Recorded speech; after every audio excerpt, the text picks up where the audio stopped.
Alright.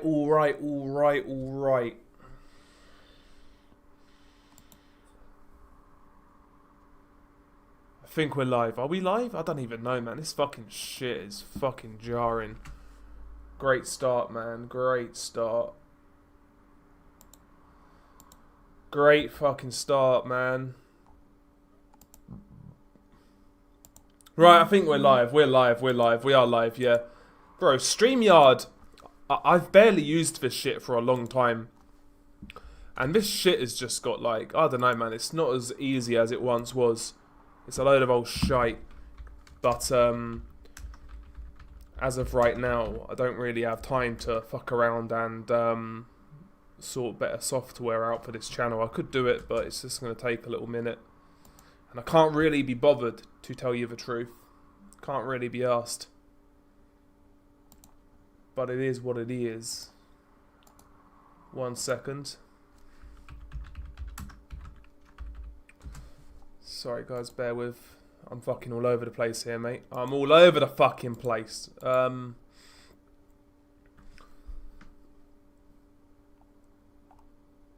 can hear myself talking. What's that? Oh, get out of here, bro.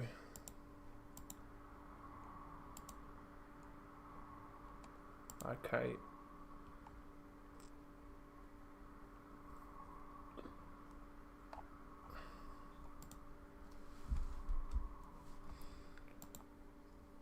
There we go. Okay. Fuck me.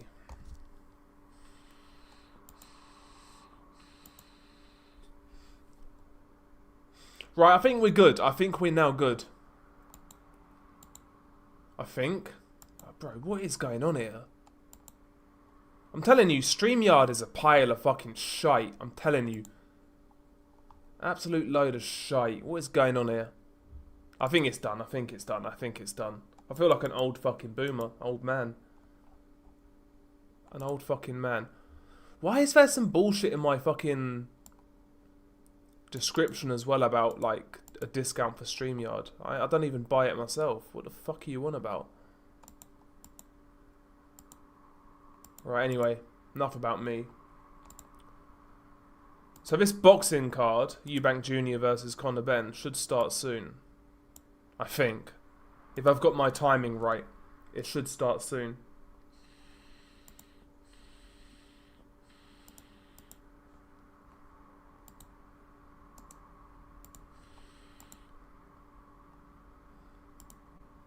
Bro, this StreamYard's totally, like, changed since I last used it.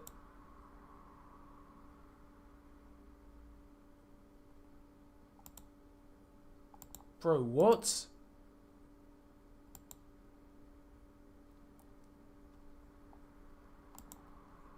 What is going on here?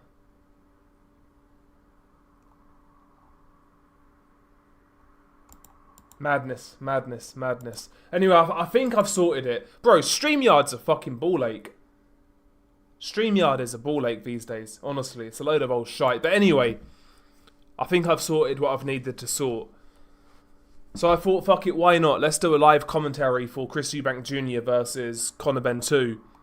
In my wisdom, in my wonderful wisdom, I decided to start streaming before the card even started. So this is going to be a long one.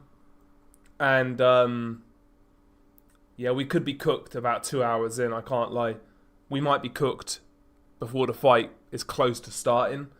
But we'll see what we can do. And, we'll see if we can sit through this undercard. Let's remind ourselves of the undercard, because I've already forgotten. I know it's not great, to be honest with you. I know it's not great. I know Jack Catterall was on the undercard, which isn't great, to tell you the truth. It's not great. Okay, so yeah, undercard. Jack Catterall versus Essomba. Adam Azim versus Kurt Scobby. Sam Gilly versus Ishmael Davis, which I think will be okay. That'll be fun. Richard Riakporhe versus Tommy Welch. And there's like a random fight. Mikey Talon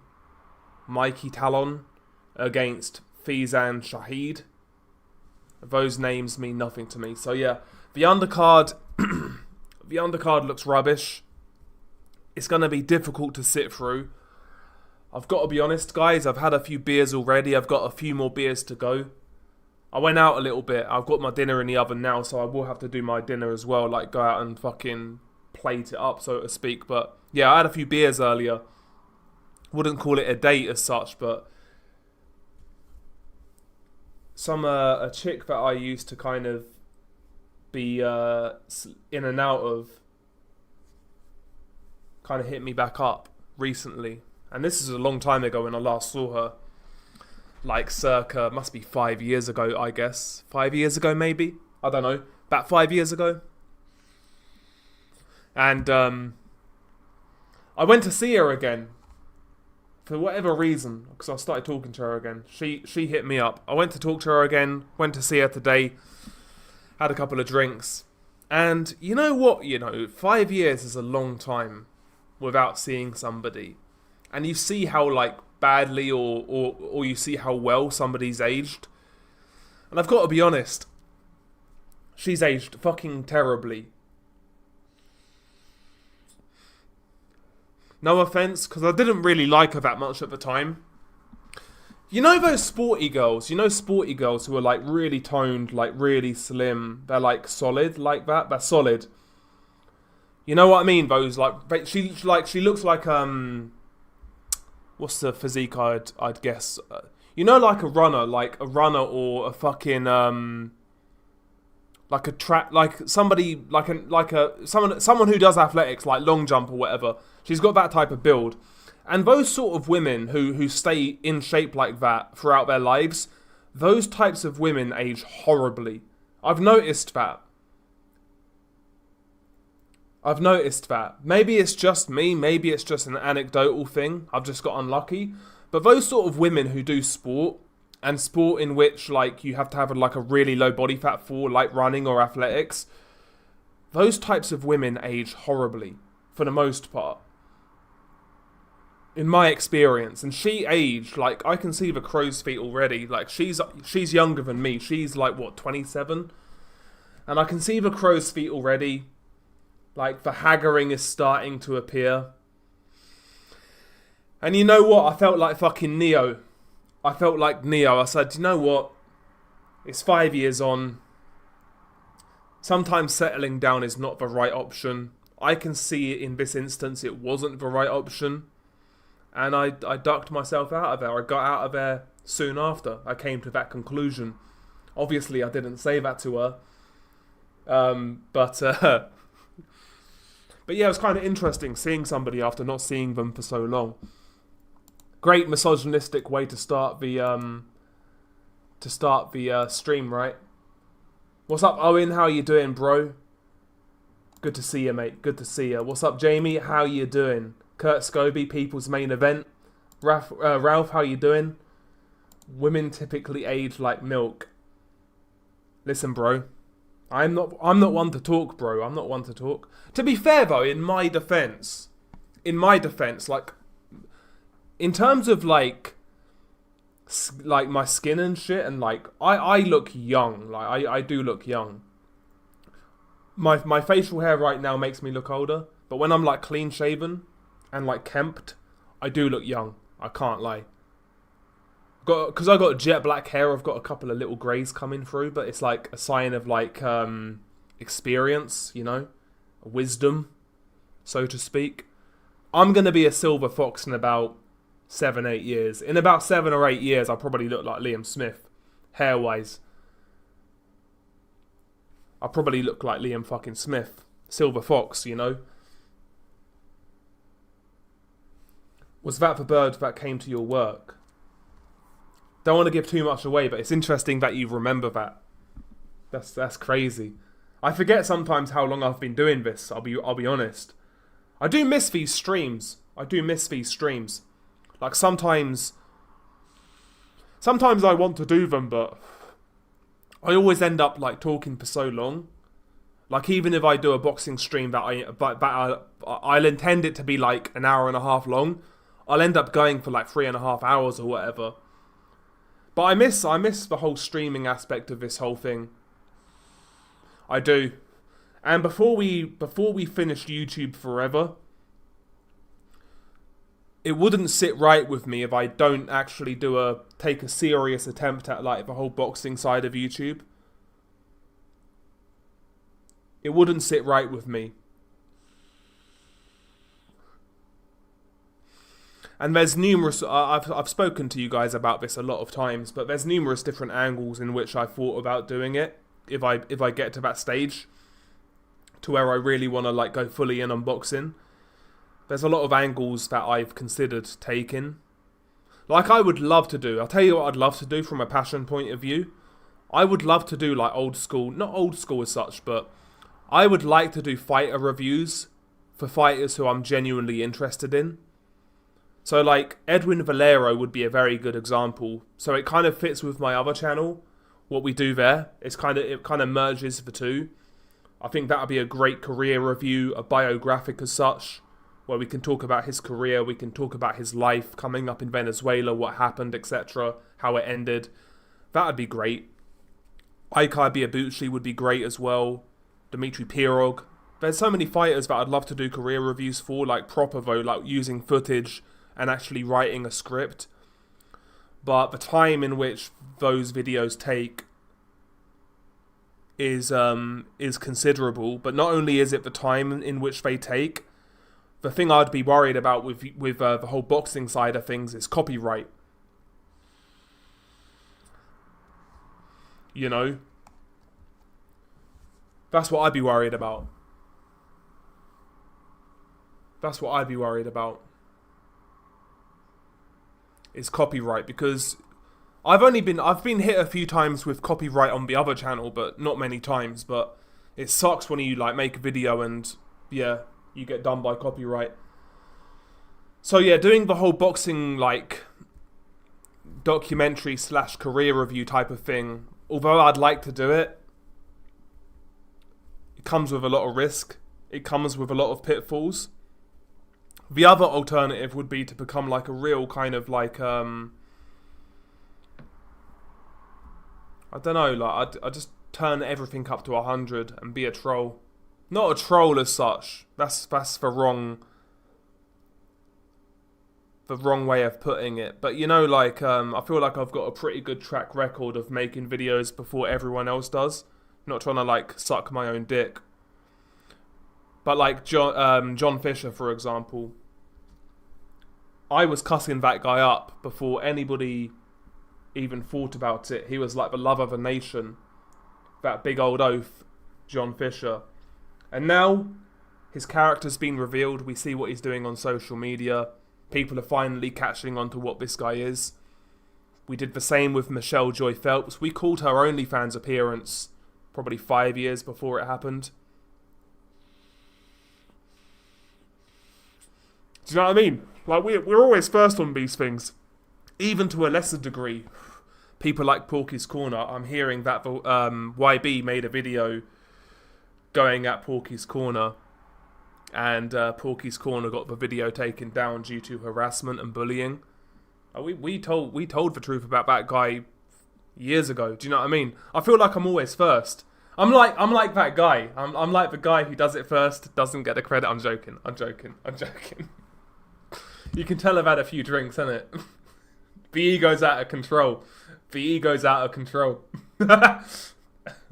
What's up, Emmanuel? How you doing, man? Do you know what? I've not actually got the new update yet. I haven't purchased the new update, but I intend to because I want to use Manny Pacquiao. I want to use Manny. Yeah, do you know what? I like the YB. The YB is he's an acquired taste, I would say, but I like him. He's done his own thing. I do like him. I think he's a funny guy. Yeah, okay, so you made a video about Nikita Zhu, and you got copyright strikes immediately. Took over an hour to do, and had to put an annoying filter over it. Oh, yeah, that sucks, bro. Yo, bro, are you uploading on that channel there? The one you're commenting on?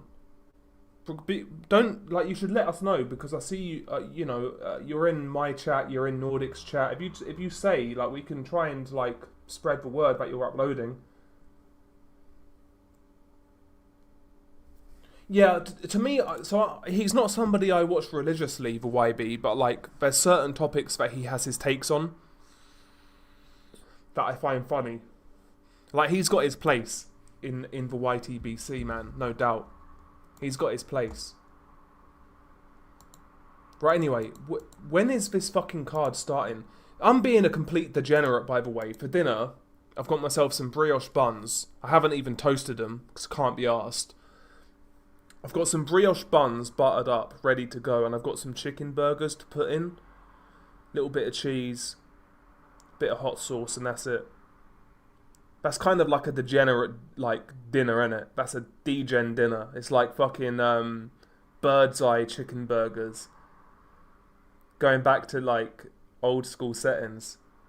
Complete degenerate dinner. I was going to cook myself, like, a chili con carne as well today, but that bird who I was talking about, she kind of fucking chirps me after I came in from shopping. She kind of dropped me a text. Oh, I'm in the area. Do you want to meet each other for a drink? I was like, yeah, why not? Why not? And yeah, what happened. And yeah, here I am. But yeah, I've got a few drinks ready to go as well. I've had a few already, like I said. No. I mean, I'm assuming they're bird's eye. I'm gonna check the hang on, let me check. I don't even know where. I think I might have fucking thrown the shit out. Hang on, the packaging.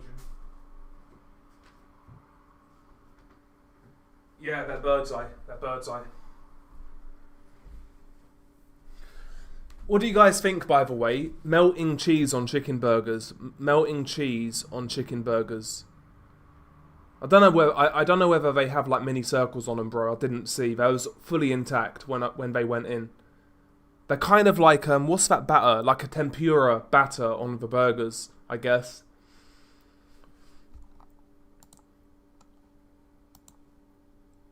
Had to troll YB for betting loads on Dubois to beat Usyk in their rematch. You did that the other day with barbecue sauce. See, I'm not a massive fan of barbecue sauce. I'm not a massive fan of it. When I say I'm not a massive fan, I can tolerate it. I can eat it. It's fine. I don't dislike it. But I don't know, man. I don't like sweetness on my meat. Pause. If I have like meat, I don't like sweetness on it. I don't like sweetness. I like spicy. If I'm gonna season meat up, then it has to be spicy. I don't like the whole sweetness of barbecue. Like I always would prefer hot sauce, like a hot sauce alternative to barbecue, personally. Like if you gave me a choice of like barbecue wings or hot wings, I'm taking hot wings every day of a week, for example.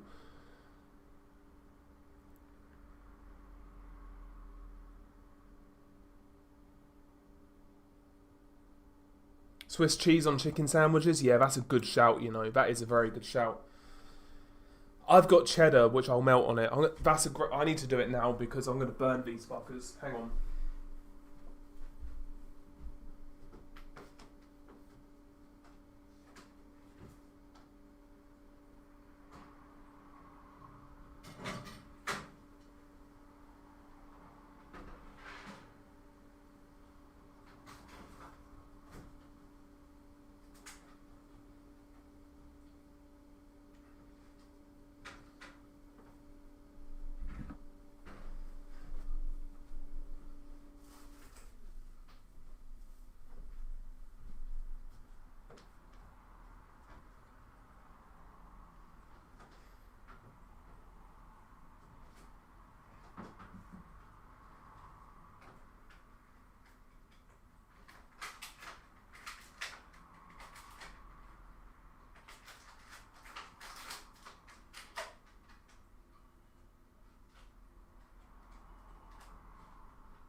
Sorry about that, guys.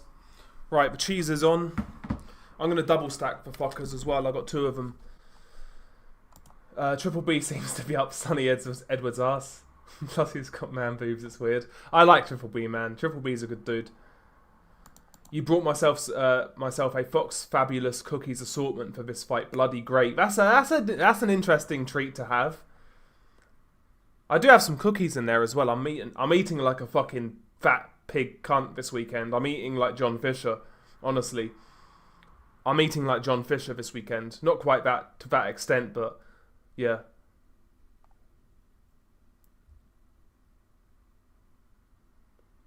Would love to see Adam Azim getting sparkle tonight. Shane McGuigan and Ben Shalom really irritated me with the hyperbole around him. Listen, man, they're doing their thing, right? They're doing their job, but yeah, let's hold it back a little bit. Do you know what I mean? With the whole hyping thing. But I get it. They're doing their job. But that should be down to Ben Shalom. You can understand it with Ben Shalom, but like Shane McGuigan's a trainer, right? Really, I'll be honest. I'm tired of hearing from trainers to a degree. You know, they're using these guys in promotions and shit as like hype men and all that. Greg's sausage rolls, yeah, they're good. They are good, man. Listen, I like Greg's. Like, I do like Greg's. Having said that, I say I like Greg's, but all I buy from Greg's whenever I go there, which is rarely, but all I buy there is sausage rolls. I'll never buy anything else. I'm like an autist. If I go to Greg's, I can only buy a sausage roll. Anything else from there feels foreign and alien, and I don't want it. Like, you could say, oh, I've got a pizza slice from Greg's. I'm not going to eat that shit. I'd take a chicken bake or a steak bake. They're the only other acceptable options from Greg's, but anything other than a sausage roll, a chicken bake, or a steak bake, anything else is wrong. To me, personally. It's like McDonald's. I don't like McDonald's, and anything other than like a McDonald's breakfast, like a sausage and egg McMuffin, feels wrong. I won't order it.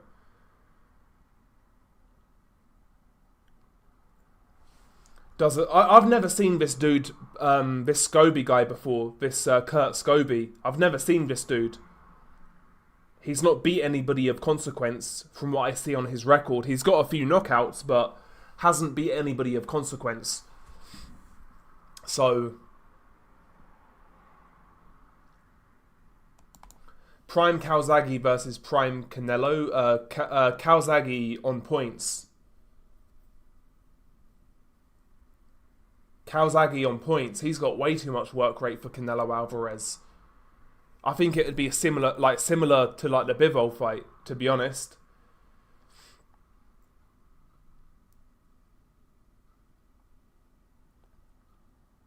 Yeah, I've heard a lot about the Larry Mosley fight. I've not actually seen it. I've seen highlights, but I've not seen it in its entirety.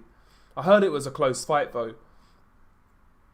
Do you know what? I don't think I've not seen a Wendy's in the UK. In terms of like American establishments, obviously we have like the big ones like McDonald's, Burger King, all that shit. Five Guys is here.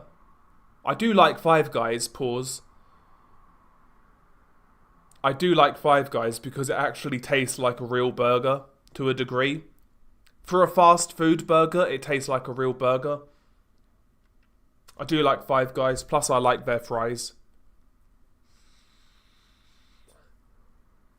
Their fries are well seasoned. I like the Cajun fries. Anyone on the Joe Parker tonight with a few cans? Yo, Joe Sniff Parker. Fucking Joe Sniff Parker. That's hilarious, man. He's like the least likely fighter that I could think of taking a fat line. But listen, man, he's probably going to get 2 years. Yeah, we have all these PED cheats in British boxing running around doing their thing. You know, again, it makes a mockery of the whole thing, right? We got guys who have served silent bans and things of that nature. We've got guys who are using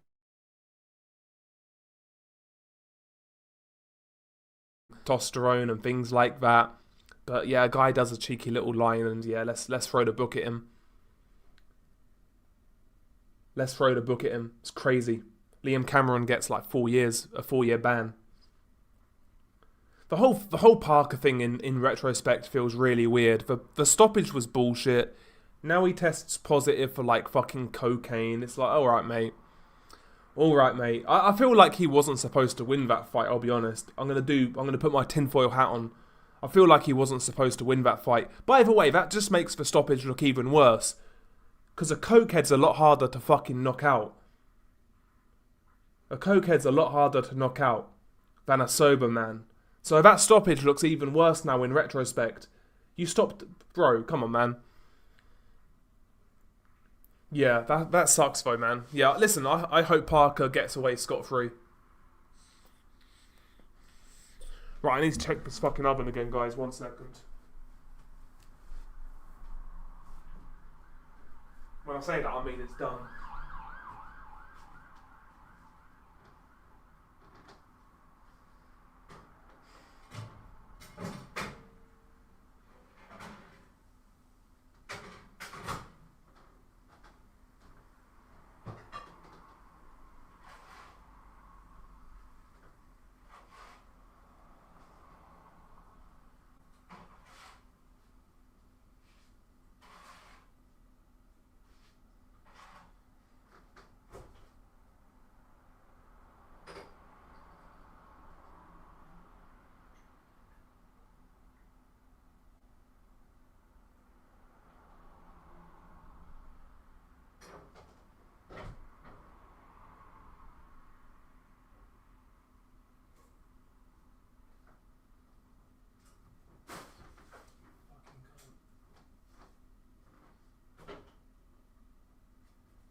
Right, sorry about that again. That's my bad.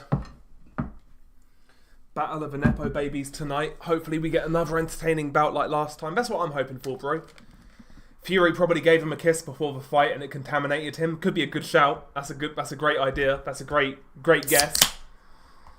Yeah, Canelo got a 6-month ban and he still had 3 fights in the same year. It's bullshit if Parker gets a 2-year ban. Yeah, of course it is, man. Of course.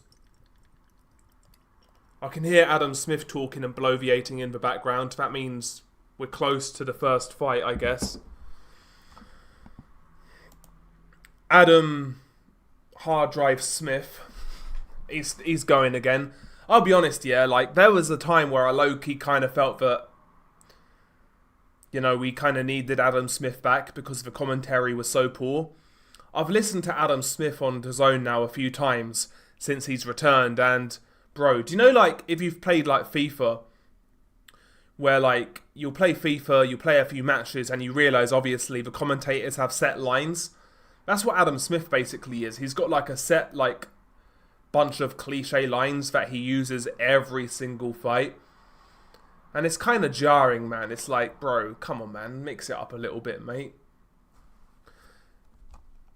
We need fucking matey, we need matey back in boxing. You know, Ronald McIntosh, the Black Skellington.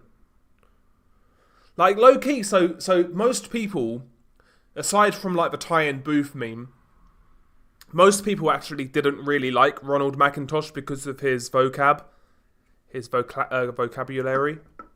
I really liked the guy. Like, honestly, I really liked his style of commentary.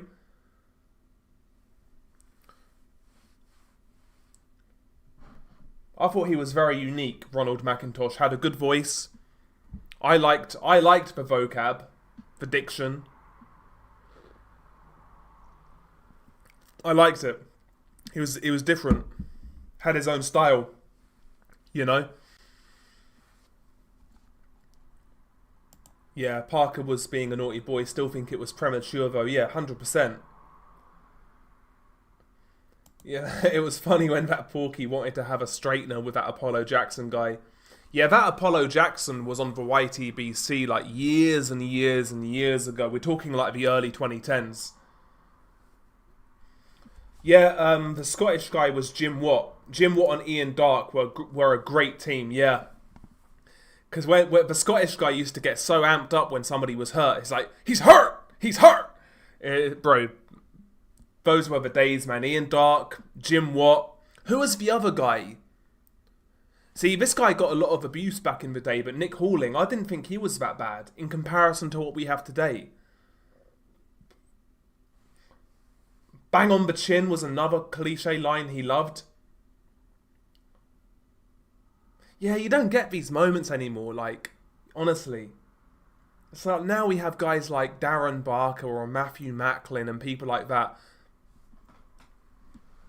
To be fair to Darren Barker, although I don't like his commentary, do you know what? His podcast is actually pretty good.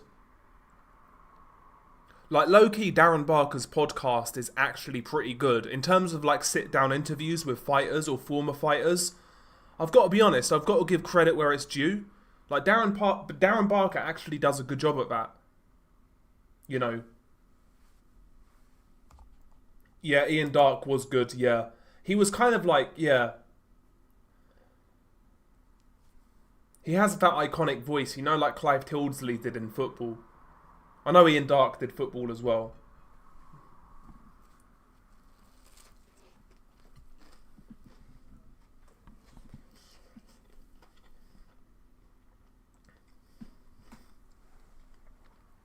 How loud is the chomping, by the way? I just took a bite. If it's too loud, yeah, I'll mute myself when I take a bite. Because I hate it when people eat on stream, but I'm doing it anyway. I'm not going to lie as well, for something so simple and so degenerate, it tastes nice. Turkey nearly battled Emperor Michael. Is Emperor Michael still around? Let's have a look. Apollo Jackson. What was his name? His name's Emperor Michael now, isn't it?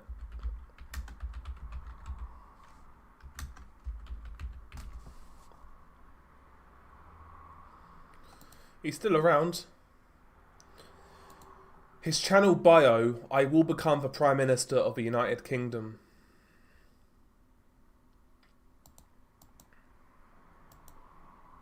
There we go. He went missing again though, didn't he? Like, he came back after a long time out and he just went missing again. Good old Emperor Michael.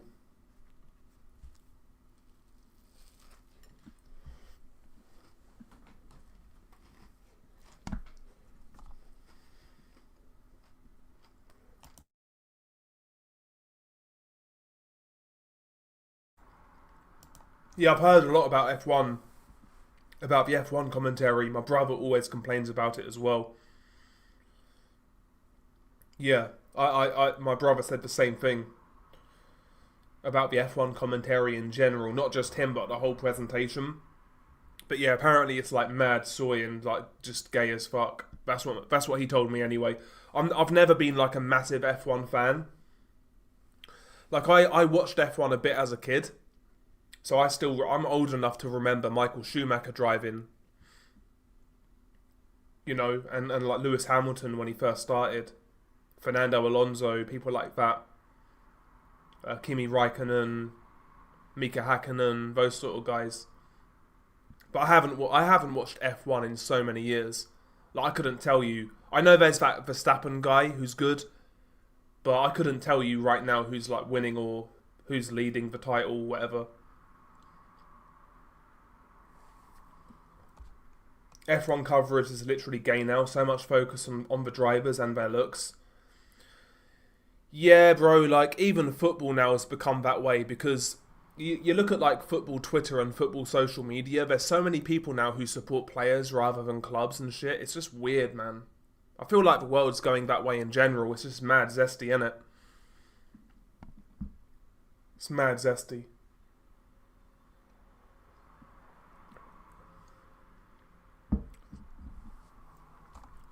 First fight is starting now, bro. It's like a 6 rounder. It's basically like a prospect fight, you know. So this one is what it is. This one is what it is. It's a guy called Mika Talon or something. I've never heard of this guy. But he's in there with a guy who's overmatched by looks of it. It's not started yet. It's about to start now. I'm not really going to watch this fight, I'm not going to lie.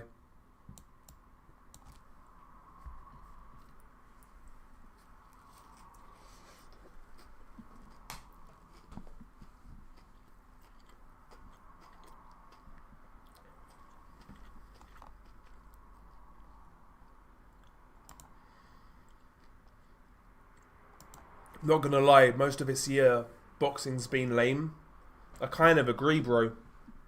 Like, we've had, like, the odd really good week. But, you know, aside from that, it's been very inconsistent. It's been very inconsistent. So, yeah, for me, I've not been super into boxing this year like I should have done. But it is what it is.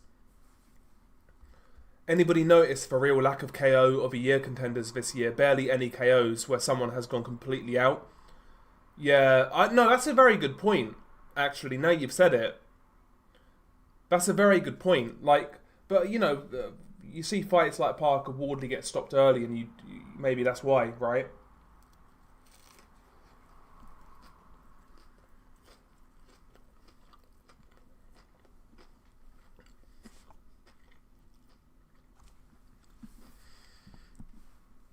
Yeah, but those poxy estrogenic early stoppages probably have something to do with it. Exactly, yeah. That's what I'm saying, like Parker Wardley, right? I can't think of many, like, mad KOs this year. I mean, if you think of, like, a mad knockout this year, what comes to mind? I can't think of anything. I literally can't think of anything.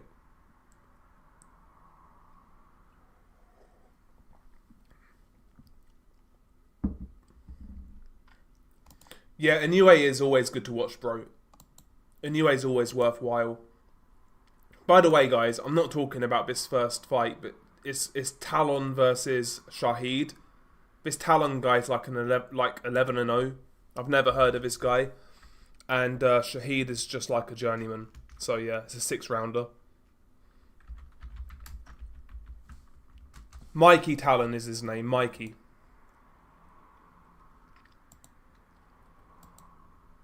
Never heard of him, mate. Never heard of him. Yo, do you know what? Domestically, 100%. Like Dave Allen versus Johnny Fisher. Yeah, probably is knockout of the year. 100%.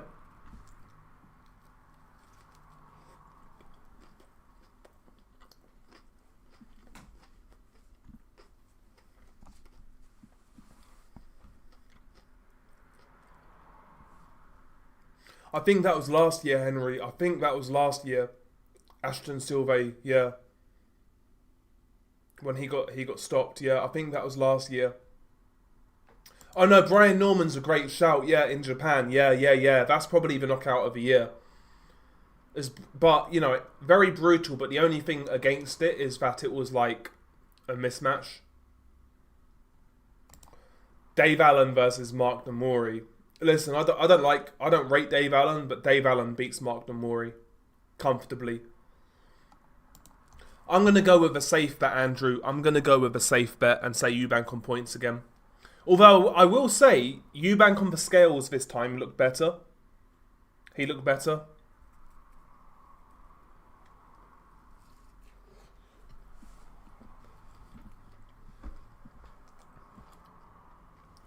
And I know I saw the ceremonial weigh-in, but even compared to the last ceremonial weigh-in, Eubank looks a lot healthier. So maybe this time Eubank, who knows, maybe he could force a stoppage.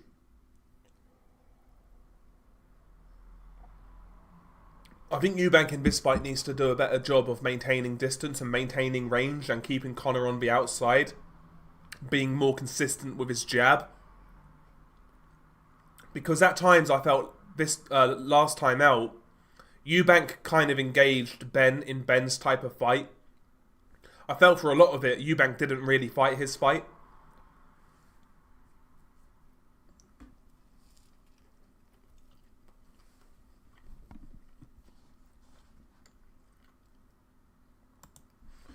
Benn's coming in too heavy for me. If he can't get rid of Eubank early, he gets stopped on his feet, in my opinion. Yeah, it's possible. Chisora said that Eubank had COVID first fight. Interesting. Interesting. The fact that it's come from Chisora, you gotta guess, you gotta like question it, but yeah, I mean Eubank did say prior to that first fight there was issues, right?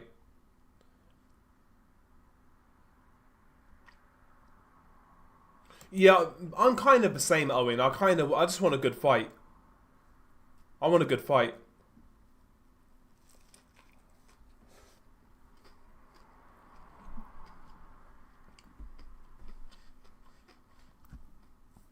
But for me, I don't know. If I wanted anybody to win, I'd want Chris Eubank Jr. to win again, personally. I'd like Chris Eubank Jr. to win, just because I'm not a fan of Conor Benn. I don't like the guy.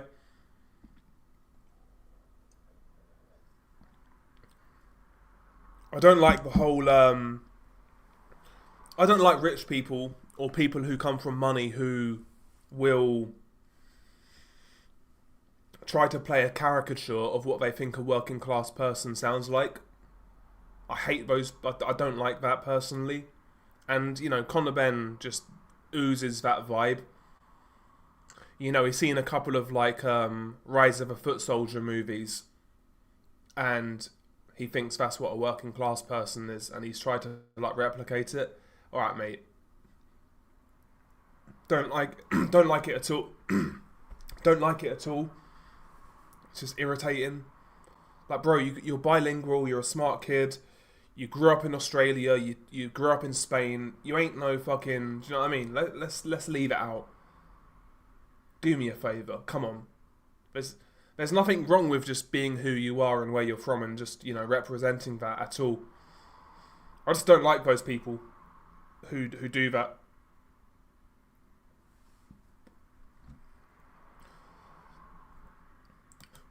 I'd like to see Canelo Eubank, Wembley next year. I mean, it could happen. It could happen if Eubank wins. Because Eubank's not going to fight Janabek. Or the Janabek-Lara winner anyway. He's not going to fight the winner of that fight. He's going to want a money fight. Yeah, I don't think he used the uppercut anywhere near enough. To be honest with you, in the first fight.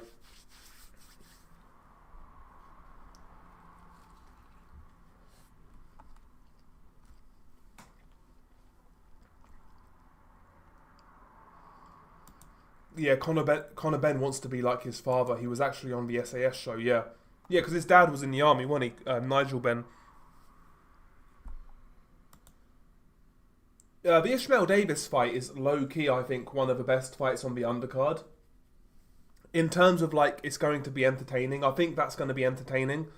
Because Gilly's going to come forwards. Ishmael Davis kind of holds his feet and tries to find the openings. I think that's going to be a good fight.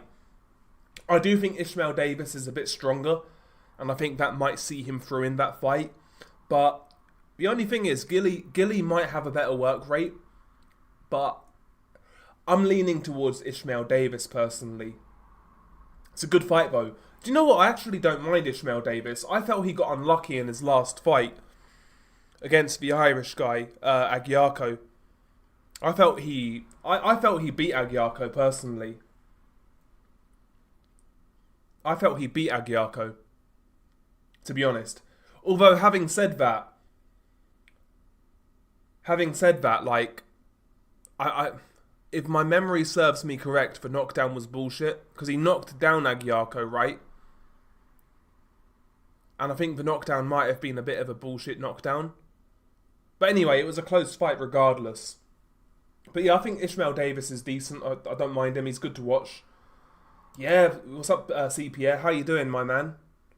Hopefully you're well. Long time no see, bro. Hopefully you're well. Yeah, bro, listen, man. I enjoyed the first fight for what it was. It surprised me. it did surprise me, I can't lie. So I thought, fuck it. Why not just relax? It's a Saturday, have some fun, watch the boxing, chill out, you know what I mean? But yeah, there's an undercard fight going down right now. It's a 6-rounder. I'm not interested in this whatsoever. Mikey Talon versus Shahid. Mikey Talon is the prospect. The little I've seen from this Mikey Talon guy, don't rate him at all. Yeah, the less said about him, the better. Nobody in the arena. Yeah, rubbish. Awful.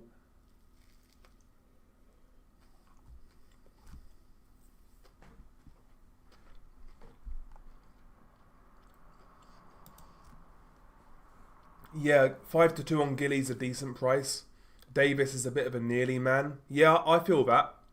If I'm a betting man, I would look at that 5-2 as decent value.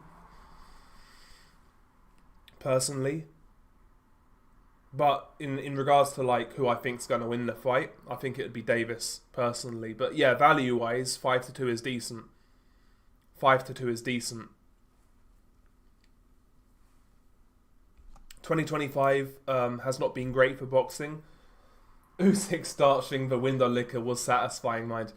Yeah, there's a few moments. There's been a few moments started around here and there. There's been a few moments, but I feel the same way. The overwhelming thing for me with boxing this year, I just feel like it's been wholly forgettable. I feel like it's been very forgettable. Like, there's been a few fights here and there, like you say, Usyk versus Dubois. Usyk Dubois 2. Obviously, Canelo Crawford. Even like Eubank Benn, Beterbiev Bivol, the second fight. There's been a few, but overall, I feel like the content's been too like sparse. Like I say, you'll get one really big weekend of fights, then nothing will happen for like another 6 weeks. It's just been inconsistent, mad inconsistent.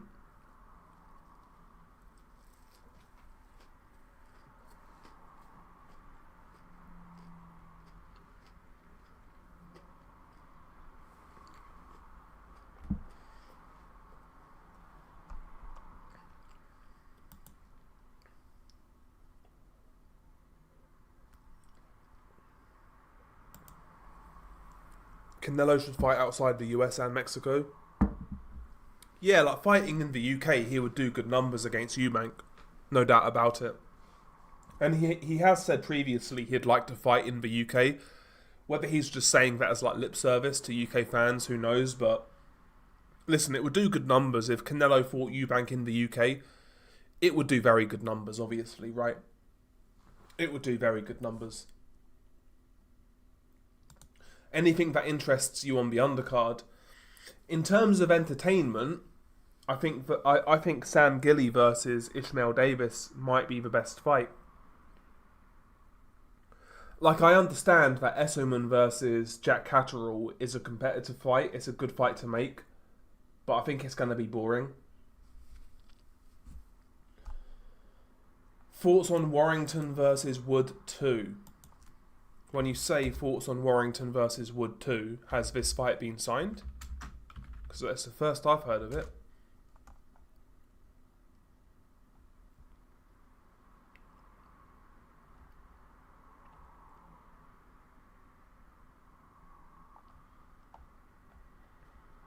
Apparently it's been signed.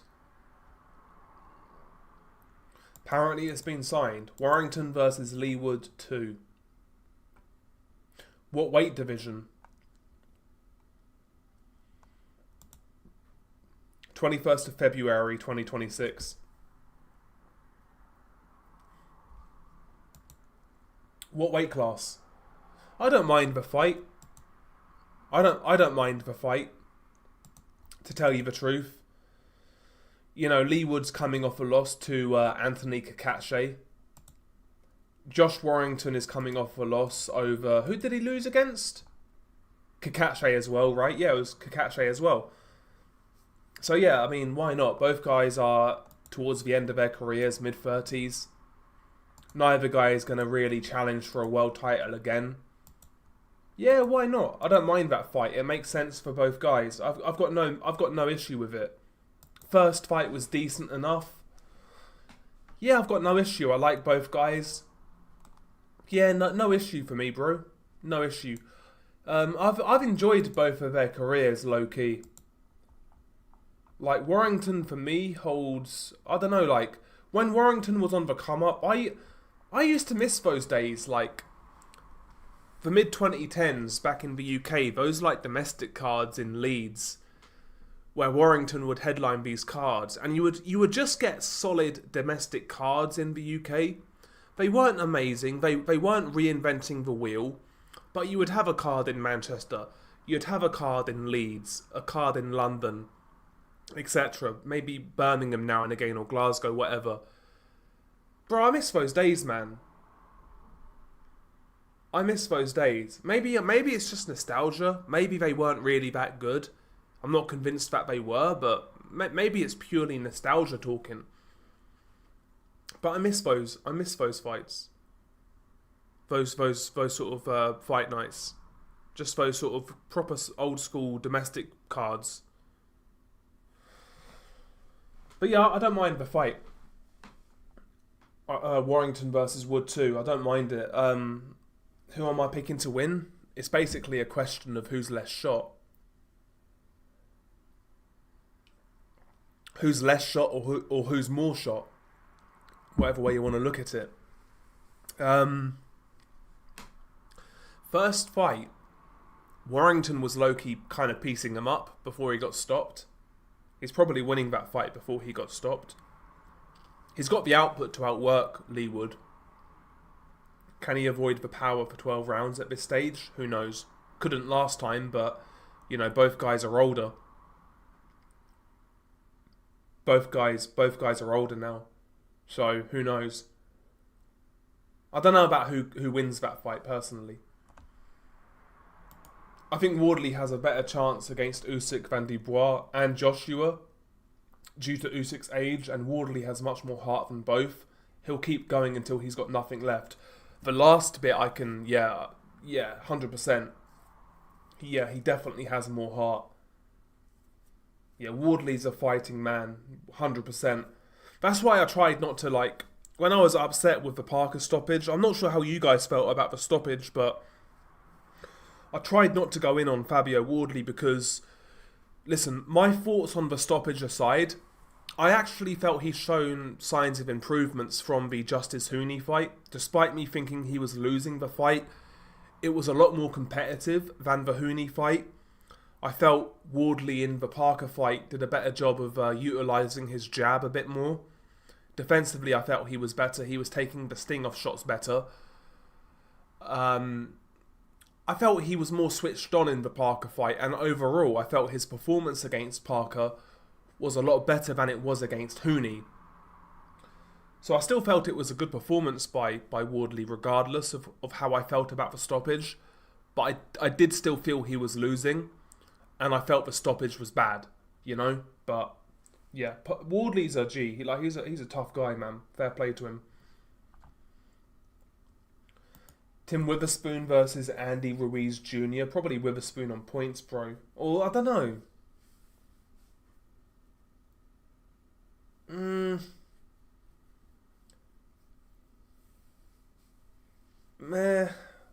Maybe Witherspoon on points ever so slightly.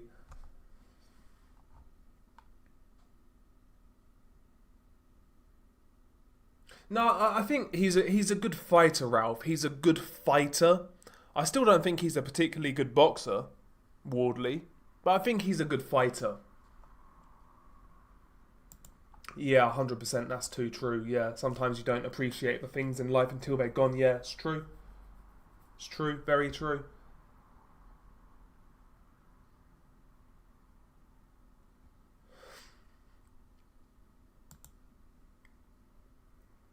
Also, have to say, Ajit Caballel has really turned around his career, became one of my favourite fighters at the moment, very entertaining, and his victory over Zhang was very impressive, can't lie, yeah.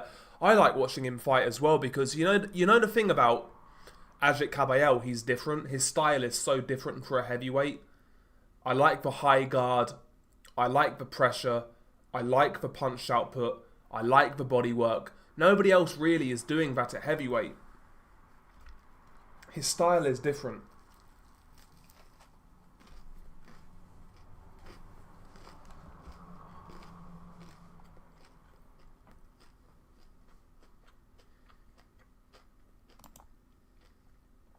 Yeah, I agree.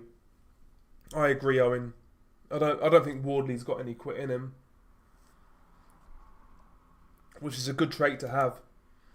Did you comment on the Virgil situation, or do you even care about it? As a fan of both Ortiz and Ennis, I want to see the fight, so I'm not sure why Ortiz is calling Spence out.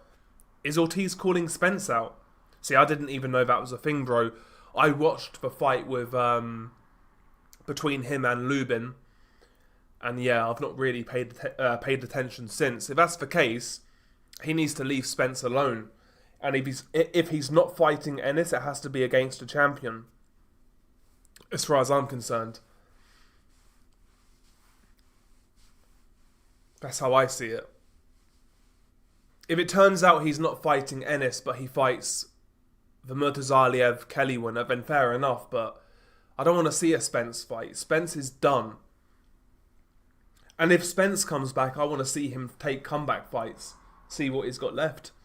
Yeah, I've got no interest in Ortiz versus Errol Spence. Zero. If he takes that fight next, he should get flamed up, I think, personally.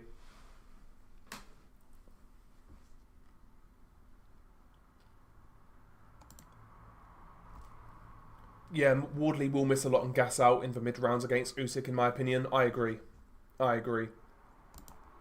Ernie Shavers splattered Holmes in the 7th and was battering him against the ropes. Holmes was ahead and came back to stop Shavers in the 11th. If Foster was the referee, the fight would have been stopped. 100%. And that's the thing, people who kind of okay those stoppages and say they're okay, you're ruining so many great fights in history. If that's how you think fights should be officiated, the amounts of fights that you've ruined is crazy. We never get Corrales Castillo. That never happens.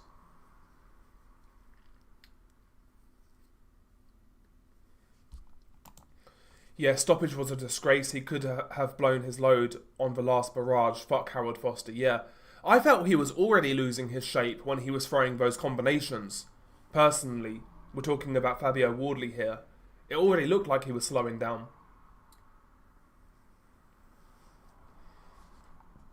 Yeah, I couldn't believe, genuinely. I understand there's opinion in boxing and there's it's subjective to a degree, I get it. But I was really, really surprised to see that there was any debate in regards to that stoppage. Genuinely. I was genuinely surprised. I saw people say, yeah, the stoppage was okay.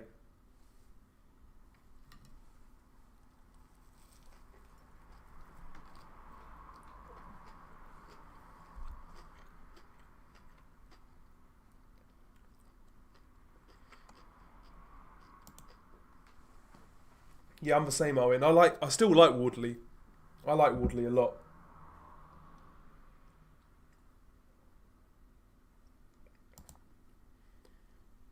There's so many fights that could have been stopped early and would miss out on great fights.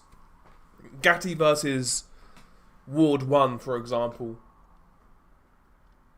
The referee could have stopped Gatti on so many occasions.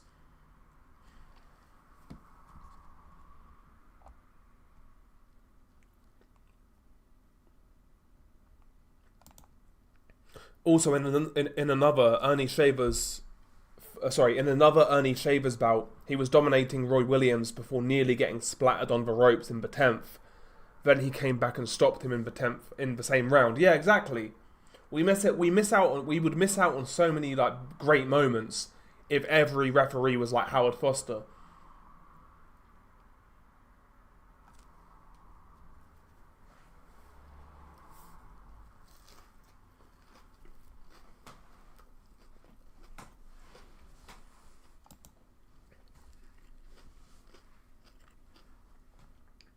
Okay.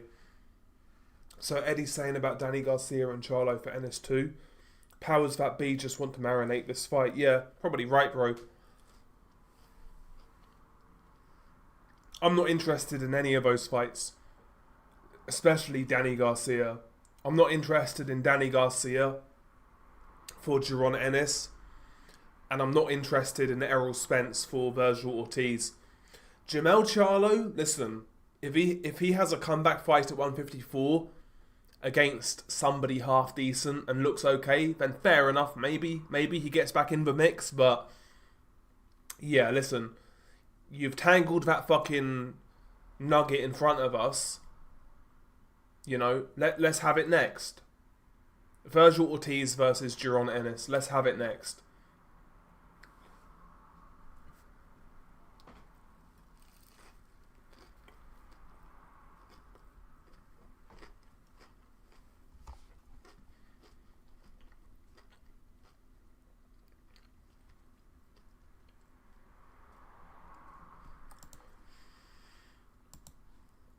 Yeah, I agree, Owen.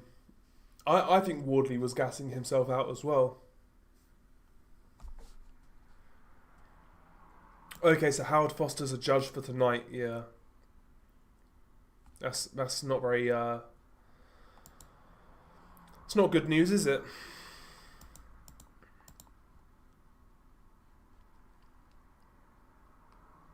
Yeah, look at Foreman versus Lyle. How many times could the ref have stopped that? Exactly, turned out to be one of the best heavyweight fighters of all time. Indeed, that's what I'm saying, bro.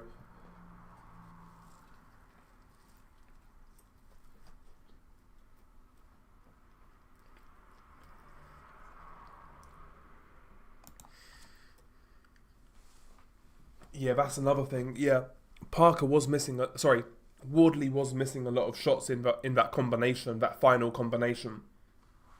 He was missing a lot of shots, but listen, it was what it was, man. We've seen it before. We'll see it again. It is what it is. Unfortunately, bro, I've got to be honest, Andrew. I've not been watching this shit. I've not been watching that bullshit fight. I think it's over. I think that fight's over, the sixth rounder. So I'm assuming now we're going to go into the main territory. We're going to go into the main card soon. I think the first fight on the card is Richard Riakporhe and Tommy Welch. I think.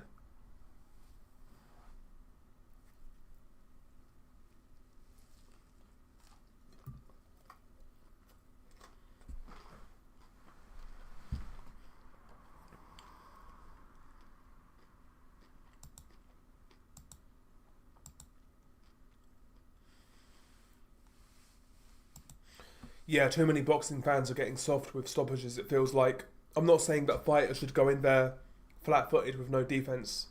Yeah, no, that's the thing though. That's the thing. When you say that fighters should try to like take a risk now and again, not even a risk, but when you say fighters should try to be entertaining now and again, or you know, they've got to realise it's also a spectator sport. People will misrepresent what you say and say, "Oh, you so you're saying is that they need to stand there and show no defense and just like rock 'em sock 'em robots." No, people are just dumb, man. Honestly, people are dumb. Like Lomachenko had great defense, but guess what? He was entertaining. Lomachenko had great defense. You know what I mean? But Usyk has great defense, entertaining.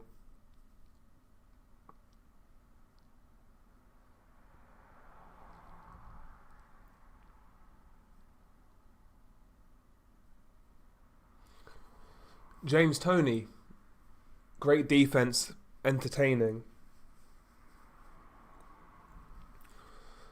Mike McCallum,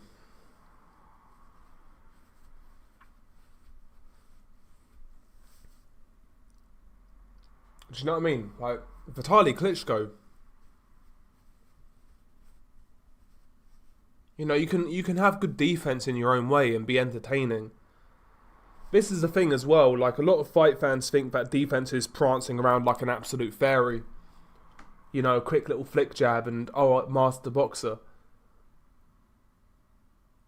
Like, a lot of boxing fans think that master defense means you have to be moving on the back foot. It's more impressive to have a good defense while either holding your ground or coming forwards. Way more impressive than to be a back foot boxer and have good defense. Way more impressive. Not close. Not a debate. You know, a guy like James Toney, slipping and sliding on the inside in the pocket, catching and shooting, high guard, shoulder roll. That's way more impressive than a guy like Devin Haney, who's probably got a lower connect percentage than James Toney in terms of defense. You're telling me he's more skilled than James Toney? You're a fucking retard. A big old gargantuan retard. Like, but you know, these sort of fans have ruined boxing to praise that absolute half a man style of fighting.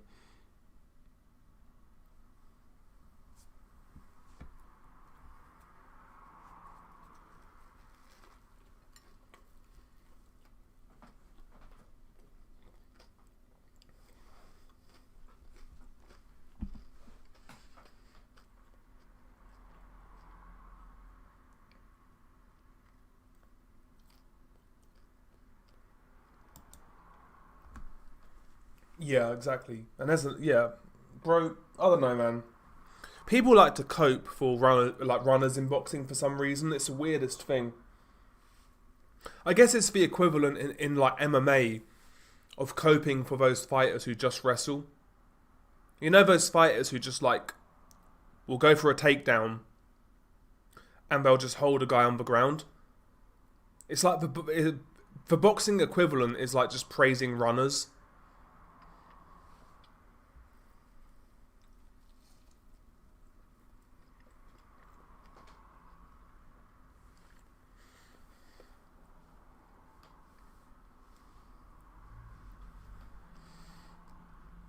But these same fighters who have that style will then cry about why they don't get respect or why they don't get big money.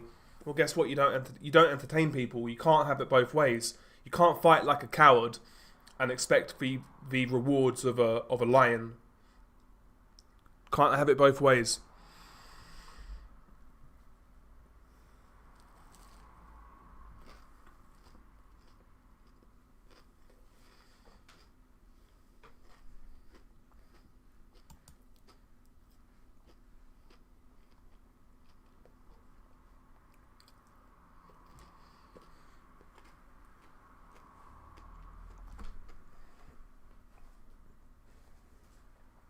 And I think that's why I get the hump with that style more so than not, because the fighters who use that style are so entitled, for the most part.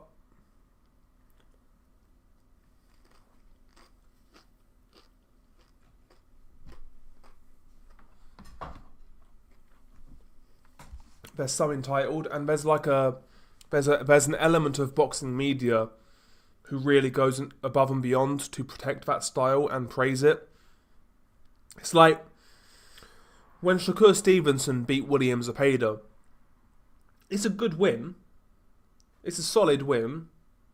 Nothing less, nothing more. But the way people reacted after Shakur Stevenson beat Zepeda was like he beat a prime Duran. It's like the bar is so much lower for people like Shakur Stevenson. It's like so much lower, it's not even funny. Beat a guy who's never been a champion, had never beaten a top 5 lightweight, who many people prior to the fight were calling a hype job anyway, but he beat Duran now.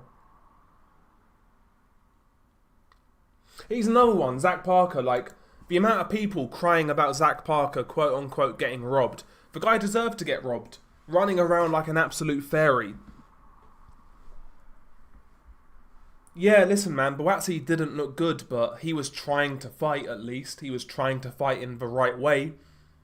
So, yeah, exactly. Could have been disqualified for the holding and falling. Yeah, exactly. Exactly, yeah. 100%. But nobody talks about that. People are so conditioned to accept fouling and cheating in boxing. And that's all Parker was doing. Yeah, he was showing like the odd glimpse of talent where he'd pick out like one single punch, like a left hand or an uppercut, whatever, and it would look flashy for a second, but for the most part, all he was doing was running, falling on the ground, and holding. That's not boxing, that's not fighting, that's cheating. But we're supposed to sit here and feel sorry for the guy. No, he deserved to lose. You should have been thrown out. Should have been thrown out for fighting like an absolute ponce. What are you doing? And that's the thing. If he got the decision that night, he would have got a big opportunity based on that. Based on those disgusting tactics. They should not be rewarded. And I'm glad he didn't get the decision. I'm really glad, because he didn't deserve to win that fight. Again, I couldn't believe the outroar about that. But, you know, people have become conditioned to accept cheating in boxing. I think, anyway, but what do I know? Okay, so we got a fight coming up, by the way. Enough of my jabbering. Okay, so this fight is Ishmael Davis versus Sam Gilly. Okay. I didn't think this fight was first. Low-key, I fancy a coffee at the minute. I'm not going to lie. Wouldn't mind a cup of coffee. But we have Ishmael Davis versus Sam Gilly about to kick off. Super welterweight. I think the British title is on the line, I believe. That rat bastard Sonny Edwards is in Ishmael Davis's corner.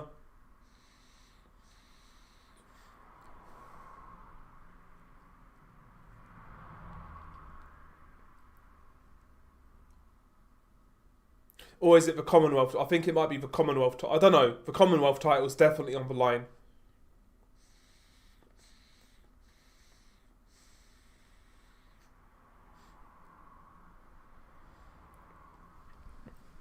So Sam Gilly versus Ishmael Davis. Definitely a Commonwealth title fight. Let's have a look on BoxRec.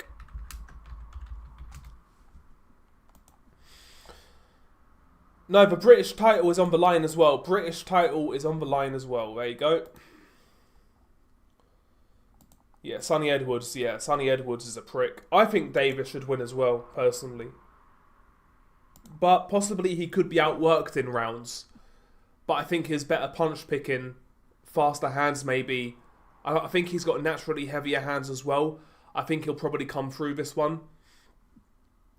But it should be a decent fight.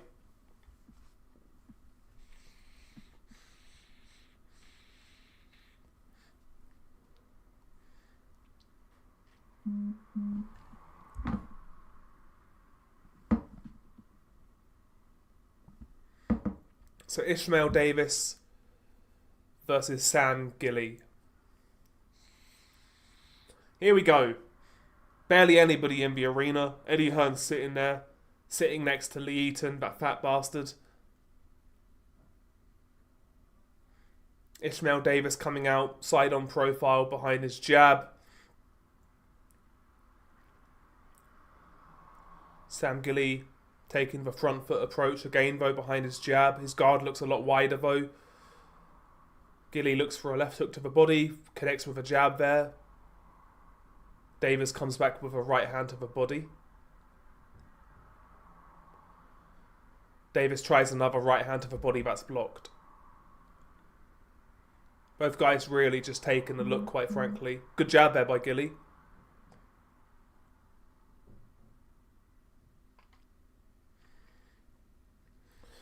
Boxing match here in the first round, as you would expect. Davis looks for a right hand, trying to counter the jab of Gilly. Jab there by Gilly.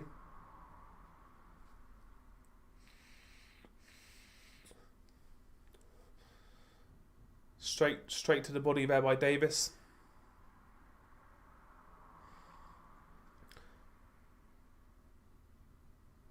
Davis is now southpaw. I think orthodox against Gilly might be a better shout. I think he was right to try and counter the jab of Gilly. Gilly's taller and longer, but he brings that jab down low. He'll throw the jab and he'll like rotate and bring it like to his waist, and then he'll bring it back up. And when I say he brings it back up, he still doesn't bring it back up to his chin. So I do think orthodox for Davis to try and look for the counter right hand against the jab might be a good tactic. Good punch picking there by Davis. Gilly comes back with a little bit of pressure. Davis looks the quicker handed guy for me, particularly in regards to like power shots.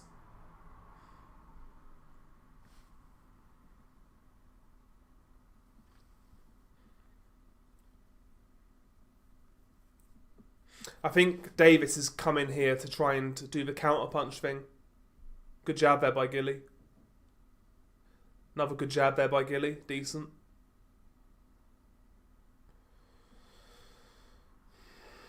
I'm not scoring this, by the way, guys. I can't be asked. Good body shot there by Gilly. Pretty close round, though, to be honest.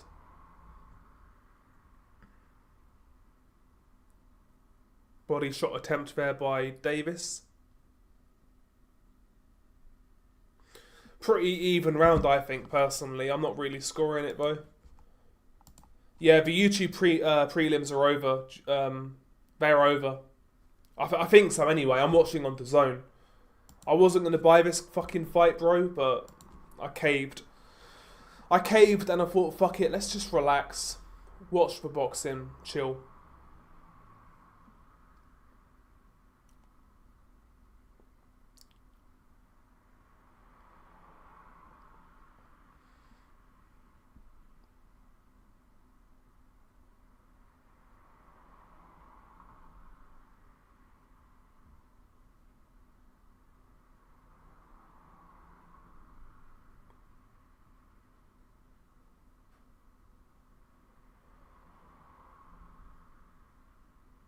So second round is inbound. I'm hoping this fight is going to develop into something, because I picked this fight maybe to be the most entertaining on the undercard. Good jab there to the body by Davis. Oh, looks for the overhand right, Davis there. I liked that. He tried jab to the body, then coming over the top with the overhand right. He switched back to southpaw.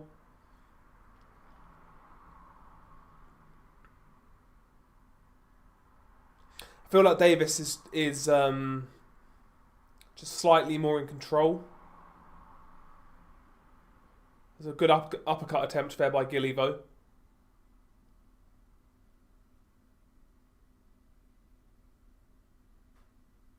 Right hand around the guard there by Davis. Good shot. Gilly goes again to the body. Maybe livening up here a little bit. Good two-punch combination there by Davis. Good work. Davis backs off now.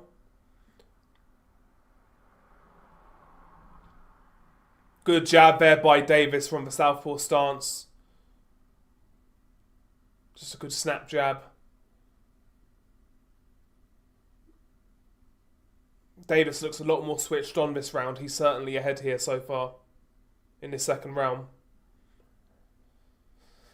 Gilly is a little too upright in a minute. A bit too easy to read, I think. His guard is too wide. His lead hand is too low in general. That's a better combination there by Gilly. Not sure how much landed, but good intent.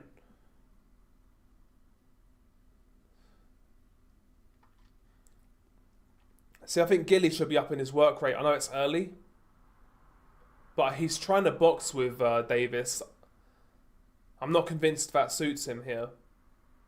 I feel like Davis is the type of guy who is a kind of a one shot at a time type of guy. He's a counter puncher by nature. I feel like you need to try and work him. Outwork him kind of thing. Outland him. nearly there from Gilly. Kind of reached him with his right hand, but a good idea.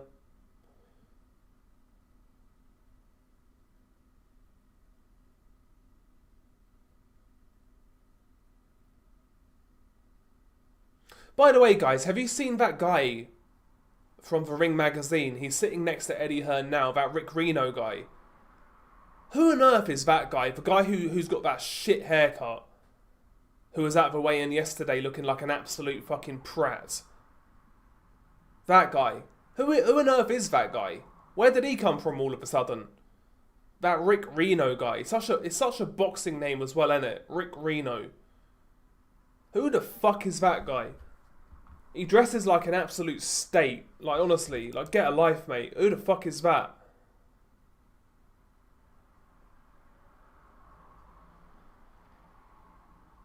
You too, Elden Gaming. You too, bro.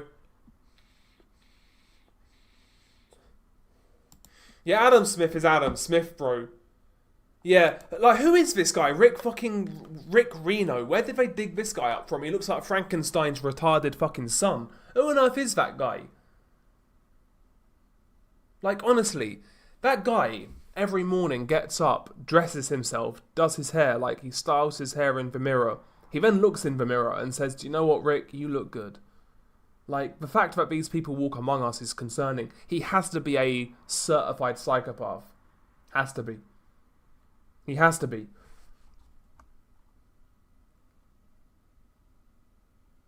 Okay, so Rick Reno founded Boxing Scene. He sold it to Gary Jones for a bunch of money back in the day. He's Turkey's puppet now. Used to be a normal journalist. Bizarre, yeah. Yeah, he's like a little fucking chaperone, isn't he? He's a weird guy. Yeah, check that guy's hard drive as well, by the way. Weird fucking guy. Don't like that guy's energy at all. Just a strange guy.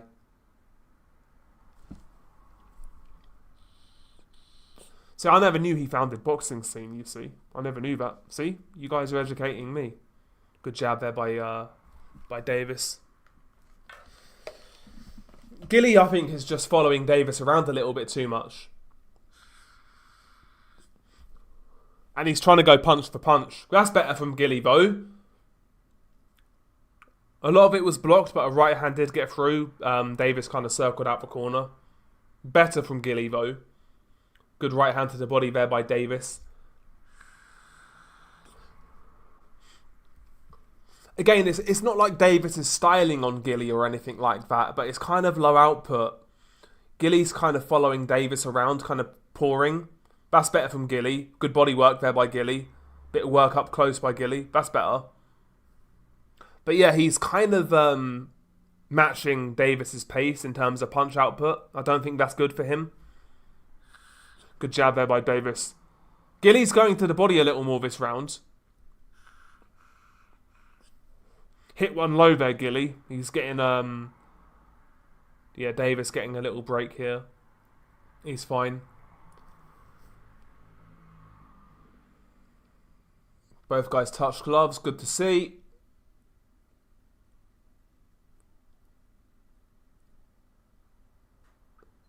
Yeah, I feel like Davis is just countering more effectively. Gilly's getting the odd shot off here and there. That's good body work by Gilly. Had Davis against the ropes. Davis tries to counter off the ropes.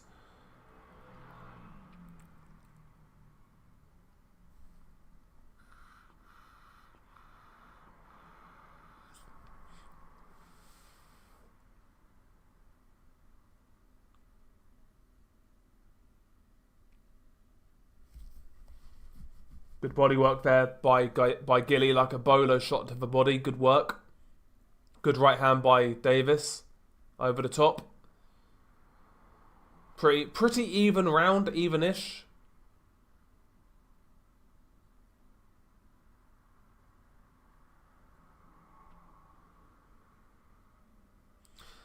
Like, the rounds are competitive.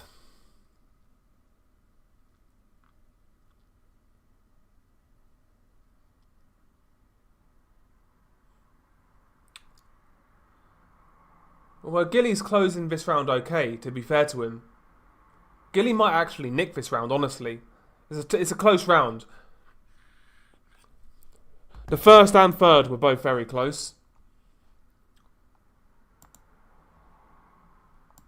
Fourth round. Fourth round. You're a couple of seconds slower than me. Okay, so this Rick Reno guy's handle on social media is Versace Boxing. What a prick, yeah. Yeah, grow up, mate. You're like 50 years old. Like, you're 50 years old. Like, that's like that. Yeah, like, honestly, that's, yeah.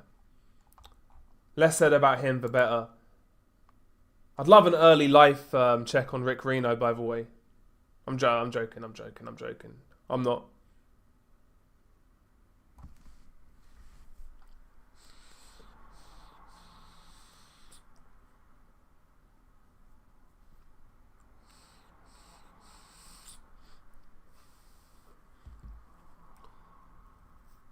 Okay, round 4. It's a slow burn, this one, so far. It's watchable, but it's not amazing. I've got to be honest. It's not amazing, guys. Davis comes forwards with a flurry, not much getting through. Good left hand there by Davis, though. Splits the guard a little bit. Gilly comes back with a little flurry. Not much gets through. Body work there by Davis. Both guys land jabs.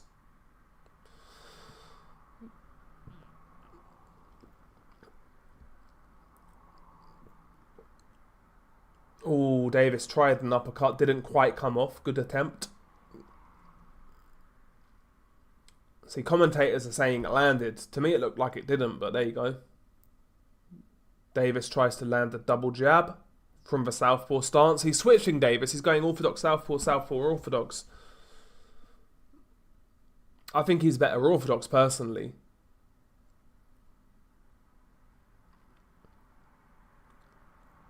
Certainly in terms of counter-punching, anyway.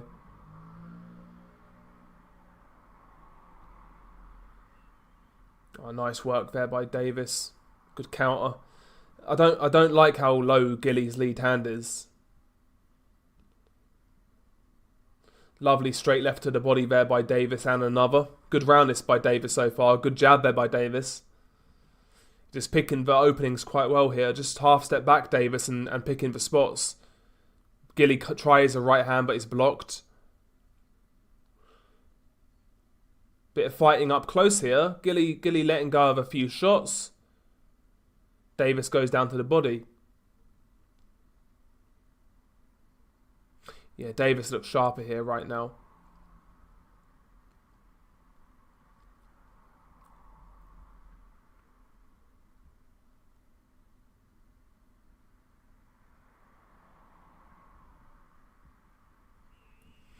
Gilly, yeah,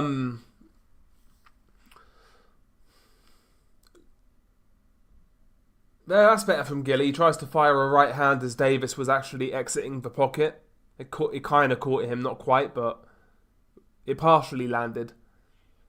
Like, Gilly needs to, I think, be the aggressor and up the output now.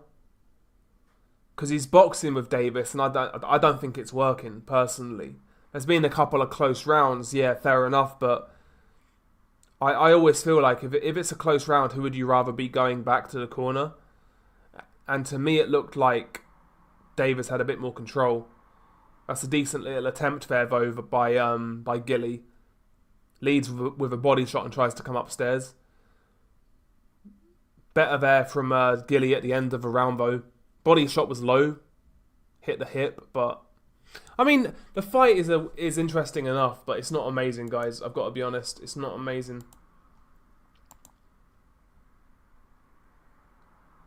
It's 12 rounds, Mr. Grandy, because it's a British title fight and a Commonwealth title fight. Yeah, both guys have been pretty sporting. Yeah, listen, man. I've seen a couple of Gilly fights, and he's all right. Decent domestic guy, and same with Davis, really, you know. Both guys are good domestic operators. Hang on, did Carl Frampton have Gilly up? I didn't see, I just missed the scorecard. Let's rewind.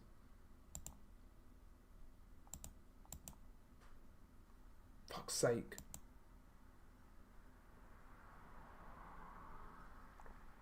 Yeah, he's got Gilly up. Carl Frampton. See, I'm not scoring this fight But if I had to guess who was up, I would probably say Davis.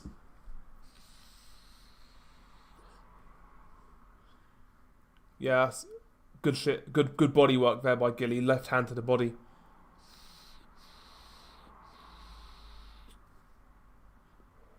Another good body shot there by Gilly. Another good body shot by Gilly. Both guys land a jab. Okay, Gilly's warned for it being low. That's been a couple of times now he's landed low shots. 3 times, I think. But a decent start to the round here by Gilly. Both guys fall into a clinch. I think these guys are pretty well matched, to be fair. Body work again there by Gilly.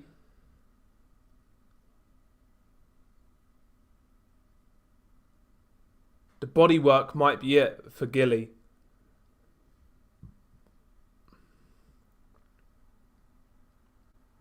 Good body, uppercut, and then followed by a left hook to the body there by Gilly.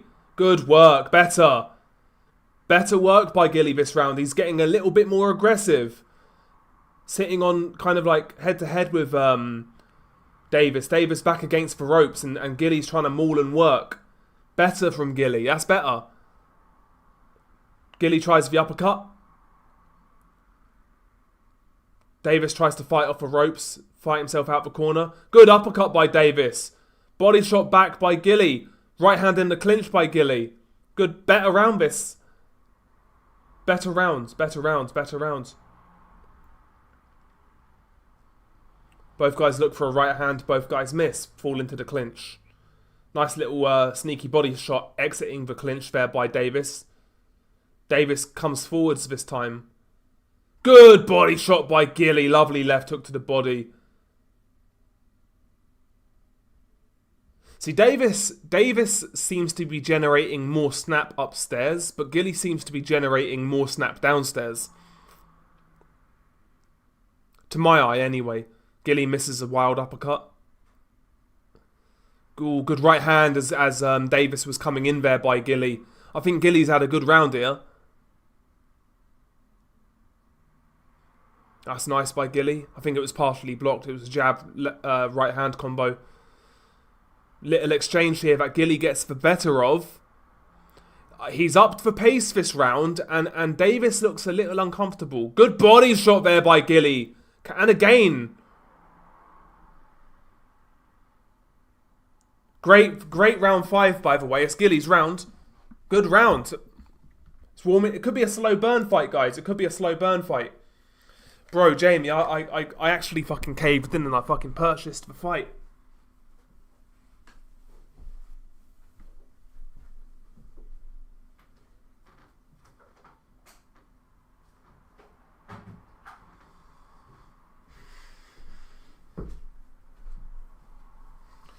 Right, guys, I've put the kettle on because I don't want to drink another beer right now. I can't lie. I haven't been drinking much recently, and like it goes right to my head at the minute. My tolerance has gone down. I've barely been drinking recently. So do you know what? Instead of having another beer, we'll have a tactical coffee. I think that makes more sense. Martin Bacole's in the crowd. He looks as big as ever. He looks as big as an ouse. Fucking hell. Was that Bacole? I'm hoping that was Bacole. I don't even know who that was. It looked like Bacole, but he looked fat as hell. Oh, nice combo there. Nice combo by Davis. He led with a right hand, followed by a push jab, like a jab. Good work by Davis in this 6th round. Lovely combination by Davis. Gilly comes back with his own work. Nice exchanges here. Good work. Good. Davis started the round really well. Trying to rebound from that round 5. But Gilly needs to just maintain himself, maintain composure, and just try and stick to that body. That left hook to the body's been landing. There he goes again with a left hook to the body. It's when he leads with the uppercut and follows through with a left hook to the body, that combo works. It opens that left hook up. Lovely right hand to the body there by Gilly. Okay, Gilly's getting warned again for a low blow.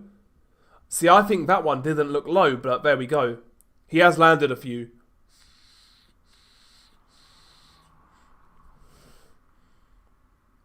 Good right hand there by Gilly. Good left hook there by Davis. Gilly's eye is starting to swell, his right eye. Good combo on the inside there though by Davis. Both guys are holding their feet more now.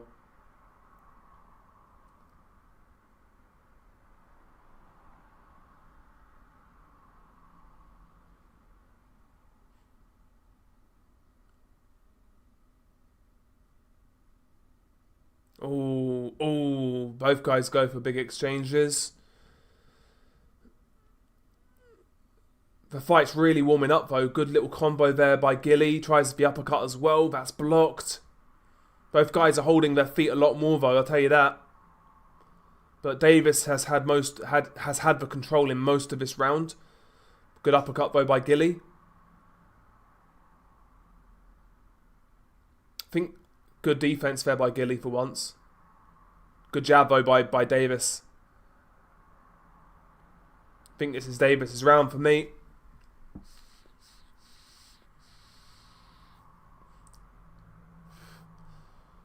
Oh, that's a good right hand over the lead hand there by Davis.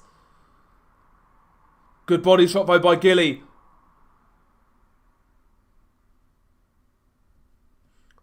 See, again, he's warned for a low shot, Gilly, but I don't think that was low. That's a good body shot there by Davis. Good right hand though by Gilly back to the head. Decent round again here. The fight's warming up. It's a slow burn. It's warming up though. What do you guys think?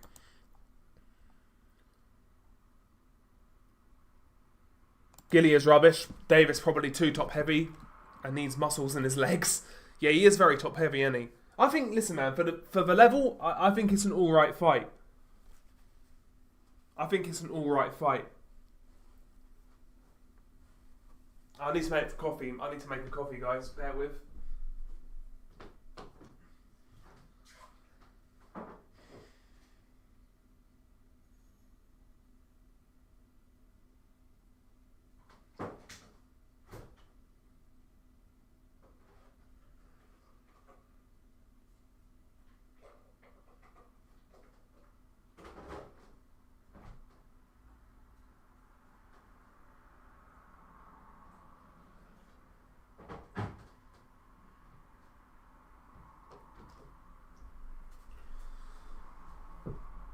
Okay, we got the coffee. We got the coffee. Oh, we got the coffee.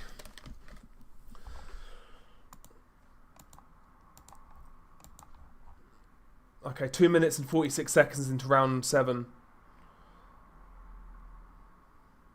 Gilly's against the ropes and Davis is actually trying to apply a bit of pressure. So Frampton has Gilly 4-2 up. Darren Barker apparently has it level. That's the sort of fight we're talking about according to the commentary.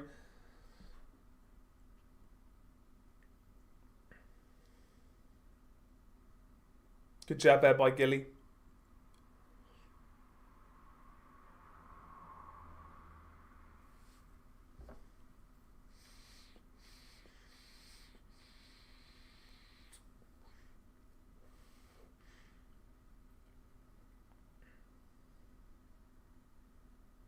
Good right hand by Davis.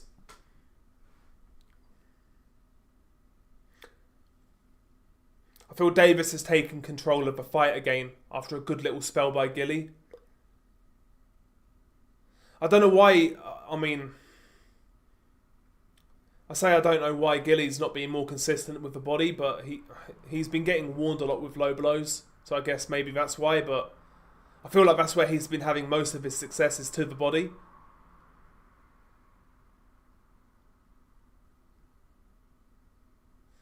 And I feel like he's pushing more now, Gilly, and his nose is busted as well. Good shot there by Davis. Good right hand by Gilly.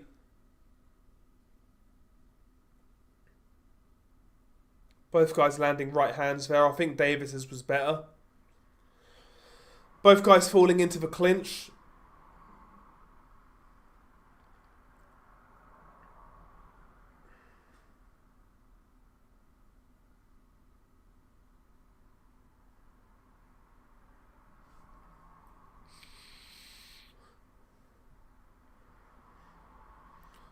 But Gilly's not quite as he's not quite as assertive now. Gilly, feel like he's trying to punch pick more.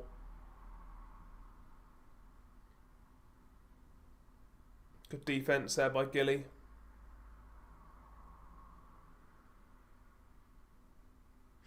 But Davis is definitely winning this round as far as I'm concerned as well.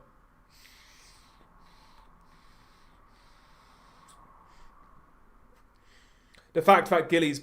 Oh, nice combination there by Gilly. Good little end there by Gilly. It's a decent fight for what it is, man. It's a decent fight for what it is. I missed a bit of that round, though, because I was making coffee. What's up, Paolo the Geek? How you doing? It's happening at Tottenham.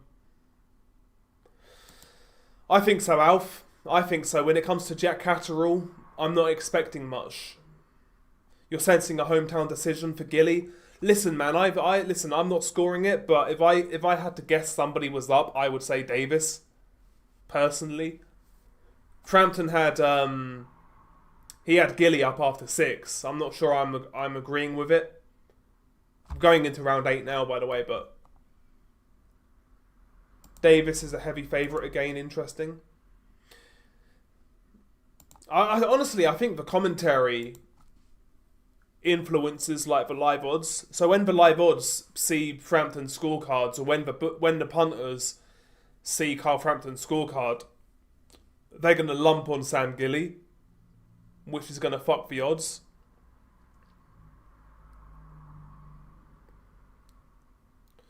But I didn't really see what Frampton... Like, having him up after 6, I'm not sure, to be honest with you. Maybe I could see it 3 rounds apiece. But anyway, Davis starts round 8 aggressive. Relatively so anyway. Gilly's in the corner, just trying to roll with shots. Not throwing back. Both guys fall into the clinch. It's calmed down again now in regards to pace. Rounds 5 and 6 were really entertaining.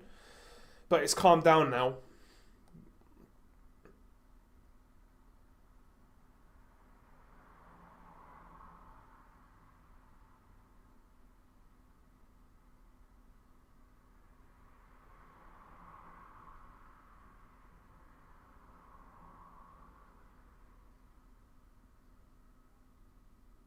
Good job there by Gilly.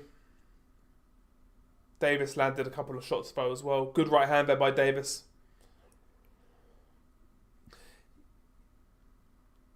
Yeah, Gilly now, like, he doesn't seem to have any snap on his shots. Like, prior, like, first sort of 5 rounds, when he was landing to the body, they had a bit of a snap on him, but now it's just like he's pushing with a lot of shots, and I don't like what I'm seeing in terms of like winning rounds.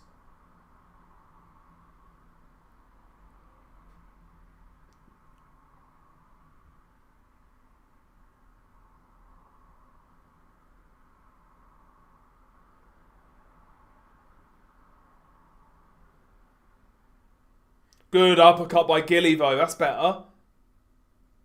Body shot as well. Lovely work there by Gilly. That's better. You got to follow up though. You got to be more assertive after that, after a couple of bad rounds. Body shot again there by Gilly. Get back to that body.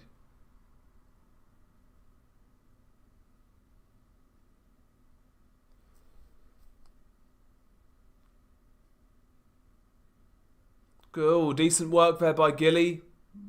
Davis blocked the body shot, but he came with an uppercut as well. Davis tries to fire back with his own shots. Listen, man, I think this is a well-matched fight, though, for what it is. It's a pretty well-matched fight, which is what you want to see for a domestic title, I guess, right? Good little work there on the inside by Davis. Uppercut, left hook, right hand combo. Nice. Again, I would give that round to Davis personally. I just prefer the cleaner work. I've got to be honest. You reckon Gilly? I think he's tiring. Douche. I think he's tiring, douchewag. It looks to me like he's pushing his pushing his punches a lot more. Listening to this live as I've gone to participate in this fight card. I don't like Eubank or Benn. Definitely not Benn. I wanted him to fight Ennis just to watch him get mauled. I feel you on that. I feel you on that one. See, I would say at this point, again, I'm not scoring it round by round, so take it with a grain of salt, but I would say if I had to guess who was winning, it would be Davis. I've preferred his work a little bit. Just a bit cleaner, just a bit snappier, just a bit more correct with how he's like turning his shots over.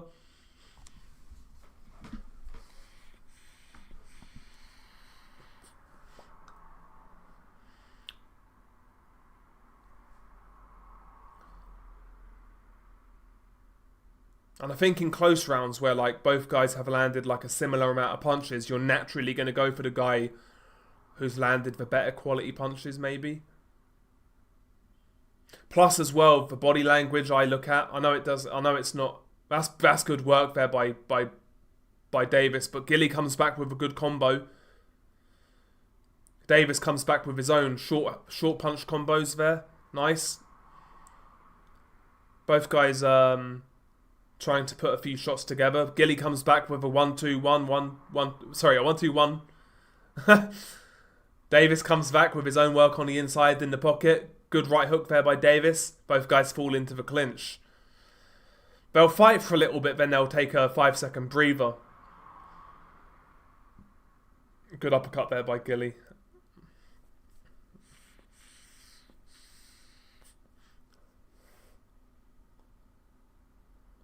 Good body shot by Davis.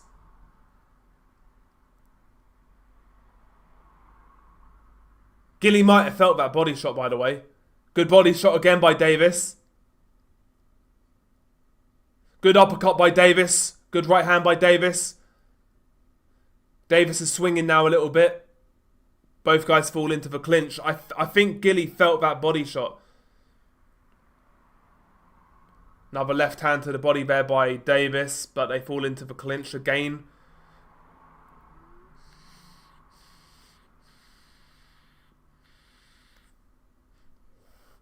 Two-punch combo there by Gilly. Lovely.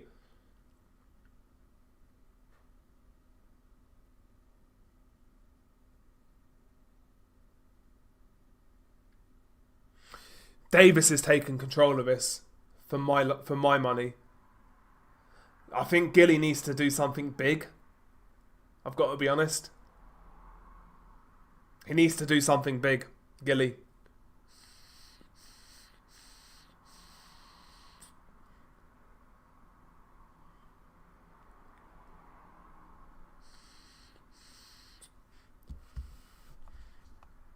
This is a Davis round, clearly.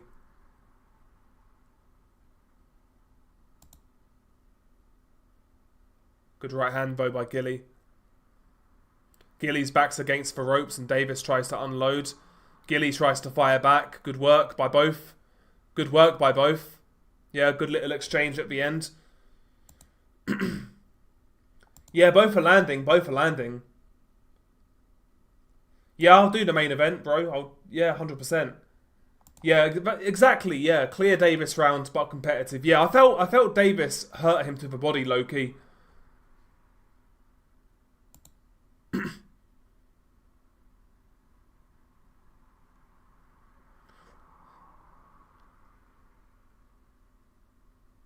Yo, have you seen Tony Bellew?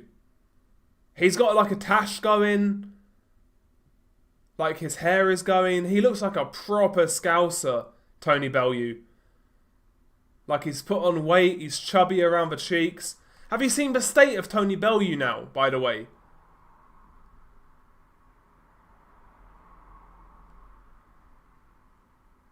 He looks like such a mong with his tash. I'm not going to lie. He's got like a... Bro, that's crazy. 73% are saying Davis is winning. I agree with them, to be honest. I agree.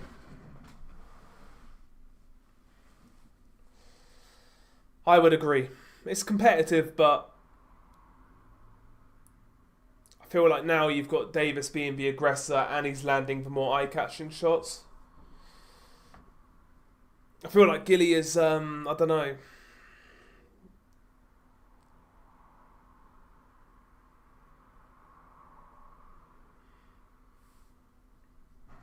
So that's what I'm saying. Barker's saying that Gilly needs to throw the right uppercut again. I agree, because it also set up his left hook. Left hook to the body.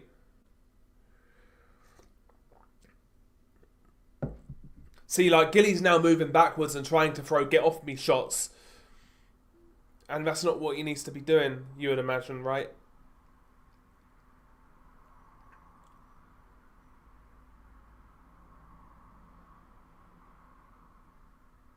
That's good, though, by Gilly. He's trying to box, though, Gilly. He's trying to box on the back foot by the looks of it. That's better by Gilly. Little combo off the ropes. Not damaging, but scoring.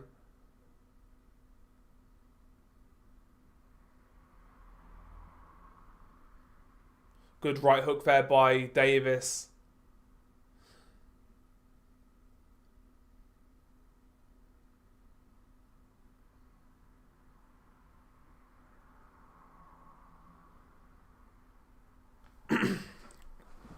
Yeah, Gilly now, look at the two fighters.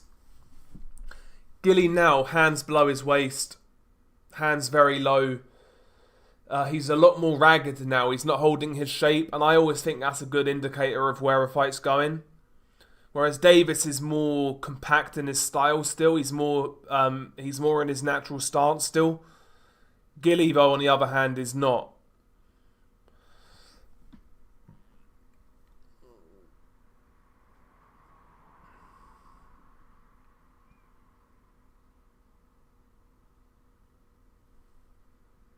But Davis is just trying to walk him down. Not much is happening in round 10, I've got to be honest. Gilly's throwing get off me punches. Davis is trying to walk him down, but not much is landing.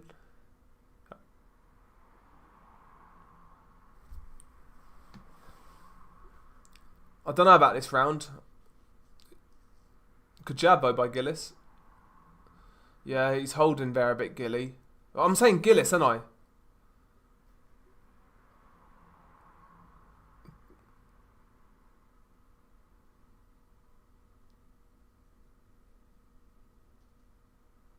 Okay, that's round 10 over.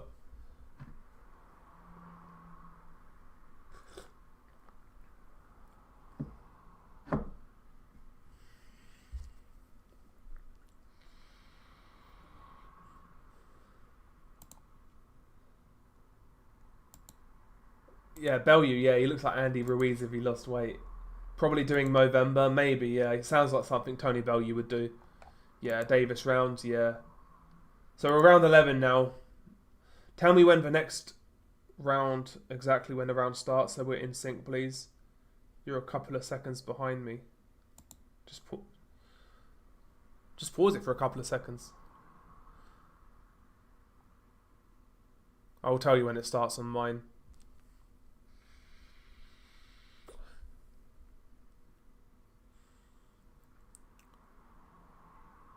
Right, starting now.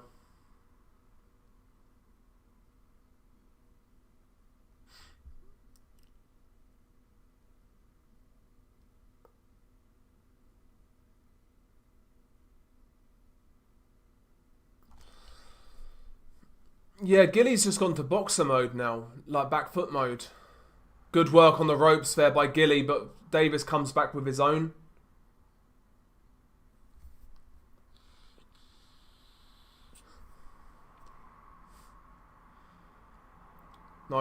Nice uppercut there by Gilly.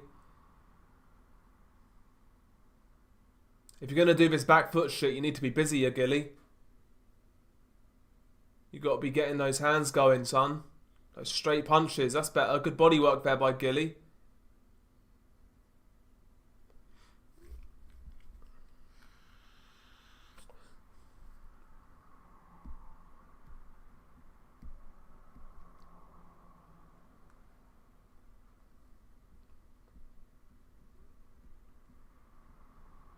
Good uppercut by Gilly. This is actually better punch picking on the back foot. It now looks like Davis is forcing it a little too much. Like he's ahead in this fight, so he needs to chill out a little bit. But maybe he's trying to make an impression after losing a few fights. That's a great uppercut by Gilly. And another. And another! Davis is hurt. Davis is hurt. Lovely uppercuts by Gilly. Davis is hurt. No, is he hurt? The legs are moving booky. They're moving shaky. Gilly's got to follow up. Gilly, you have to follow up there, son. But Davis, you need to jump on him. Good shot there by Gilly again. He needs to follow up.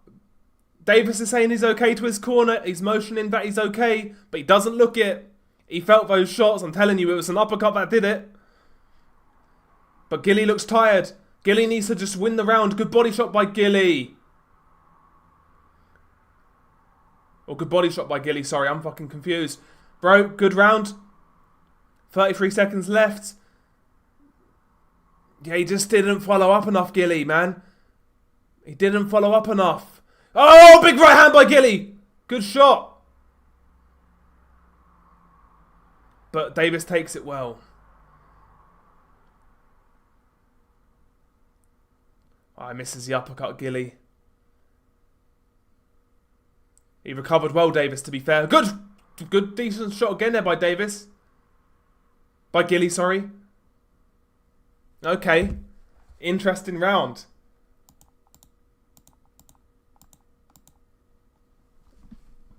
Good shit. Anybody else thinks Fat Sonny Edwards looks like an overgrown baby? He does, yeah. What happened to Ty and Booth is a good question, bro. No idea. No idea. Maybe he got a real job. And he can't do content anymore because he'll get fucking fired. That's what I would guess. Yeah, better round for Gilly. I mean, he buzzed. He did definitely buzz Davis. Davis tried to motion that he was okay, but he felt that. It's the uppercut.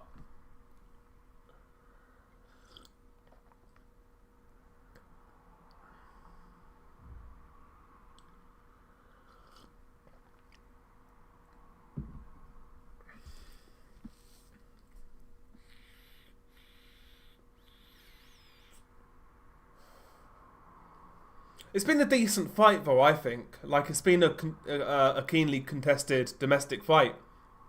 It's been decent. A little bit of a slow burn to start, but, watchable. And, yeah, it's turned into a decent little fight. Nothing amazing. Nothing groundbreaking, but decent. But round 12. Again, Gilly's trying to snipe from distance. Davis starts the round a bit aggressive.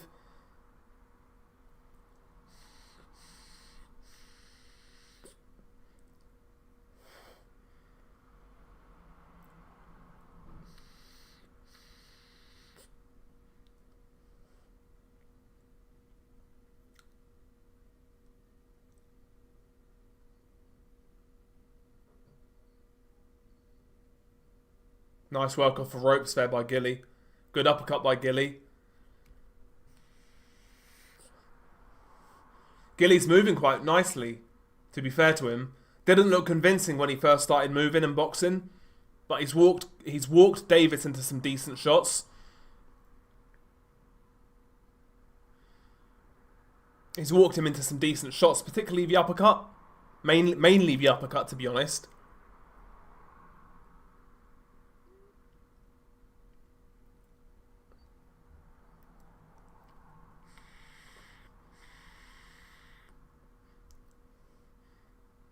Good body shot there by Davis.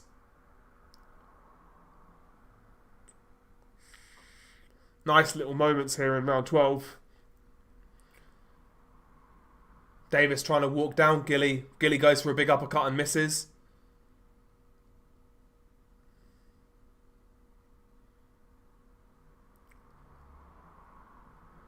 Both guys fall into the clinch. Davis trying to work away on the inside, but they fall into a clinch again. Good 3-punch combo by Gilly. Oh, nice defense there by Gilly, evading the right hand by ducking. Gilly might have won these last two, by the way. He definitely won the last round. I think he's winning this round as well, to tell you the truth.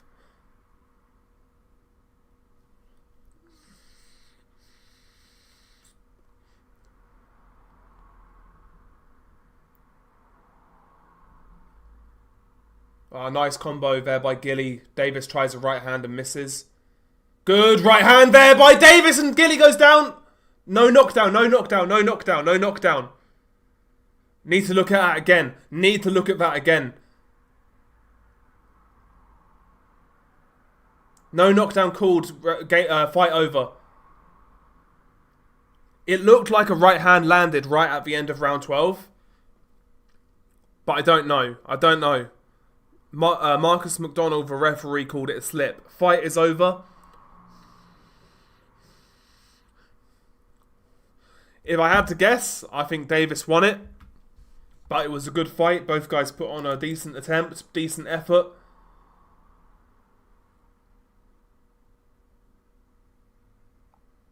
You're taking the piss. No, he's not. He doesn't live in a tent, surely. Ty Booth's a casino clerk now and lives in a tent. Quite sad, actually. Are you actually being serious, Jamie? You can't be being serious. He can't live in a tent, surely. Haven't scored this, but I'd say that Davis has probably won this, but Gilly had the best moment in the bout. Yeah, I'd probably agree with that. I haven't been scoring it either, but throughout most of the fight, I felt that Davis was more so in control. But, you know, after 6, Frampton had it 4-2 to Gilly. And the last 2 rounds I felt were certainly Gilly's. So, like, again, it's not a fight I'm going to go back and watch or rescore or score. So, if it's like a draw, I wouldn't call it a robbery or anything. Or I just don't know if I can see Gilly winning it. That's the only thing. If I see anybody winning it, I think it's Davis. But again, I wasn't scoring it round by round. I was just enjoying it for what it was. And it was a decent fight, to be fair. It wasn't a bad fight at all.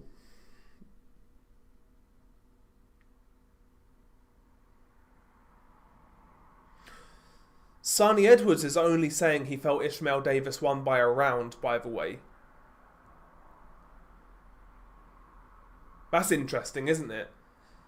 Sonny Edwards, he manages Ishmael Davis, so the fact he's only got Davis up by a round is interesting.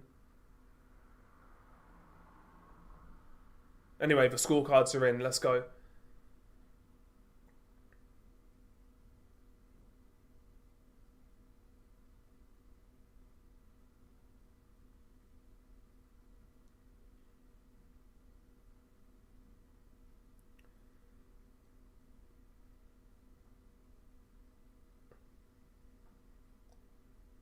It's a UD for somebody. Close scores.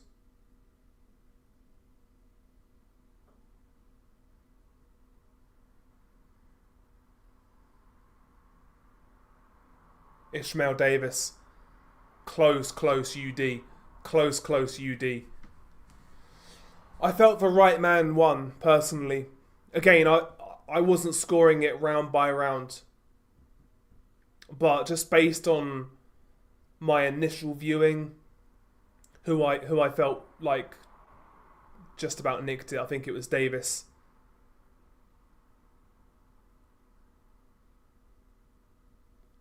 Yeah, close fight for me, but I felt Davis was the rightful winner.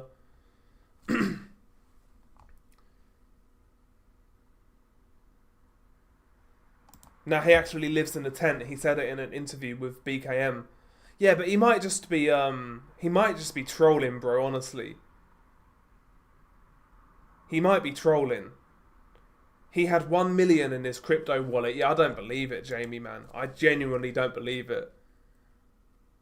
I mean, it's possible with crypto, right? You can have that in a day and like a week later it can be gone, right? I get it, but I doubt it.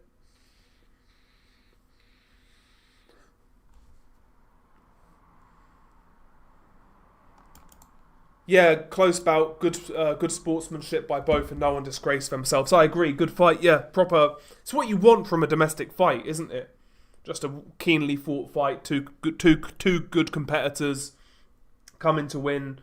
Decent to watch. Yeah, I liked that fight. It was decent. But yeah, it was close, man. It was close. It was close. It was close. It was definitely a close fight, but yeah, I felt the right man just about nicked it. Just about nicked it. It's always hard to say that when you're watching it, like, and you're not scoring it round by round. I get it, but yeah, I felt it was pretty close. But the right man just about nicked it.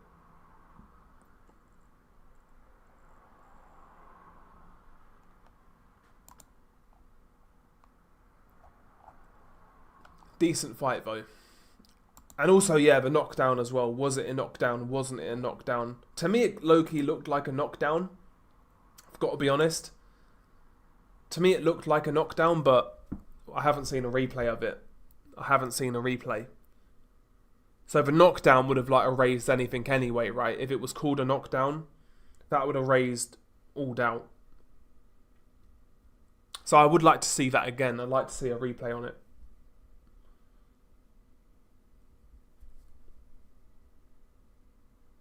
I'd like to see a replay. But yeah, Gilly came in and done a decent... he gave a solid account of himself. But Davis, to me, yeah, just a little bit better.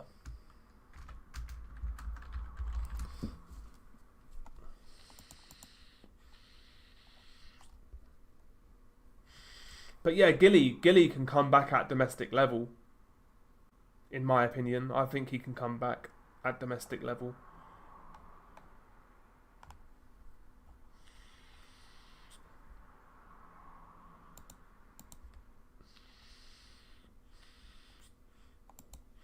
As for Davis,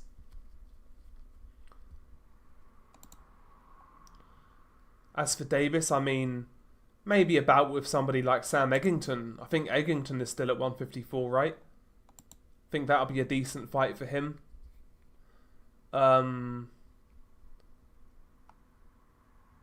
Maybe Bilal Fawaz, who beat Junaid Boston. I think Bilal Fawaz versus Ishmael Davis. Why not? That'd be okay at domestic level.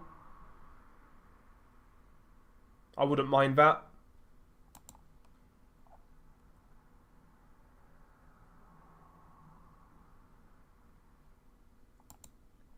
Yeah, I can see that as well, Rambler. That's what I was saying throughout a lot of the rounds, bro. Like, in terms of punches landed, it looked pretty close, but I preferred the harder, more crisp shots of Davis. Personally. More correct shots as well, you know. Yeah, Davis, Gilly at the end, when he first started adopting the movement, it looked a little off and it looked a little passive, but he made it work for himself after a while, last sort of 2 rounds.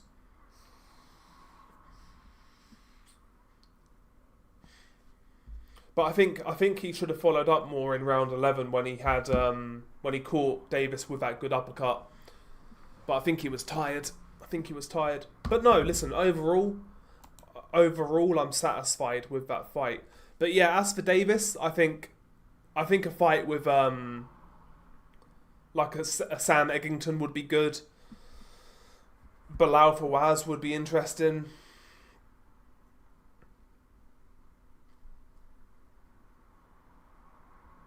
I think they're the sort of fights maybe he should be looking for.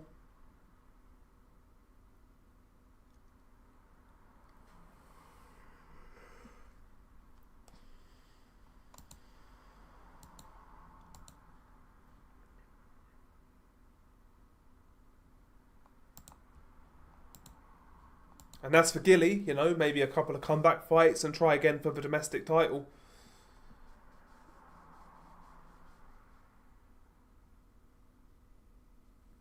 Speaking of 154, Josh Kelly's fighting Murtazaliev coming up. That's in January. He's fighting Murtazaliev in Newcastle as well, by the way. He's got a world title fight in his hometown.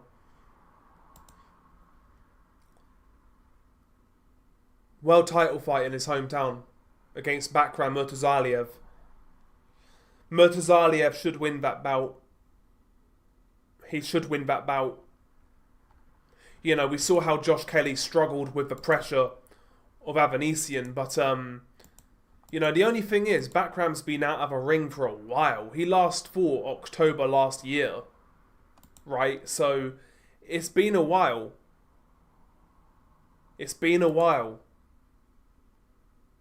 But yeah, I'd imagine Bakram will beat Josh Kelly up and knock him out. What's up, Nordic? Hopefully work's going well, good sir, man. Hopefully you're well. Yeah, it was a good fight, man. For a domestic fight, that's what you want. Like, just keenly contested, evenly matched, decent fight. Okay, so we got Tommy Welch versus Richard Riakporhe. Tommy Welch is the son of Scott Welch, who was a domestic contender way back when. Scott Welch, though, I don't even remember. I'm obviously too young to remember his boxing career, but Scott Welch was the guy in Snatch. He was the guy in Snatch that Brad Pitt knocked out, the big tall pikey.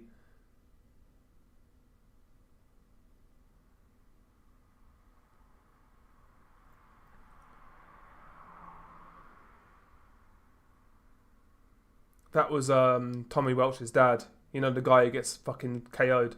The big dude. But yeah, Tommy Welch versus Richard Riakporhe. I've seen a little bit of this Tommy Welch guy fight, and he sucks. Riakporhe isn't good, but he'll beat this dude. Honestly. Yeah, Welch beat an ancient Joe Bugner, and he lost a title match against Henry Akinwande just before Akinwande lost to Lewis.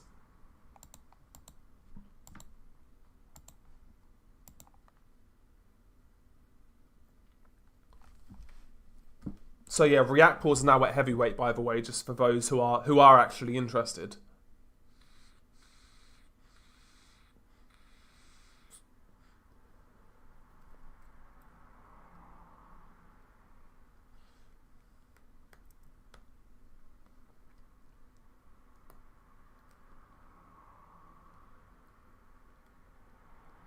Why does Adam Smith always make references to a fighter's looks, by the way? Such a weird guy.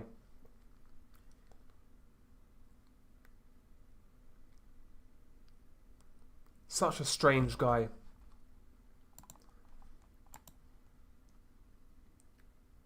No, I personally wouldn't have gone, bro. If I was able to get free tickets, I'd have sold them. I don't want to go London, bro. I wouldn't care if I never go London again. I personally wouldn't want to go London to watch this fight. Well, thank you, Owen. Thank you, man. Adam Smith's definitely on Jeffrey's list. I mean, possibly, bro. Listen, in all seriousness, I think Adam Smith's a nice guy. He seems like a proper down-to-earth guy. And I think he genuinely likes boxing. I just think he's become way too cliche heavy with his commentary.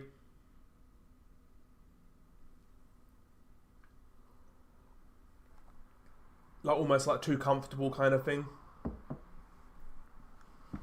But I do genuinely think he's a boxing man. He loves boxing. He cares about boxing. I genuinely think that he's just a normie. And yeah, his commentary hasn't really evolved. He's kind of he's got to that age now where he's got his cliches and he'll stick with them. Unfortunately. Like I said, we need for Black Skellington Ronald McIntosh. Because low-key, I always thought, like I said, I always thought he was a good commentator. But a lot of people didn't like him.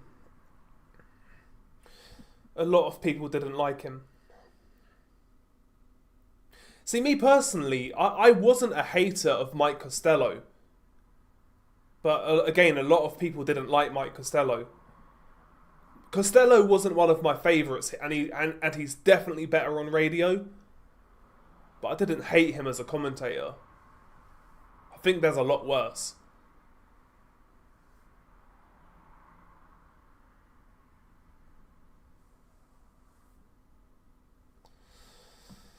Okay, Tommy Welch versus Richard Riakporhe at heavyweight, 10 rounds. Big step up for Tommy Welch, because he's fought nobody. He's fought absolutely nobody.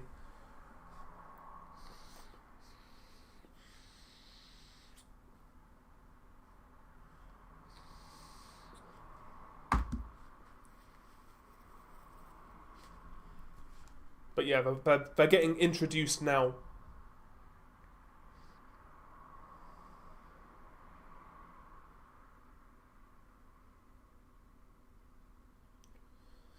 Listen, I just think it's because he's like, he looks a certain way, don't he, Adam Smith? He looks a certain way, he sounds a certain way.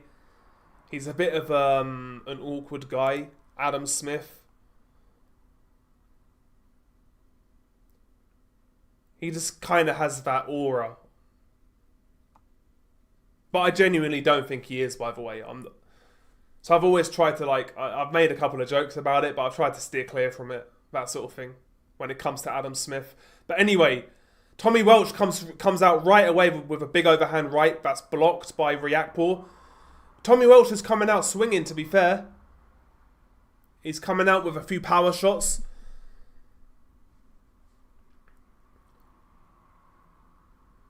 He's trying to loop some right hands around the guard of Riakporhe. And he's firing from low. He's kind of firing out of a crouch, Tommy Welch. But Riakporhe's just keeping his hands up. They're blocked. But it's a good body shot, though, by Tommy Welch. Left hand to the body. I'll tell you what. So Tommy Welch has had his entire career at heavyweight, 18 fights, whatever it is. Riakporhe's coming up from cruiserweight. Riakporhe looks bigger, by the way. And he still looks cut as well. He still looks in very good shape. But anyway, it's a decent start by Tommy Welch in terms of, like, you know, ambition. Not much has landed, though.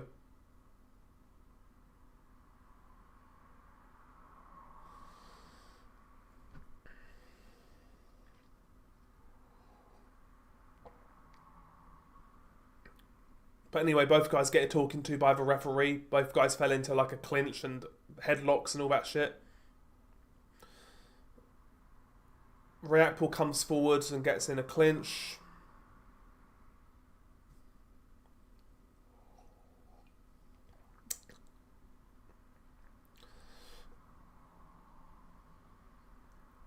Riakporhe trying to fire his jab now, just trying to walk down Tommy Welch. But Tommy's firing his jab from the outside. Again, blocked. Good jab though by Riakporhe. Big right hand there by Riakporhe. It's partially rolled though by Tommy Welch. You know, Tommy Welch is quite small at heavyweight, you know.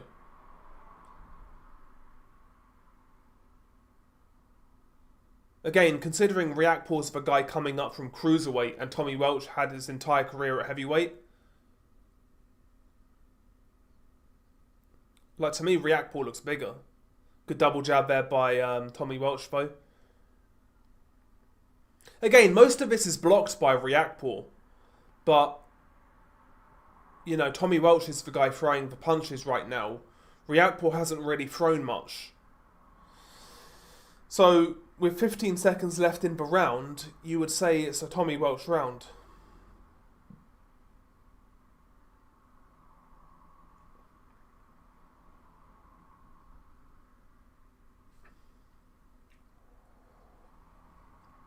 Ooh, right hand just missing there by Riakporhe. You just feel like when one of these right hands, when one of these right hands lands, it's going to do something. But, like, decent first round there by Welch. Decent first round.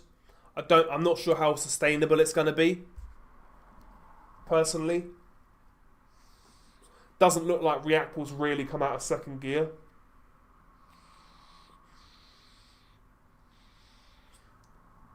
Whereas Tommy Welch already looks locked in. And I think this is the best he's got.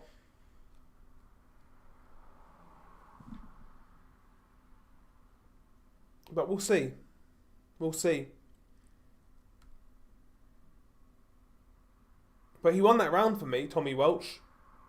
Based on his activity. Billy Nelson. Hang on. Billy Nelson's training Riakporhe now.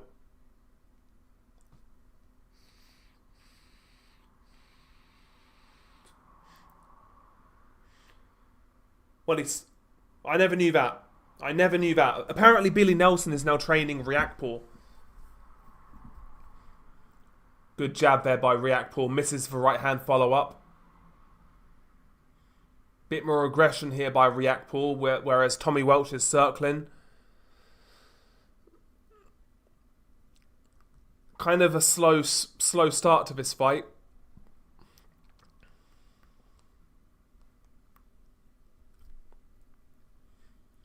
Good body shots there by... body shots by Tommy Welch. Tommy Welch gets caught by a right hand on the follow-up as he was going out of... Yeah, he's down.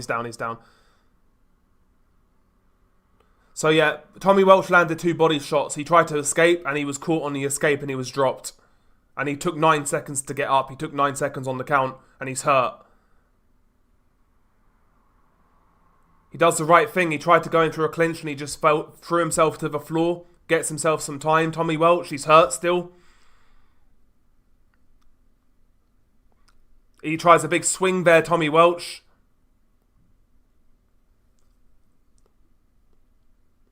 He was hurt. Yeah, Riakporhe just needs to take his time and look for that shot.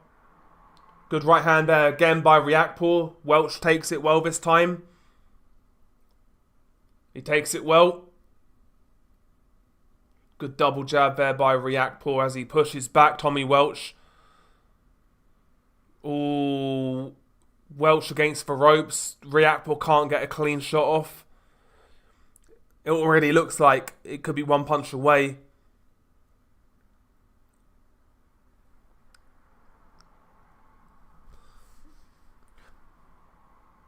Yeah, I mean...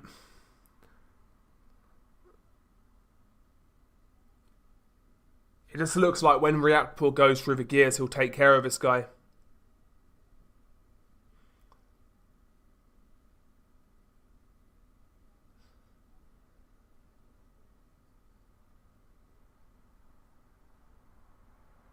But I still think he's feeling the effects of that knockdown. Big right hand again by Riakporhe. And Welch goes down again. He saw it coming, but he just went down. He's up again, though. He's looking like Glass Joe right now, guys. He's looking like Glass Joe. He's down again. And it's waved off. Right hand again. Easy work that was.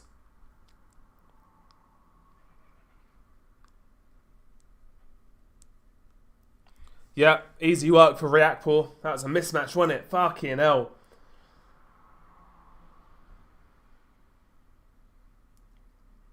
Yeah, I mean, listen. Yeah, Tommy Welch probably should call it a day. I mean, Welch had a decent first round, but, you know, Riakporhe wasn't really doing anything right. He was just kind of assessing what was in front of him, just high guard. Yeah, Tommy Welch was more active and fair enough, but yeah, as soon as like that power landed in round 2, it was it really, wasn't it? I don't think he ever recovered from that first knockdown. It was actually quite a nice knockdown because Welch landed 2 body shots like at mid-range, and as Welch was backing out of mid-range, Riakporhe caught him with an overhand right coming out, like going outside, like getting out, and yeah, it just dropped Tommy Welch. He just had no defense. Tommy Welch. And yeah, just too powerful, Riakporhe. Way too powerful. Way too powerful. I mean, I think that's more than likely his level, Tommy Welch. Like, Johnny Fisher level, yeah.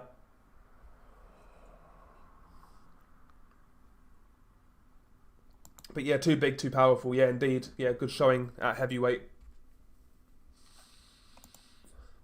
Is it Scooby next? Scooby Dooby Doo? Scooby Dooby Doo, where are you?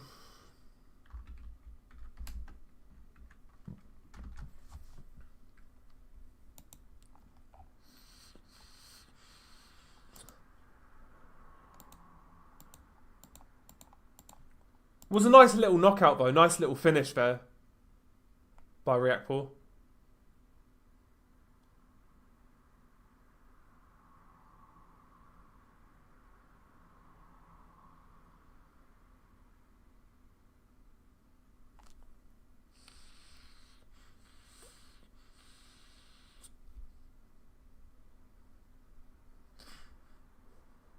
But yeah, he got the job done, you know.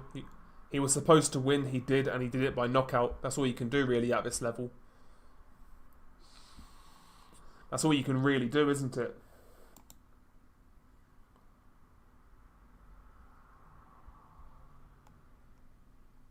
Where are you? What do you mean? No, Welch is bad. Welch is bad, Jamie. Welch is bad. Listen, I'm still not convinced by Riakporhe. We saw him in that rematch with Chris Billum-Smith, right? We saw his level there, but the only caveat is that at cruiserweight he was obviously cutting a massive amount of weight, and it's clear that the guy can whack, he can punch a bit. So listen, at a certain level, I'm sure he can pick up wins at heavyweight, but I don't think he's really going to be troubling like the top 7, top 8 of the heavyweight division. Personally, I don't see it.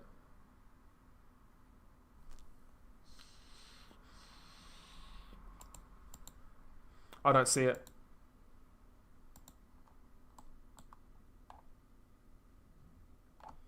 But yeah, Tommy Welch was way out of his depth.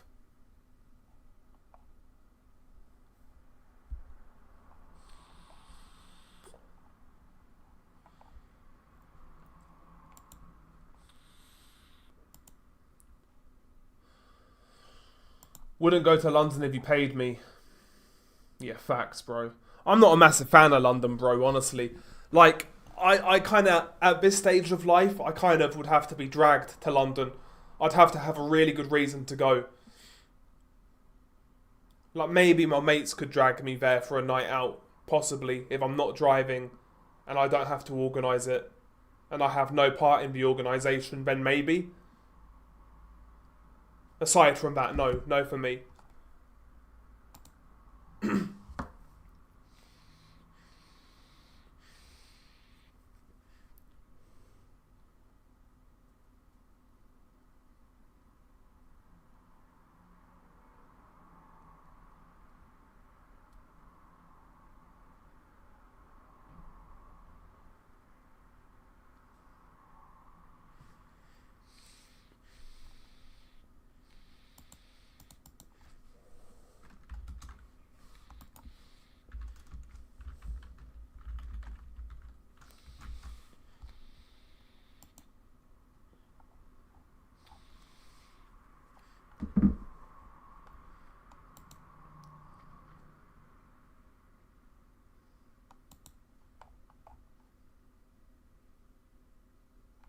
Terrible post-fight interview, by the way, by Riakporhe, saying about cruiserweight was the appetizer.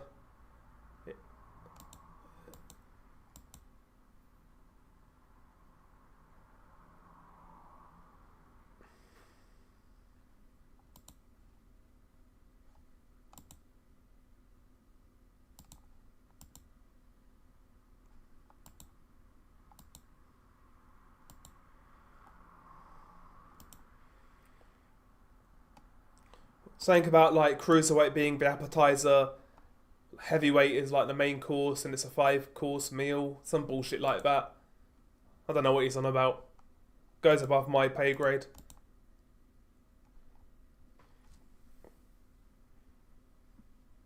He's hyping himself up like he's a prospect, and he's 35, by the way.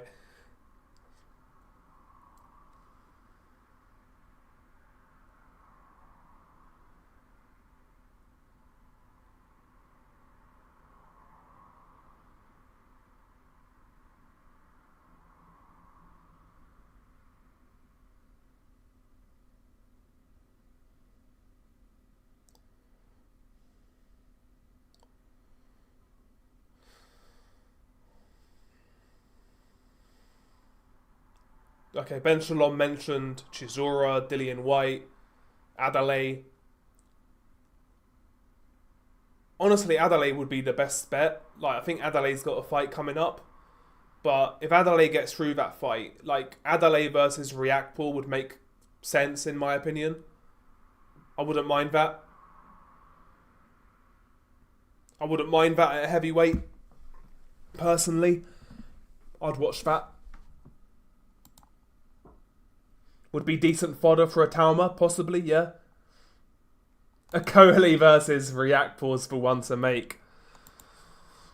I'd rather fucking dangle my balls in the blender, bro, than watch that shit.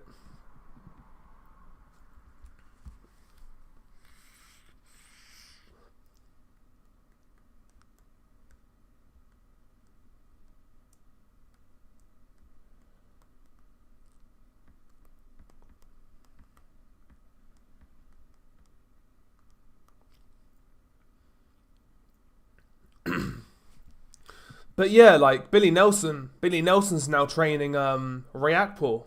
Fair enough to Billy Nelson. He's still getting paychecks, isn't he? He's still getting paychecks, old Billy boy. He's got a world champion in Lewis Crocker.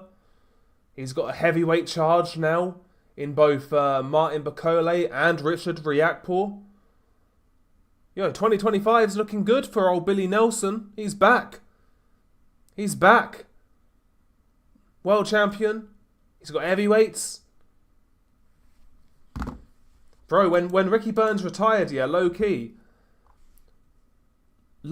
I felt that Billy Nelson would be no more. I'm not going to lie. I kind of felt like he'd be no more. I thought that'd be the last we saw of him. But fair enough. And to be fair to Billy Nelson, listen, Billy Nelson is... He's a much maligned figure, Billy Nelson. But number one, he did a great job, obviously, with Ricky Burns. Also, if you look at that Lewis Crocker rematch with Paddy Donovan, regardless of how you felt about the scoring, and I felt Paddy Donovan won the rematch personally, but regardless of how you felt about the scoring, like, the tactics for Lewis Crocker in that second fight were so much better. He was so much more switched on. I understood the game plan and what they were trying to carry out. I don't think it was enough on the night, but he was clearly better than that first fight. And you have to give Billy Nelson credit for that. I do think he's better than, like, what a lot of people make out Billy Nelson, you know? I do think he's a much better trainer than people make out. You got to give him credit, you know, to a degree. You got to give him some credit. Is there an equivalent of CJNG in Britain like Cartel New England or Cartel Fish and Chips? No, thankfully no. Thankfully no. But yeah, I've been still keeping up to date with old CJNG. I was writing the start of a script actually prior to coming on. Well, this morning I wrote the start of a script for the next video because a certain clip came out, recorded and perpetrated by CJNG. So yeah, I had to start writing that. Just when you think you've seen it all with these cartels, they'll pull something else out of the bag. Looking forward to a possible Zhang versus Makhmudov bout. That'd be a good fight. See, I think that fight makes perfect sense for both, because neither guy should be fighting for a heavyweight title or anything like that. Neither guy right now should really be fighting a top 5 heavyweight. Why not have these guys fight each other? It's going to be bombs away. Be a great fight. I would have Zhang as well, personally. I would have Zhang as well, Owen. Sorry, Jamie. I would have Zhang as well in regards to this potential fight. It's a good one, though. It's a good one. Because both guys are brittle to a degree. You know, both guys have vulnerability. But I think Zhang is a bit more durable. Especially to the chin. To the head. It's a good fight, though. It's a good fight, man. That makes perfect sense. Brian Norman's going to knock out Haney. What do you think? I hope he does. Listen, if Brian Norman knocks out Haney, he instantly becomes my favourite American fighter. And for the next 18 months, he would get a free pass for me. You know, he can do what he wants. I wouldn't criticise him for ducking anybody or not taking fights. If Brian Norman rids us of Devin Haney, he gets a service to boxing award certified by Del Boy. And by the way, I quite like his moxie, Brian Norman. I like the attitude going into this fight with Devin Haney.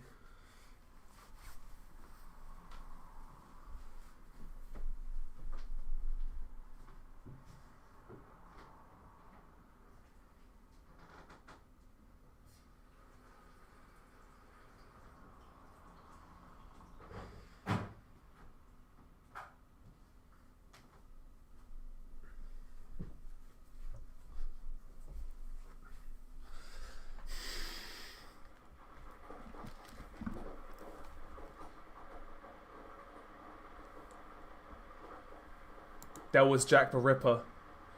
Definitely not. I feel like Arslanbek was lost a lot of stock after that Dave Allen fight. I think, like Nordic said, for him at his stage of his career, I think it's just like winner stays on, honestly. You know, they tried to rebuild Dave Allen. It was kind of a fight that was anticipated to a degree. And Makhmudov won, so he can move on and get a fight from that. Yeah, I was thinking this as well, Seagar. Like, you know the thing about American boxing right now? Like, a lot of these American fighters, no offense to the American audience, but a lot of these guys genuinely have zero personality. They're like some stock characters in a video game. You know, like the create a character video games where you create a character and it's got like set dialogue and like just Bobby Basic, zero charisma. Like, I feel like every single American fighter is pretty much like that. Like a just a cliche of what a fighter is supposed to sound like. But you're right. Brian Norman actually has his own kind of vibe, his own personality, which is good. Seems like his own type of person. You know, I like how he was subtly trolling, because I did watch the little face-off thing they did. How he was subtly trolling Devin Haney, you know. He was kind of stroking his ego, but in a trolly way, kind of thing. Do you know what I mean? Like, I kind of liked his approach there.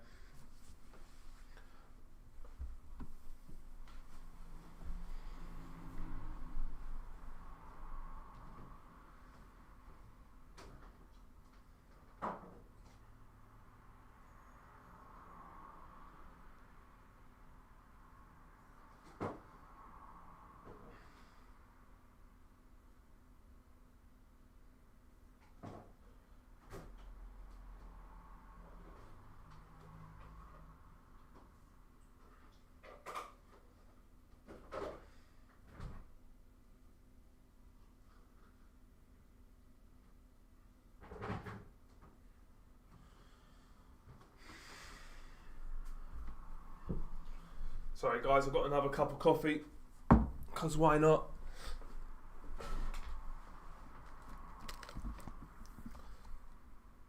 The Ripper was Michael Maybrick. Yeah, I've not. Do you know what? That's one thing I've never delved into is the Yorkshire Ripper. The Yorkshire Ripper theories.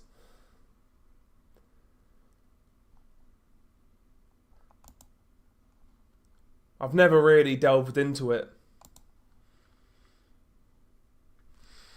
You know, when it comes to British serial killers, and sort of true crime cases.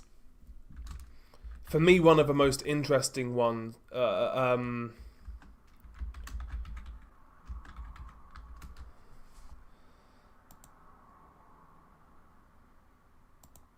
on. Like the Moors murders are really interesting to look into and look into closely, because there's a lot of alternative theories about like the Moors murders and also Fred and Rose West. Those two cases in particular I think are very interesting.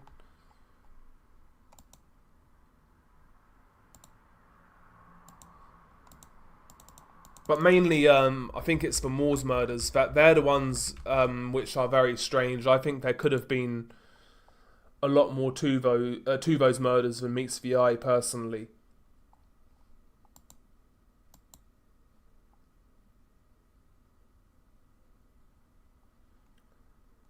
Yo, what's up, Joe? Leaving the office. Looking forward to getting back home for the fight.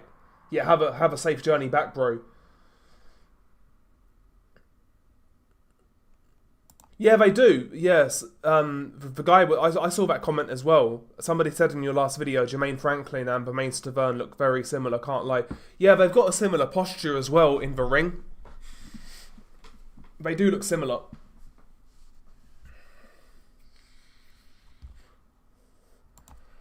Bro, that pretty much summarizes my thoughts on Ben Shalom. A very peculiar guy. Yeah. Funny handshake merchant. That's what he reminds me of. A funny handshake merchant, you know?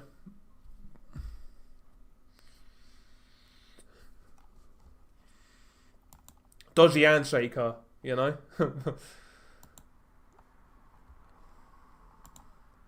Okay, so we've got Adam Azim now against Kurt Scobby, who I've never heard of.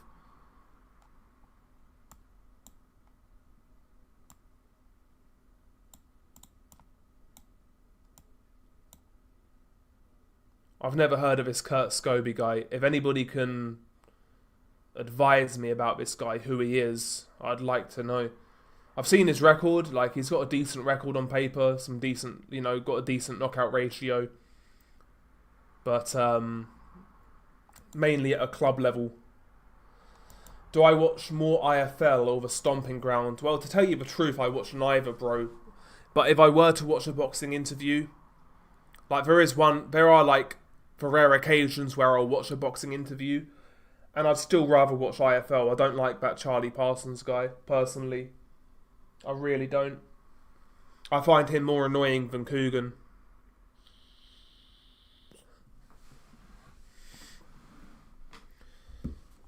Okay, so that Scobie guy got stopped by a random redneck on Pro Box. Okay, cool. So he's not good. Yeah, because matey, Adam Azim was supposed to fight that Russian dude, Abdulayev, Zawa Abdulayev, which would have been a decent fight for him. But Abdulayev had visa issues, so they drafted in this Kurt Scobie character.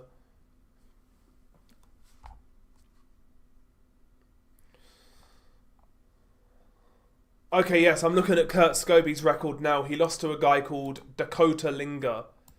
Dakota is like the most redneck name as well, isn't it? That is the most redneck name, Dakota.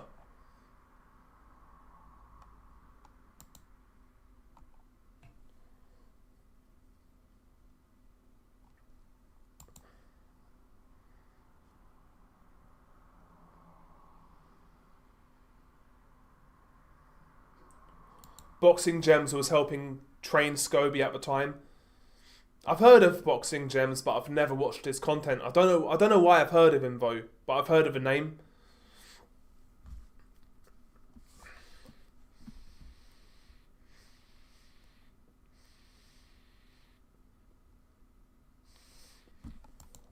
I guess his only chance, Elden Joe Gaming, is whether he can find that chin of Adam Azim, because he seems to have a bit of power, this Scobie character.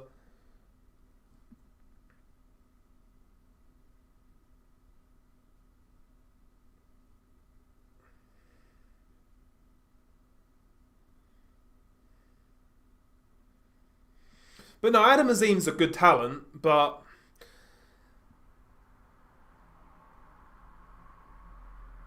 we'll see what happens if it. He's an athletic. He's what I call like an athletic talent. Like he's got a lot of raw potential. Like the speed is there, foot speed, hand speed, reflexes, decent power, decent explosivity. Like he's got a lot of like the raw attributes. Like he's got a lot of athletic ability. How good is he as a boxer? If someone's in front of him who's a bit cuter, who's a bit more defensively responsible, who's in his prime and sharp, you know. There's a lot of question marks about Adam Azim still for me.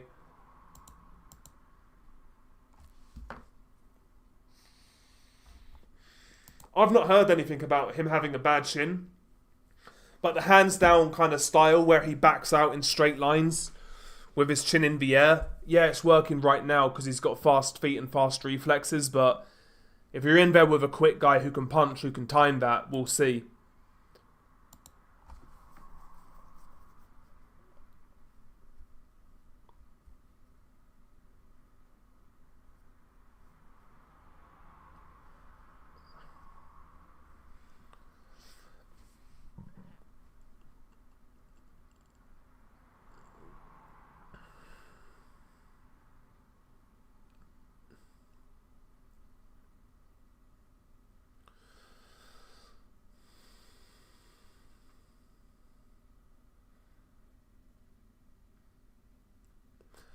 He looks in good nick though, that Scobby guy. We'll see what he brings to the table. He's a late replacement, so I'm not expecting much. If I was him, man, I'd just try and find that chin very early and hope for the best.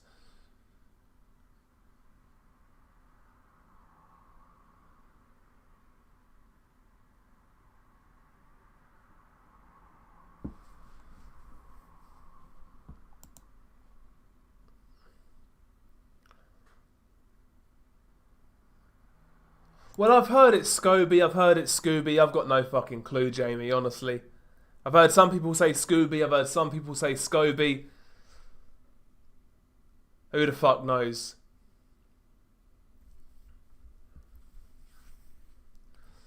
Who the fuck knows, my man? Well, they're saying Scooby. It's a hell of a name, innit? Kurt Scooby. It's a hell of a name. You could have so much fun with using your nickname, like making a nickname if your name was Kurt Scooby. Everyone's saying it's Scooby, innit? I don't care, like you pronounce that Scobby, how it's spelt. It's Scobby, mate.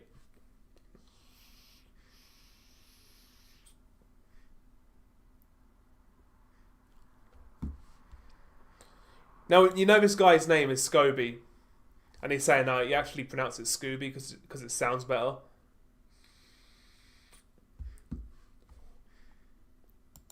Yeah, this is a myth. The announcer called him Scooby as well. Ain't spelt that way, mate.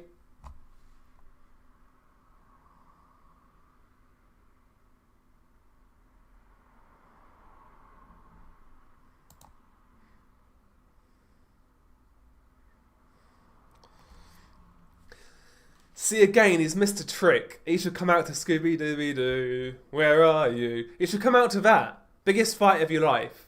Nobody's heard of you, but you got a cool name. Come out to Scooby-Dooby-Doo. What's wrong with you, man? Just coming out to some generic rap song.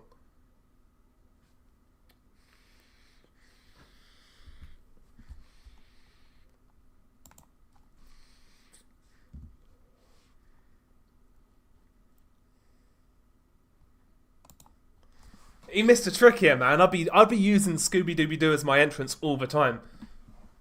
Every fight. He missed a trick. I feel like if you have a name like that, you could market yourself so much easier.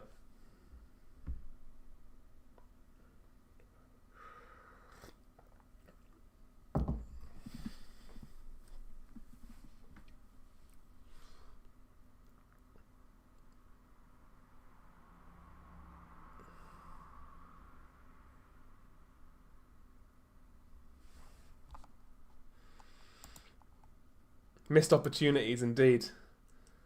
Yeah, bro, Bellew looks ridiculous, by the way. Yeah, listen, I hope he goes in Vesigar and actually tries to fight, tries to win, you know?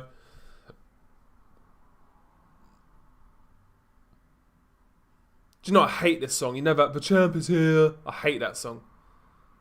I know he's actually coming out to Roy Jones. That's an alright song, to be fair.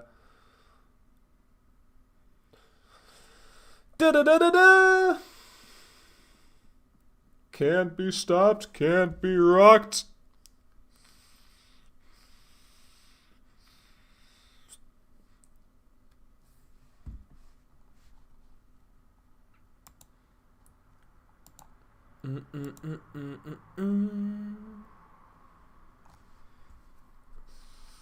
Did Roy Jones actually sing that song, Can't Be Stopped?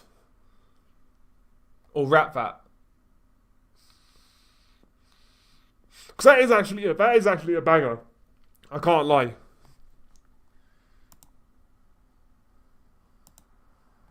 That is actually a banger. I like that song, like, unironically. I think it's a good song.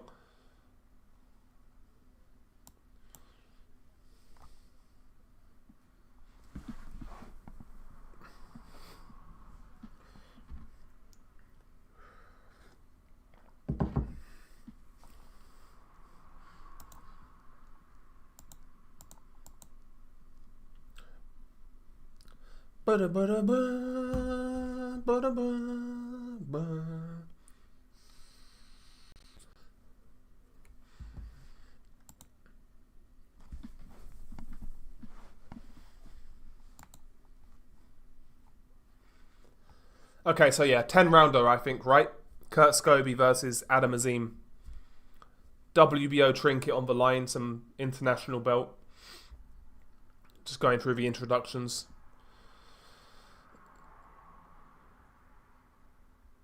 There's a guy in his corner, in Scobie's corner, looks like an extra from Jersey Shore. Who hasn't hit the sunbed, though. He's been missing his sunbed.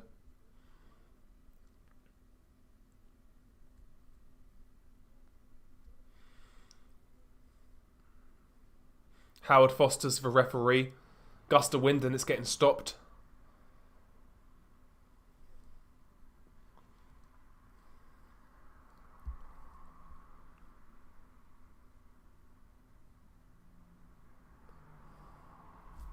It's criminal that fat cunt still gets work, by the way.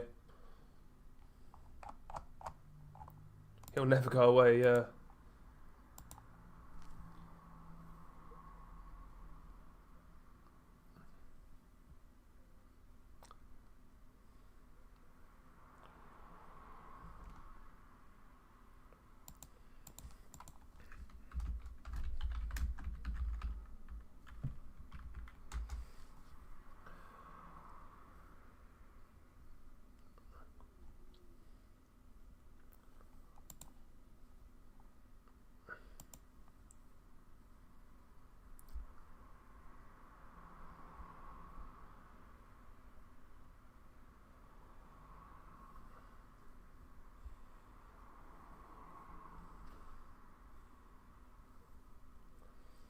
Still going through the introductions, guys. This is what I don't like, man. I just speed it up a little bit. Just speed it up. The problem is, so it's 7:30 at night, right? And we are... Let's have a look at this card again.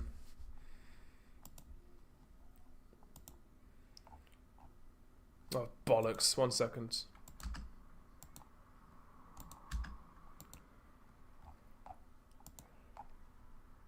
Oh, fucking hell, man. What's going on here? We've only got this fight and the next fight. And that's it. By the way, this is actually a 12-rounder as well. So we've got 2 fights before the main event and it's 7:30. That seems rather quick. Because if this fight ends early, which it could do...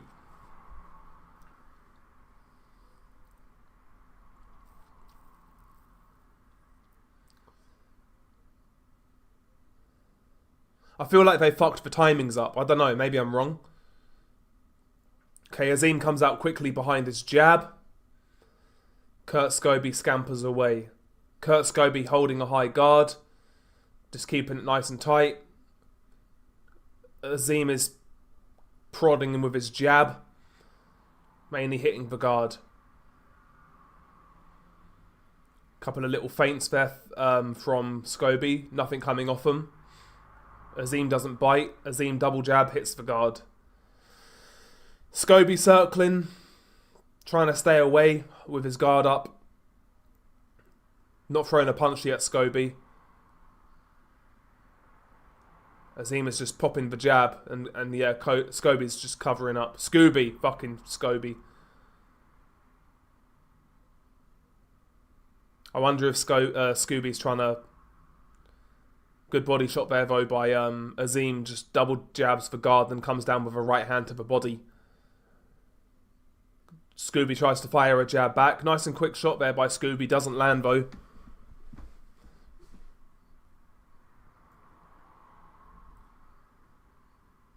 Just maybe Scooby with his high guard is trying to get a gauge of a rhythm. A jab gets through there by Azim. Nice head movement there by Scooby. Not good body shot though by Azim. Left hook. The jabs are getting blocked primarily by the guard of Scooby. Good body shot there by Scooby. By Azim, sorry. Scooby hasn't thrown really anything apart from one jab. He's just covering up. Right hand blocked by the guard of Scooby.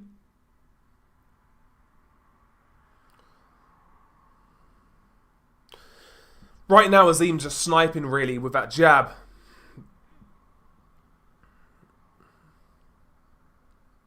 Misses a right hand there, Azim. Scooby gets out nicely.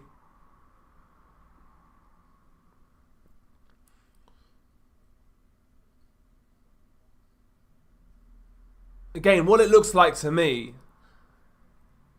with Scooby not throwing anything, he's just catching a lot on the gloves. Is he trying to get a gauge of the rhythm and power to try and then maybe look for the counters later on? Left hook partially blocked there by Scooby. Goes for a right hand there, Scooby, but evaded by Azim.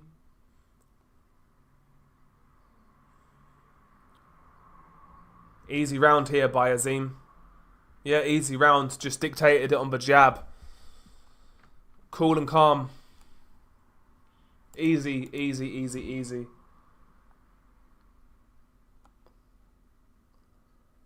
What's up, Tom? How you doing, broski? How you doing, mate? Any good fights? On the undercard of this card, Sam Gilly versus Ishmael Davis was a good fight. That was a decent fight, to be fair. Yeah, wherever you eat, I eat. Wherever you fish, I fish. Yeah, right.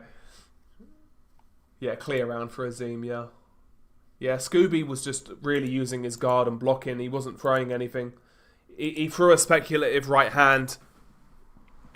And he threw a jab, basically. That was it. Azim was just working the jab, really. Not much was getting through, but he was throwing the punches, so he won the rounds.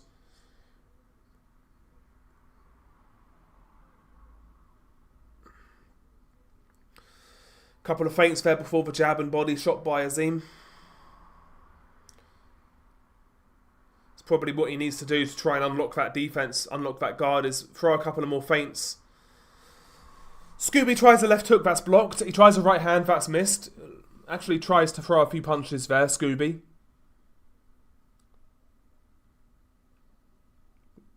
Good jab by Azim.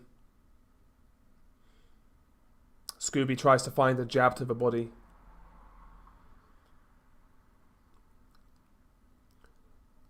Azim's got his distance down okay so far, to be fair to him. He's catching the guard mainly, but he's catching Scooby at the end of his punches. Good body shot there by Azim.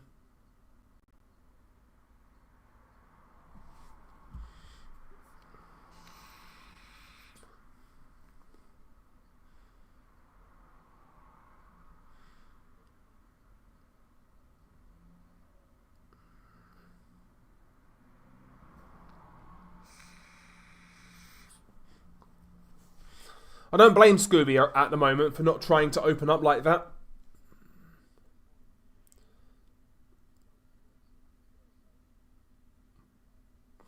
But, you know, you don't want to get too passive at the same time.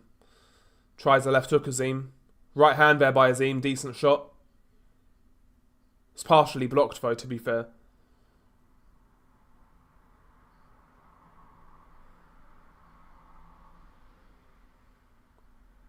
Jab gets through there by Scobby, but two more get evaded by Azim.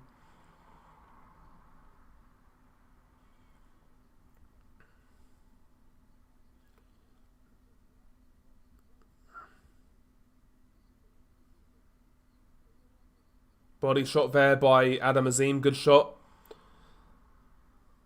Doesn't react when Azim throws the jab to the guard and then comes down with a right hand to the body. Scobby doesn't read it. Good right hand there by Azim. It gets through. Scobby in for a clinch. Right hand split the guard of Scobby, and yeah, it was like a delayed reaction, but Scobby had to hold on.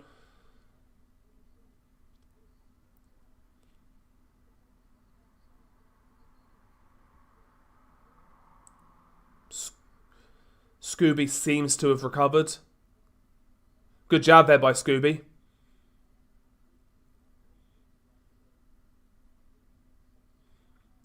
Good block there by Scobby. Blocks the left hook of Azim. It's very patient here by Azim so far. Scobby tries to land a big left hook and misses wildly. Composed by Adam Azim. You know, the openings are not there. In round 2, he's continuing to stick with his jab, but he's adding more feints into the game plan. Just little shoulder feints. You know, just trying to open up Scobby. Just very composed at the minute, boxing behind the jab and winning the rounds.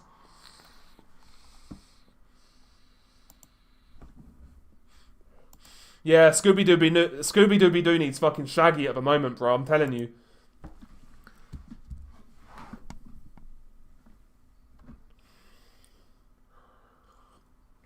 See, if I'm Kurt Scobby, right, and he's coming in there unknown with a knockout record. Yeah, he's not fought anybody, but if I'm Kurt Scobby, I go in there and I'll try and test Adam Azim's chin early and just see what happens. You know, you're coming in short notice. You're not supposed to win. Nobody knows who you are. I understand, yeah, he's trying to cover up and maybe catch Azim and maybe... Good shot there by Scobby. He rolled with it, Azim. Good right hand by Scobby. That's better. Low lead hand by Azim got careless there. Just got very, very sloppy. Overhand right by Scobby. Landed. Good shot. Left hook again, partially blocked though, this time by Azim.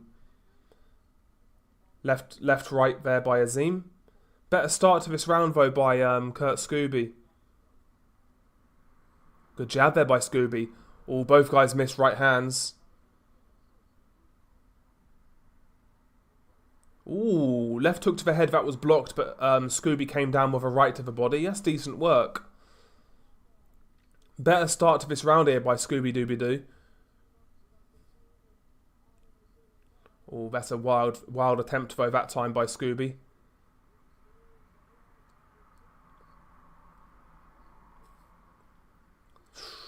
He misses there, Scobby. Tries another right hand, Scobby. He's more adventurous this round, old Scobby. Ooh. Scobby went for a body shot. Adam Azim went for a left hook. Neither landed cleanly.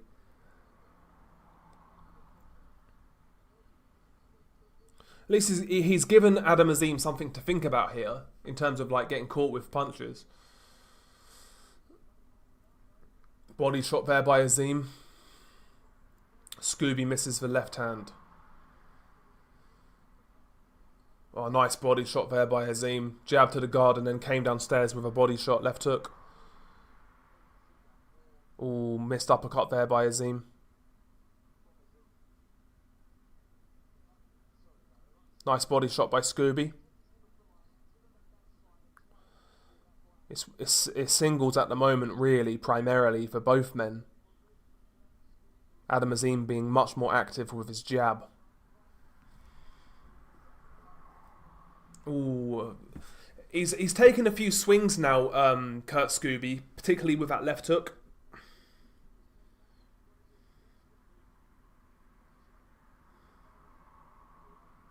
Again, he tries another one. Scooby is way wide with it though, way off target. Good 1-2 there by Azim.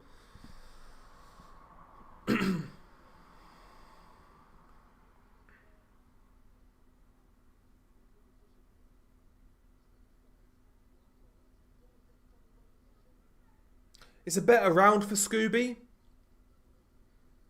because he has landed a couple and he's got close with a couple, but not enough to win a round. Not enough to win a round. But it's better. Scooby will lead him into a trap and unmask him. He always does.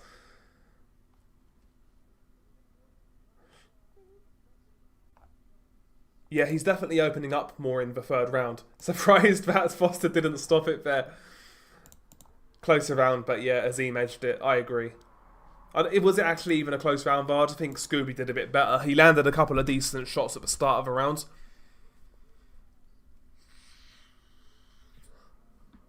But it's better, right? It's better. It's better.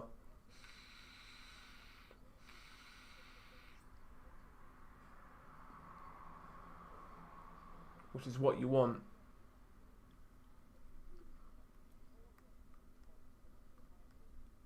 That is a nice stadium, though, the Tottenham Hotspur Stadium. It's a nice stadium, I can't lie.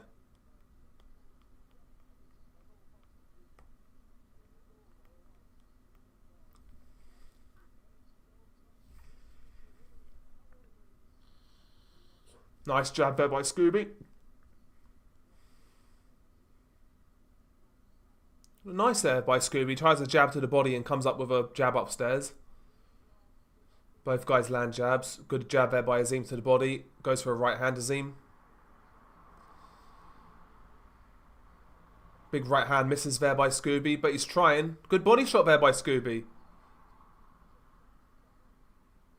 He is a bit wild at times, Scooby. He's not got his distance quite right, and you do wonder like if he misses one of these shots one too many times, he could get countered.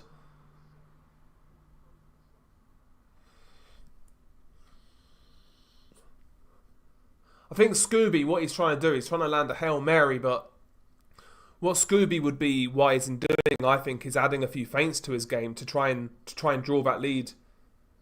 Or Adam Azim, maybe. To try and make Adam Azim fall in almost, you know. Because when Adam Azim's leading, it's hard for Scooby to read because Adam Azim's so quick and he's using his own feints as well, Adam Azim.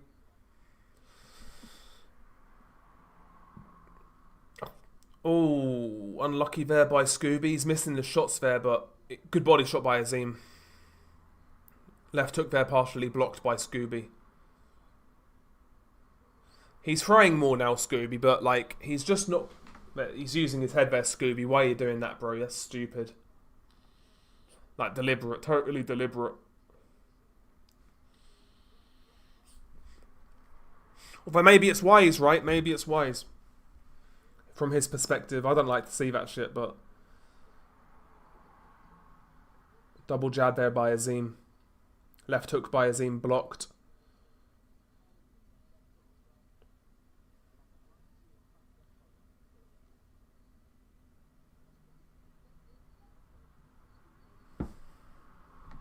He looks like a strong dude, Scooby. Like, physically. He's banking on that left hook, though, Scooby. And he's missing it. He's got close a couple of times, but he threw himself off balance there. Jesus. 1-2 there by Azim. 1-2, but the right hand now goes to the body by Azim. Good work. Right hand partially lands there by Scooby. No real pop on it. Scooby again leading with the head. Howard Foster's given him a talking to. You do wonder if it's the other way round. Does he give him a talking to after two moments of it? Nice right hand there by Azim. Nice right hand to the body by Azim.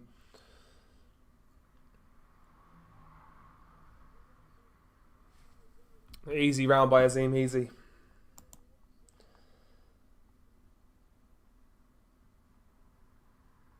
I'd go Azim easy, bro. I'm not going to lie. Scooby landed a couple of shots there, but...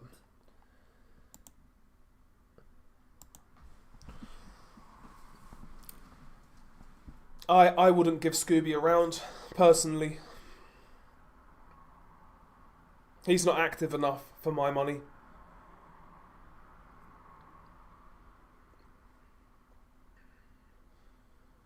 I mean, Azim isn't looking... he's looking fast, but he's not looking like a world beater. But he's doing enough to be beating this guy at the minute.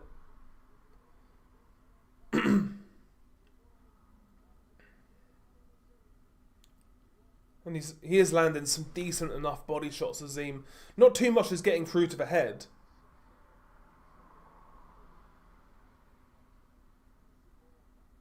That's a better jab, though, by Scooby. Good jab by Scooby again. Nice jab again by Scooby. That's better.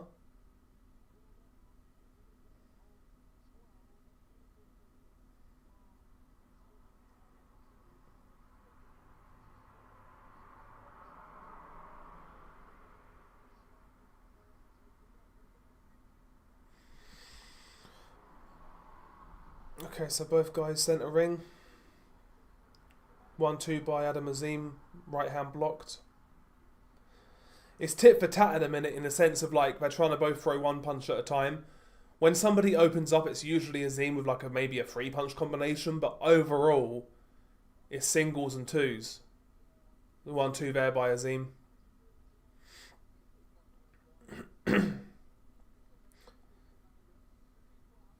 Nice right hand there by Scooby. Again, didn't get the torque on the punch that he would want. Didn't turn over the knuckles like he should, but it landed.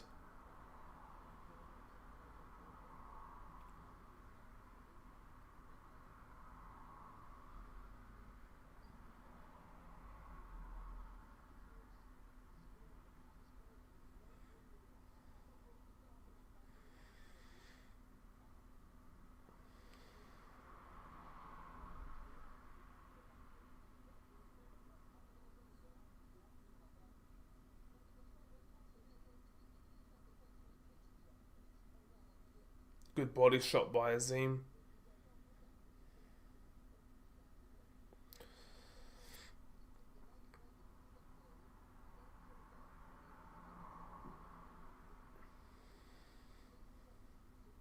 If he wants to force a stoppage, the bodywork's definitely going to be key. Azim, that is. Because it's at a low pace so far, man. Scooby's not going to gas fighting like this. Good double jab there by Azim. It's not a great fight, if you can't tell.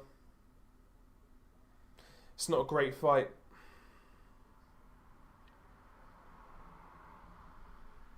Again, bear in mind, this is a late replacement here in Kurt Scooby.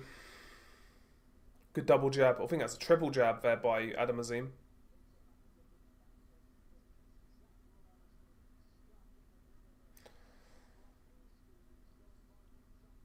Oh, right hand there by Kurt Scooby. I don't know if it even landed, but it was a good attempt. Like, he's landed a couple of shots here and there, Scooby. And he's missed some close ones, but it's just, there ain't much there. For me.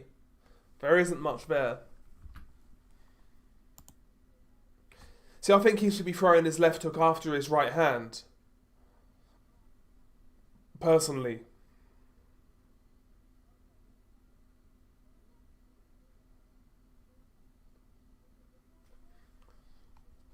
Another Azim round, but Scooby started okay. Yeah, exactly. That's what it is. Like, Azim is more consistent throughout the whole round. Whereas Scooby will have like a moment here and there, but he doesn't really build on it at all. There's no consistent jab by Scooby. There's no consistent work rate. Again, I think he'll be more suited to leading. If he's going to try and land power shots, maybe lead with a right hand and then follow with a left hook.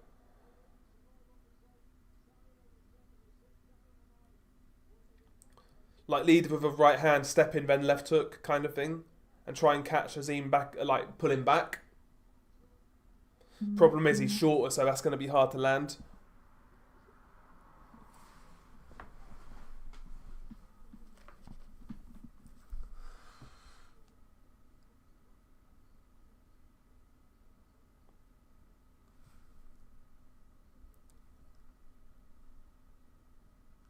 A couple of feints there by Scobby.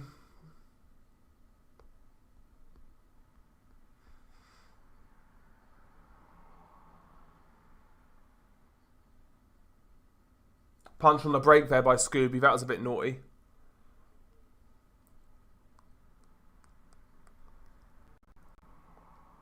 There's a forearm. Scobby at this point, he's committed a couple of fouls. Not like he hasn't been. It's not been super consistent, but you can tell he's getting a bit frustrated. It's a good body shot there by Azim. There was one there before Scobby, but by Scobby. But Azim's was better. But yeah, it's going to get to a stage soon where you got to ask, like, when is Scobby going to start changing things up? And maybe throwing a few more shots?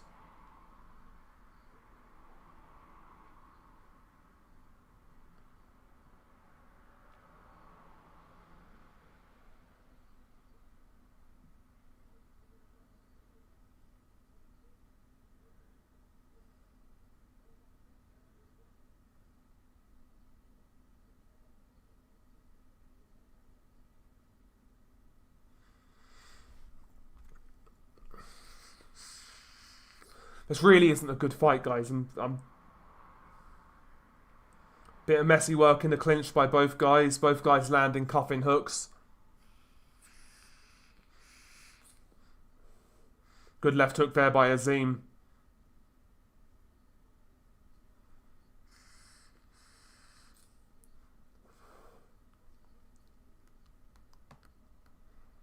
Good body work by Azim. It's getting a bit fucking ragged now as well.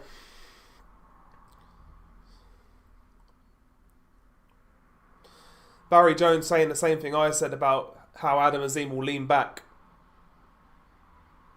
And with his chin up as well. That's what I'm saying, the left hook. If he wants to throw that left hook, Kurt Scobby, I think he needs to throw the right hand, step in, then come through with the left.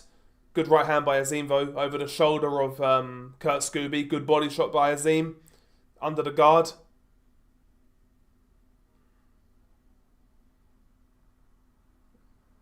Ooh, left hook there by Scobby. Not much on it though. Another round by Azim for me. Pretty clear as well, for my money. What do you guys think? I ain't giving Kurt Scobby a round. Pretty much, yeah, a bit dirty, Kurt Scobby, and throws a left hook. Yeah, he needs to disguise that left a bit better. If that's the route he wants to go down, he needs to disguise that left hook a bit better. Put it on the end of a combo, put it on the end of a right hand, hook off the jab, feint the jab and hook, you know. But he's just leading with a left hook and it's easy to see. It's easy to see for Adam Azim. He's evading it pretty comfortably.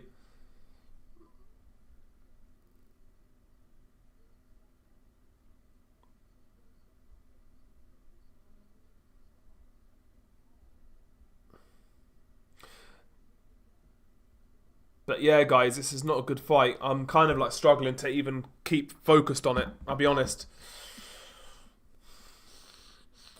Better from Scobby. He missed all of those power shots, but it's the intent. It's the intent. He put a few together. It's the intent.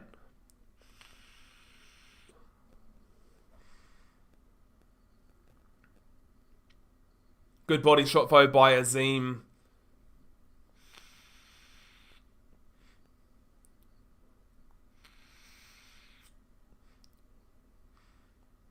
Good body shot back by Scobby. Left hook by Azim. Body shot by Azim. Good shot.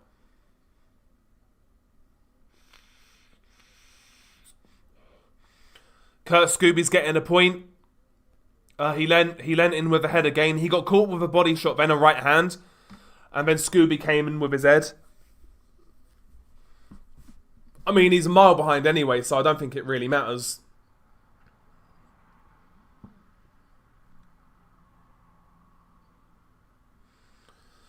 It feels like Scobby's in here to get to the distance, I'll be honest. That's better by Scobby, though. A couple of body shots. Good body shot, though, by Azim.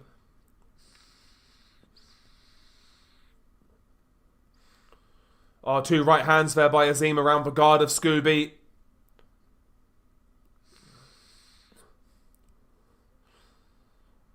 Azim going through the gears a little bit in this round. Good body shot by Azim. Left hook by Azim up top.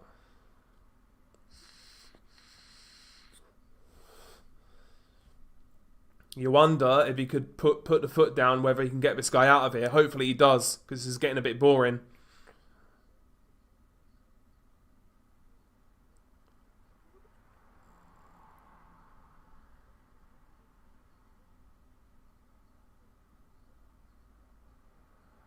Oh, lovely left hook to the body there by Azim.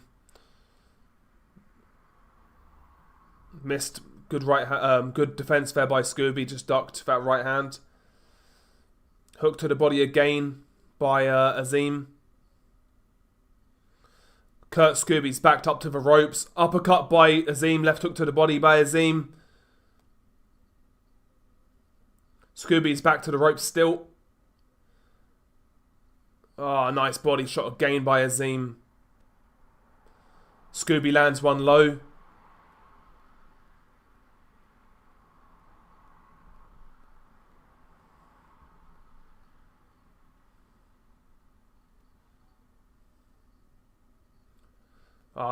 Azim's finding that left hook every time he throws it now to the body.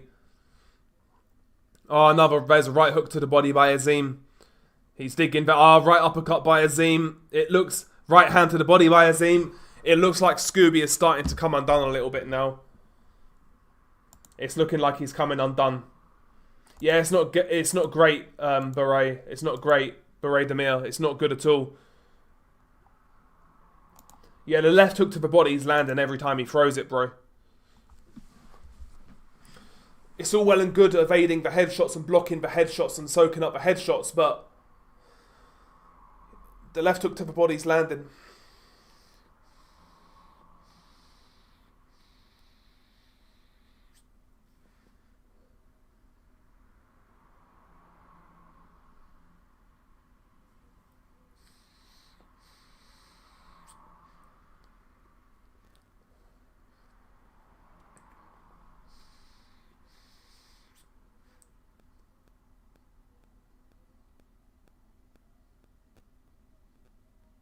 Conor Benn's getting more support, by the way, than Eubank in the crowd so far.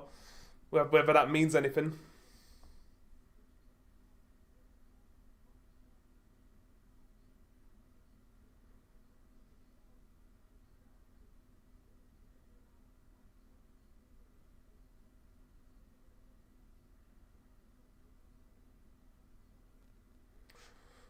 Wild right hand attempt there by Scobby.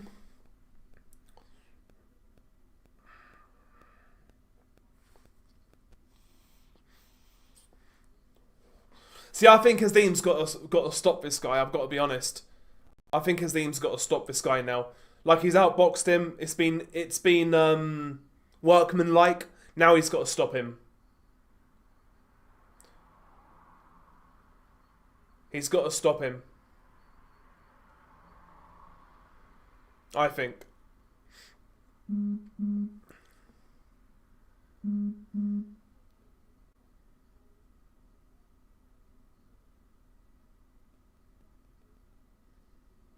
Nice body shot by Azim. Oh, lovely uppercut there by Azim. Breaks, splits the guard. He's kind of getting overwhelmed now, Kurt Scobby, by the speed.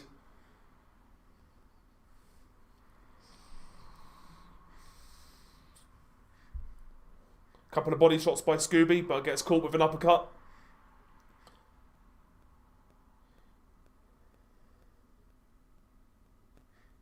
Yeah, he's pushing with his punches now as well, Scobby, more often. That's a lovely body shot by Azim. Good right hand by Scobby.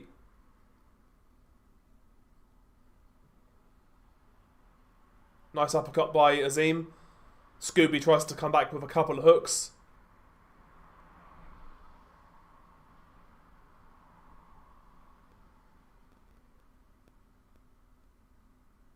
Good body shot by Azim.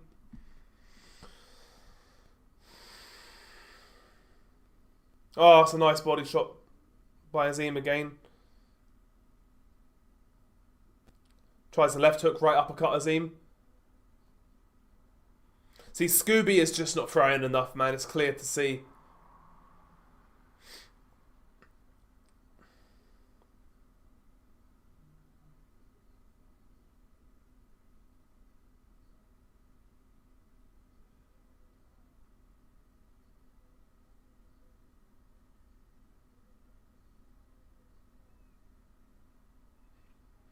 I mean, he'll say the rounds are good for him, and to a degree that's true, but again, I think if you're being marketed as like the next big thing at 140, I think you probably have to stop a guy like Kurt Scobby, I've got to be honest.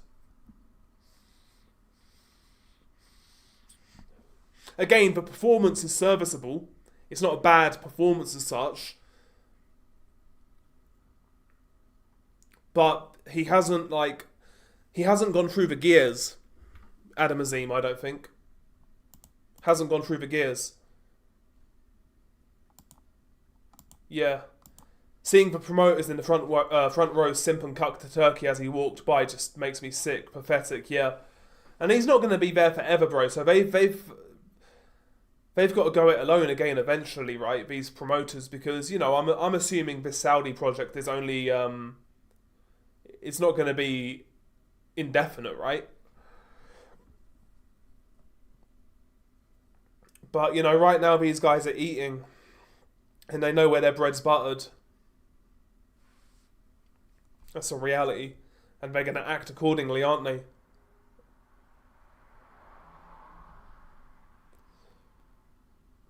But no, I do think Adam Azim needs to stop this guy now. Like, he's won every single round. Pretty clearly. Well, very clearly, I think.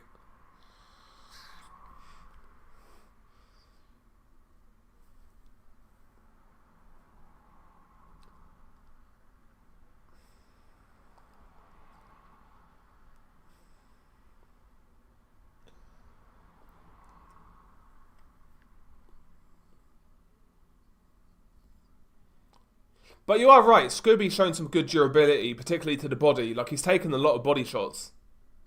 Whipping body shots as well. Good defense there by Azim. Evades a right hand by Scobby.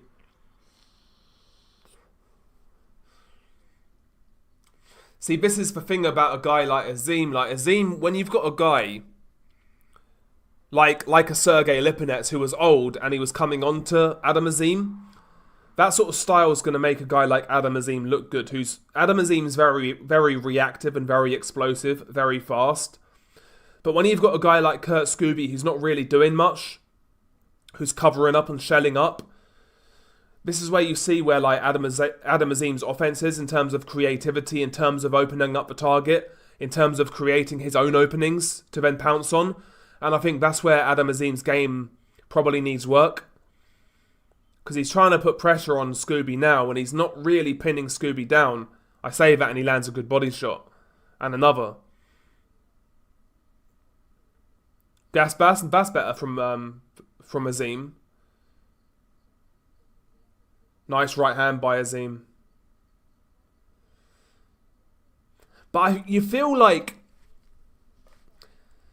an astute counter-puncher who's at a really good level, like a world level. would see the openings there against Azim. Azim is very fast, like I say, very athletically gifted. But once you've been in there with him for a few rounds, he tends to do the same thing over and over.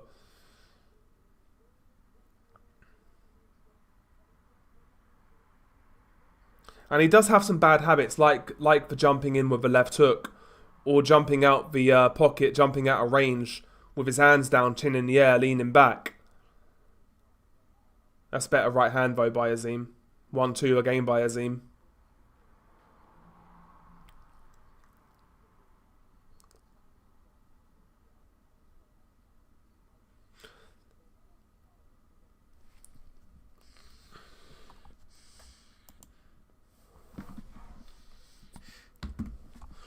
But yeah, looking at this fight, it's clear Azim has a lot of attributes that you would want from a fighter if he was a trainer. And it's clear that Azim has enough ability to compete at a certain level. But those cute counter-punchers who have good timing with a bit of power in and around world level, those are the guys who I think will answer a lot of questions about, or ask a lot of questions about Adam Azim. You know, like if there was a guy like Danny Garcia around, that sort of style.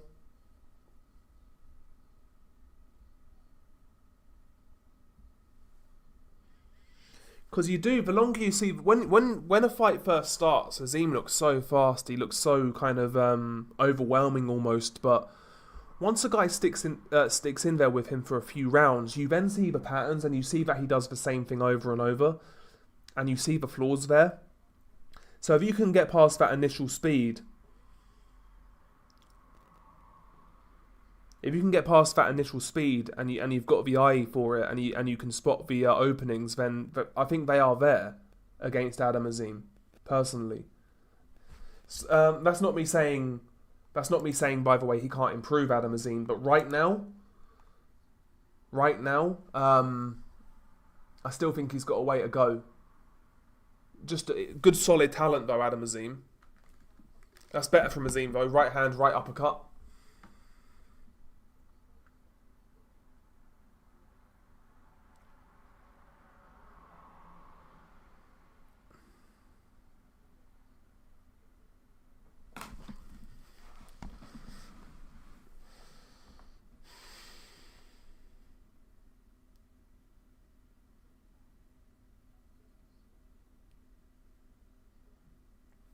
But it's round 10 out of round 12, and I have to be honest, guys, it hasn't been a great watch.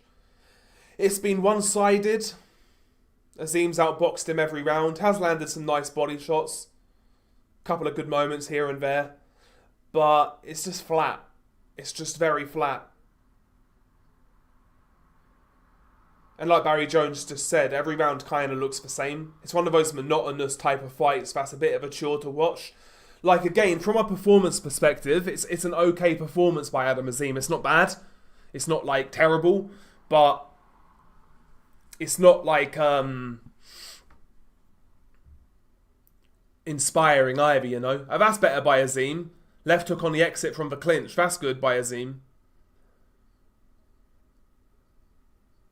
Jab, right hand, left hook by Azim.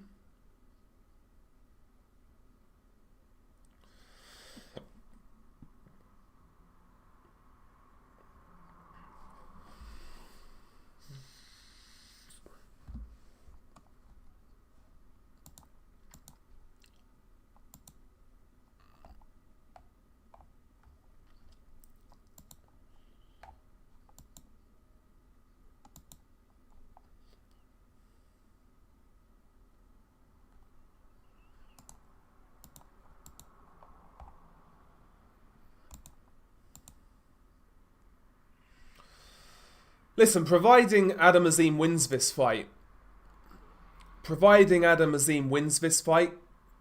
I think a guy like maybe a guy like Jose Valenzuela would be a good fight for him next. Maybe even like an Arnold Barboza, possibly. Yeah, this fight is trash, Nordic. This fight is trash. The first fight on the card was actually pretty good. Davis versus Gilly. That was a decent fight. That's what you want from That's what you want from a domestic fight, you know, just well matched, evenly fought. Both guys were pretty sporting as well, to be fair to them. Just a good fight. But yeah, last fight was a mismatch, Riakporhe and Tommy Welch. And this one's just fucking boring, honestly. Again, these speedsters like Adam Azim, when you've got a guy, when they have a guy in front of them who's not engaging, that's when you see how creative they are in terms of offense, in terms of, like I say, making their own openings and creating their own openings. And Adam Azim, as fast as he is, as explosive as he is, I don't think there's enough cuteness to his approach. I don't think there's enough creativity with his work.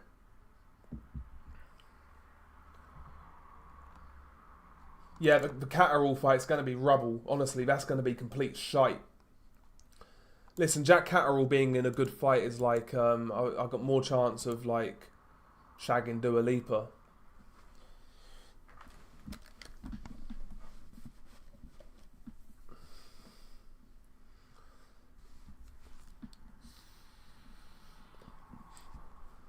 Good counter left hook by Azim. Nice left hook to the body by Azim. I just want this fight to be over, guys. I can't lie.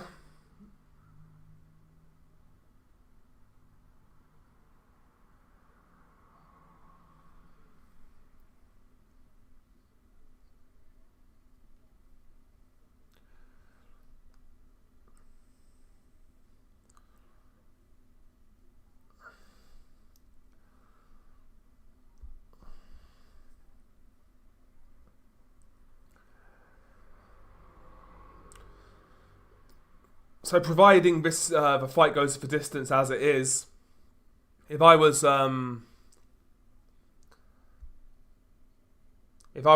a scorecard for Adam Azim, you know, like they did at school. Like at school when we had our like end of term reports, like the bare minimum, like the bottom of the barrel bare minimum was like satisfactory. And that's what I would give Adam Azim, is satisfactory. That's it. Like, he's won every round clearly. But I still think a lot of work needs to be done with Adam Azim personally. A lot of development needs to be made.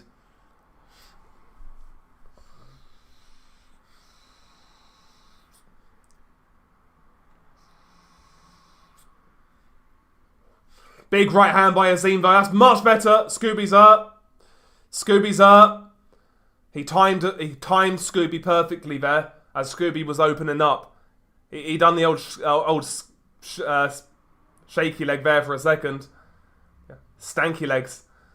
He's still hurt now. He was clinching for a minute. He's badly hurt, Scooby.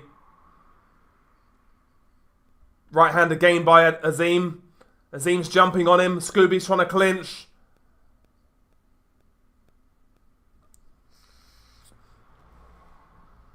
I think Scooby's... Oh, nice uppercut by Azim. But Scooby takes it well.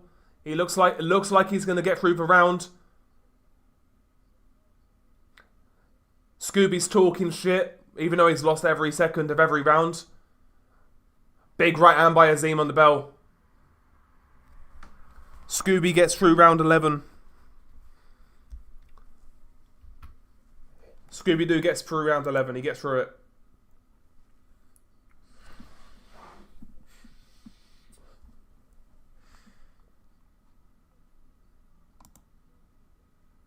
So nice. It was a nice... Honestly, to be fair to Kurt Scooby, the replay of that shot, he did very well not to go down. Listen, Kurt Scooby's not great, but he's got a half-decent chin, to be fair to him. He's pretty tough. Listen, Kurt Scooby's that guy who I think is a decent test for a prospect. But if you're a prospect of a certain level, you should beat him. He's one of them ones. I could see him exposing a couple of prospects along the way. But I think he's that sort of fighter, Kurt Scooby.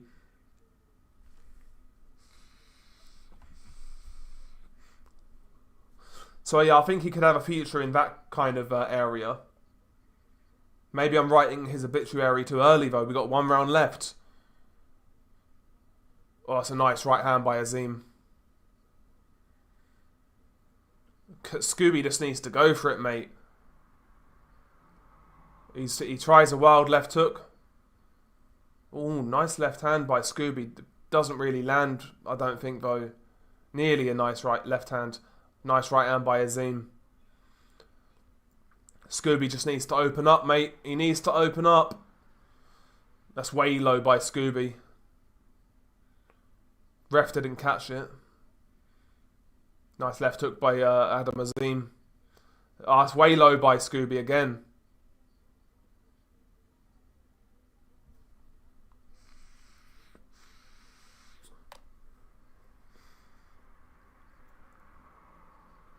Right hand left hook there by Scooby. Right hand back by Azim. I think Scooby's hurt again. Scooby's hurt again.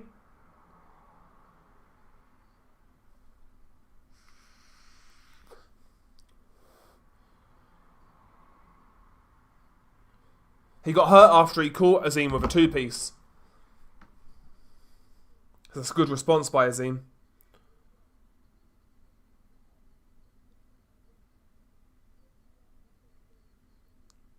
Oh, nice uppercut by Azim. Followed by a body shot. Followed by a left hook. That's lovely. But that's much better. Azim's badly... Scooby's badly hurt. Scooby takes a knee. Scooby takes a knee. He was badly rocked by a left hook. He takes a knee of his own accords. He gets up. The referee waved it off. Referee waved it off. I mean, he was out the fight. If that stoppage was in it, I would complain about that stoppage if it was earlier.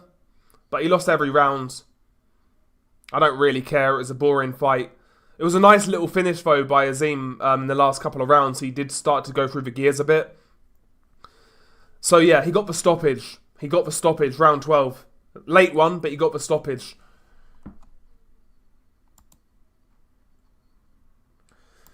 Yeah, ordinarily I'd say, bro, it's an early stoppage. But it wasn't a great fight, so I'm glad it's over quicker. For a 1. And like I say, Scooby, he lost every single round. He was hurt in 11, he was hurt in 12. Yeah, it is what it is, mate. I'm not particularly bothered considering the circumstances of that fight. I'm not really bothered, mate. He got the job done, Azim.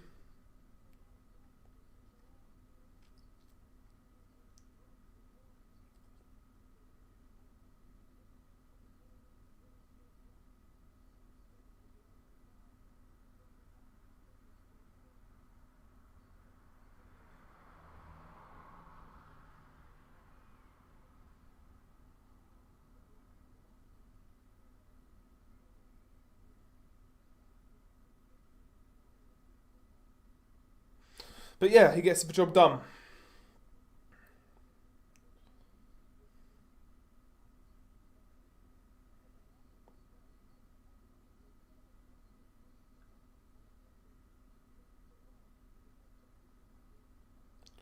Yeah, he finished it with, I think, let's have a look at this finish. I think it was a right hand left hook in the end, about done him.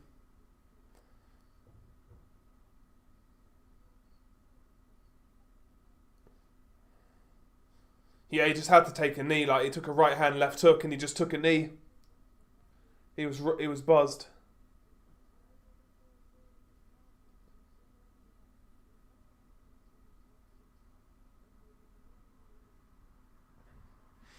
But yeah, it was a solid, satisfactory, like I said. Yeah, I mean, they'll say that as well, right? They got rounds in the bank. What do you think about Joe Smith Parker getting caught? I mean, listen, man, a cheeky line. Like I said, Alf, it makes for stoppage even worse. It makes for stoppage even worse. You're never going to knock out a cokehead. Makes for stoppage even worse. Yeah, he wasn't great, Eldon Joe Game, and he's tough and he's durable, but he's not great. Just how good does that make? Aram Fanian. There we go. It's probably Azim's toughest opponent so far. You know, that Ukrainian fella.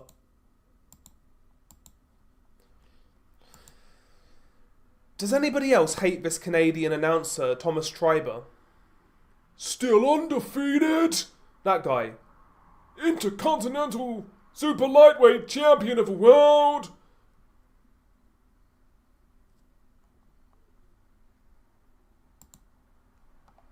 I don't like that Thomas Treiber guy. I think he's a terrible announcer. He's been around for years, I know. He used to be on Channel 5 way back when like Tyson Fury was fighting on Channel 5. So he's done it for a long time. I respect the work rate and grind, but I don't like him. Don't like his style of announcing.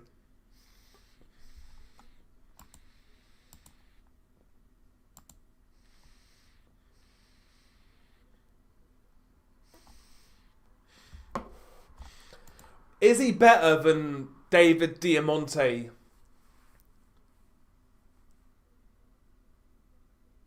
And I don't like David Diamante, as you guys know. Oh, David Diamante, however you say it, he's more like dislikable.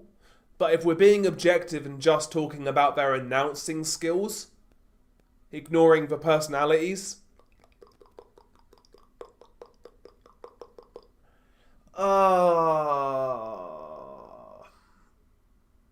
I think Diamante's worse, to be fair. I think David Diamante is worse. But I'm not a fan of Thomas Treiber, I've got to be honest. Like, why are you getting a Canadian guy to, like, announce UK fights? No disrespect. Like, it's not like Michael Buffer or fucking Jimmy Lennon, right?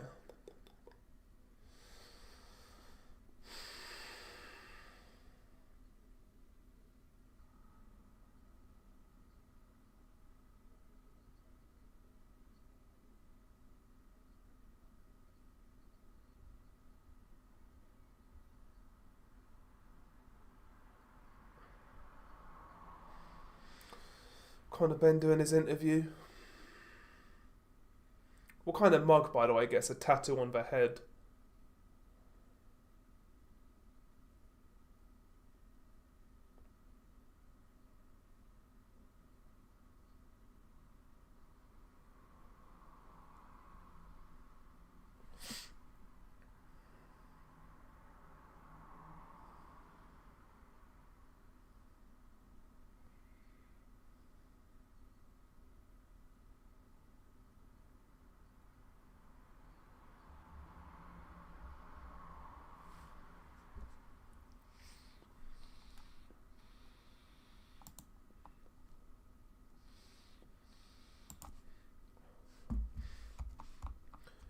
Yeah, Buffer can't do the whole card, bro.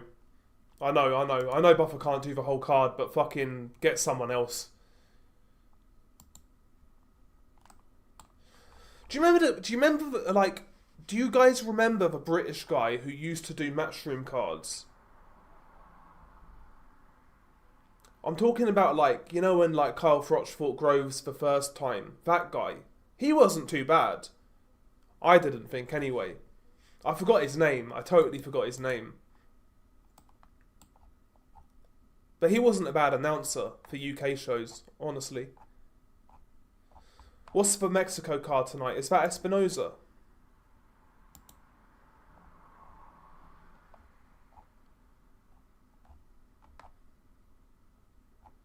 Or am I getting that mixed up? Isn't Espinoza fighting tonight, bro? Main event is, I would say... So we've got one more fight, which is Catterall versus Essomba. I'm assuming that's going to go all 12 rounds. I'd imagine that fight starting in, 10 minutes? So I'd say main event, probably 10 o'clock, I'd guess. The Mexico fights, though. Yeah, I've just had a look now. It's Rafael Espinoza versus Arnold Kergai. I won't be up at that time of night, I can't lie. I won't be up. But I'll catch a replay because I do like Espinoza, to be fair. Lindolfo Delgado's on that card as well. He's fighting Gabriel Valenzuela. which is an okay fight. Richard Torres is fighting on that card, but he's not fighting anybody decent. He's fighting Thomas Salek. Emiliano Vargas is on that card as well, who's a good prospect.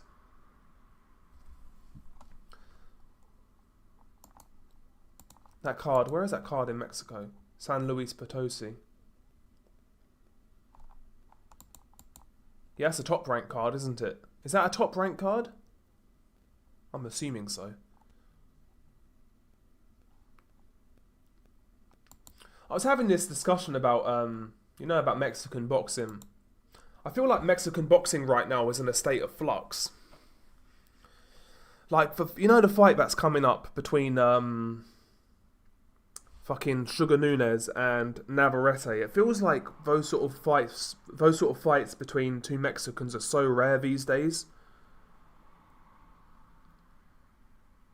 And it feels like in those weight classes, there aren't those same level of Mexicans as there once were. Don't get me wrong, there's fighters I really like. Like, I do really like Navarrete, and I think Espinosa in particular is a really good fighter. But, these guys are not Morales, they're not Barrera, they're not Marquez, you know what I mean? Even guys like Jorge Arce, for example, Fernando Montiel, Rafael Marquez, Israel Vasquez, these guys, Where are these sort of guys? But, listen, Navarrete versus Sugar Nunes, that might be the fight of the year next year. That could be the fight of the year. And get that in front of a Mexican crowd especially. If that fight's in Mexico, that's going to be lit, honestly. That could be the best fight of the year in terms of just pure entertainment. But I think that fight's going to be in America. That's kind of criminal. I think that fight should be in Mexico because they're not names like Morales or Barrera where you can do those fights in America.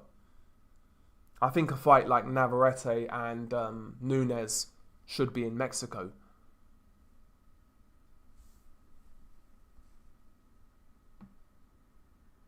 But yeah, that'd be a great fight, man, honestly. It's one of the fights I'm most looking forward to. Because I think it's signed, they're just looking for a date for it. Unification fight.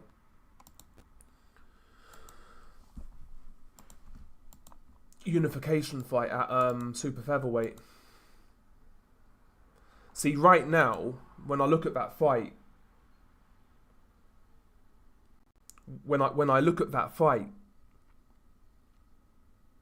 I think I favour Navarrete despite him being so inconsistent. I think I favour Navarrete, I think.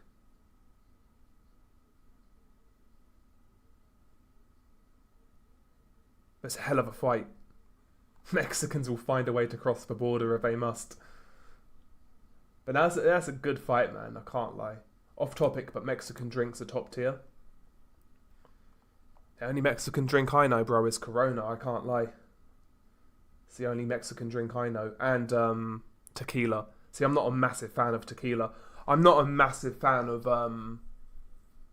like spirits in general. I don't mind vodka, but outside of vodka, I'm not a massive fan of spirits. I can't lie.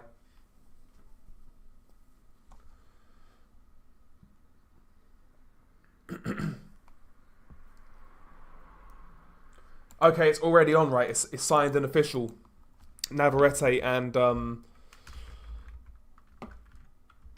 Sugar Nunes. Great. That's great news. It's a great fight. Oh, you're right. It's set. It's set for Glendale, Arizona. Glendale, Arizona. It's like I said. I think it's a bit of a shame. It's in America. Don't get me wrong. Like there's a lot of Mexicans in Arizona, right? So it's gonna do well. But I would have loved that fight to be in Mexico. Because I just think that the atmosphere would be so lively. But it's a hell of a fight, man. Unification fight. Again, I think Navarrete just has more uniqueness about his style. He's more unpredictable. I think he's the bigger guy as well. More experienced at world level. I actually think Nunes is a harder puncher, but I think Navarrete is more likely to secure a knockout in that fight. Because Navarrete hits you with punches that you don't see coming and that you don't expect because his body mechanics are so weird. He's got very long arms for a guy of his size. He throws punches from crazy angles and he throws punches when you think he's out of range. He's one of them sort of guys. So he'll catch you with punches unawares. And that's when he secures his knockdowns or that's when he hurts people. But I actually don't think he's a bigger puncher than Nunes, but his punches are harder to see coming. So he seems to hurt people more with one shot. But yeah, like, see, this is what I'm saying. Like, that sort of fight gets me going. Like, it gets my juices flowing. Pause. But like, AJ versus Jake Paul, bro. It's like, come on, man. It's like, oh god. See, if we're on that grift mindset, we talk about AJ, Jake Paul. We make like 10 videos on it. And just milk it till the cows come home.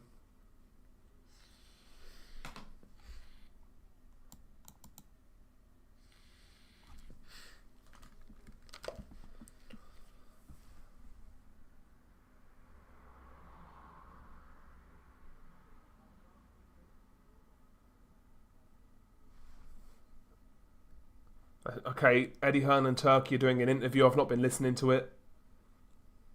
I haven't been listening to it. So I don't know what they've said.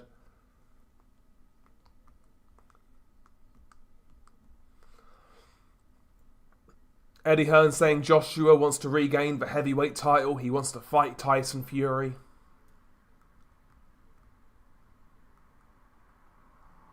There you go.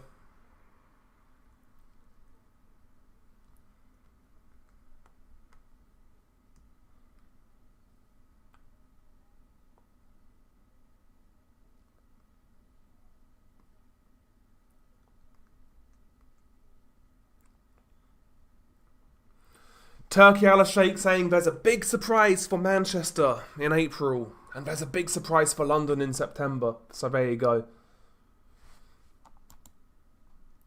There you go. 2 big surprises. Not particularly bothered. Not particularly bothered. The whole Turkey thing now, I don't know, I think it's just getting a bit cringy, innit? When the whole Saudi thing first started to emerge in boxing, I felt like I was very fair with it. I gave it a good old shot. I gave it a chance. And overwhelmingly at the start I was positive, and they're still putting on really good cards, don't get me wrong, and I've still enjoyed cards that they've put on. I think the card coming up with Haney, Benavidez, etc. is a really good card, for example, and I think I'll enjoy it. But I think now we're starting to see the downsides of this Saudi investment in boxing. It feels like a lot of fighters are just holding out for that Saudi payday, that Saudi phone call. It feels like these stacked cards are taken away from the rest of the schedule. Like, for example, I'm trying to think of an example. Like, like Nick Ball. When Nick Ball fights on one of these undercards, like 4th down on the undercard, fighting for a world title. Like Nick Ball versus Maloney, right? That could have headlined a regular DAZN show in Liverpool, is what I'm saying. Like, these sort of fights, like being 4 or 5 fights down on undercards, it kind of makes the rest of the schedule sparse, kind of thing. And I think you are starting to see the negative effects of all this Saudi investment in boxing and these mega cards. I think the stacked cards are taken away from the consistent schedule overall. I think certain fighters are waiting for Saudi paydays and they're not putting themselves out there to try and stay active and try and take risks. I also think the whole, all these figures in boxing bloviating about Turkey is just very, very cringe, to be honest with you. And yeah, there's certain things that I'm very sceptical of. I also don't like how they've intertwined them into, they've really got their hooks into the boxing media as well. You obviously like, the purchase of Ring Magazine. And I'm not saying that wasn't a thing before, because Golden Boy, De La Hoya owned Ring Magazine, right? So there was always a conflict of interest there as well. But, they're buying Ring Magazine. There's certain content creators who, in my opinion, are on the take. Just my opinion. And yeah, it's like, I don't know, man. I don't know. do the positives outweigh the negatives?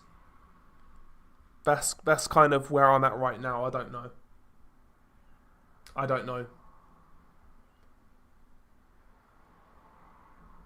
The whole Saudi thing's run its course. People don't realise they're spending a fortune with little to no profit. I'd be surprised if they break even. Yeah.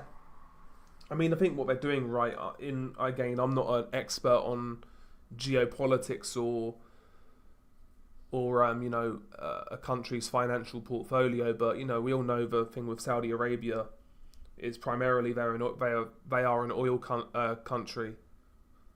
And I'm assuming they're trying to diversify their country's portfolio and how they make money and how they bring money in. And I'm assuming all this attention to sports is to try and just put a spotlight on Saudi, make them a more viable tourist destination, a more viable business destination. I don't think they're trying to make money off individual events like fucking Benavidez, Anthony Yard and stuff like that.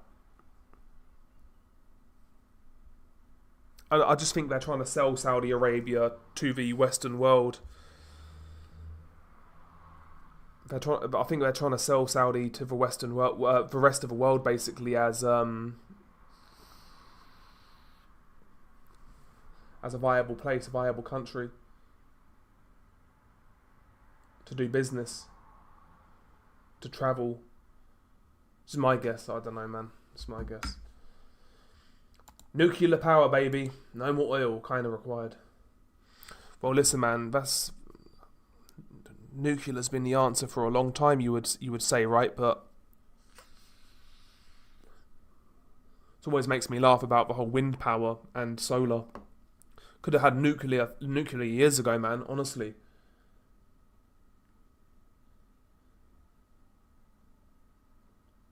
Could have had nuclear power for years, but there we go.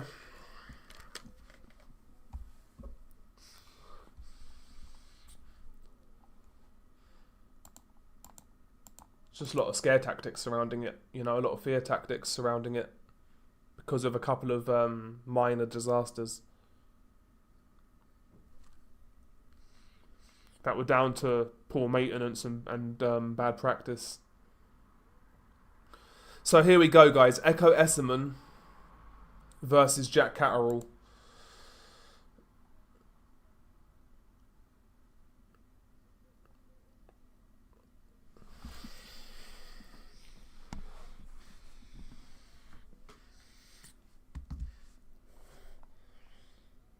Good old Jack. Yeah, fuck me. Simple Jack is Josh Taylor.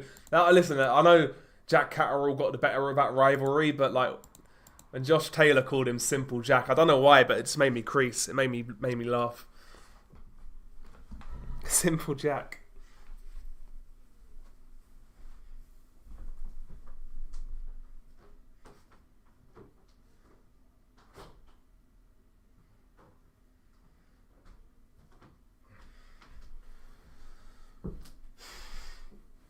Right, guys, I think now, considering the fight we're about to watch, is as good as time as any to open a Stella Artois. Probably going to make me rage even more. We'll open a Stella. Coming by way of knockout.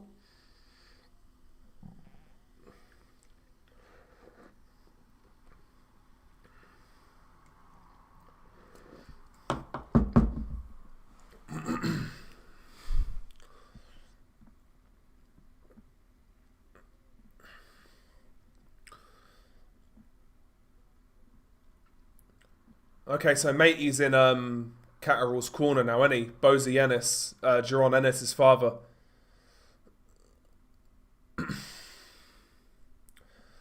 First fight with Bozy Ennis. We'll see how Jack Catterall looks. I'm assuming he's going to revert to type real quick. We know what Essomba's going to do. He'll come forwards and slowly apply pressure. Try and maintain a work rate and steadily up it round by round. Essomba is a good sort of domestic pro. I'd say European level.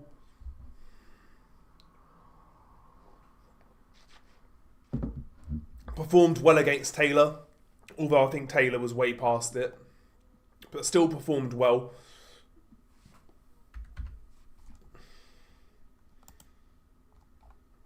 You're having a Brewdog? I've not had a Brewdog in years. I used to really like Brewdog, but I think they changed their recipe.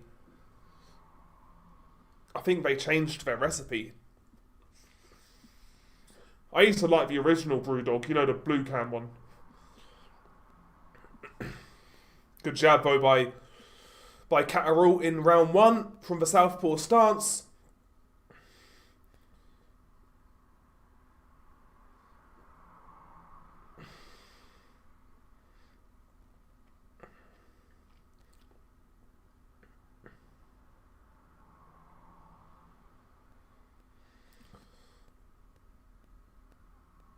A lot of fencing with a lead hand by Catterall. Tries a 1-2 but misses. I'd love an early knockout here.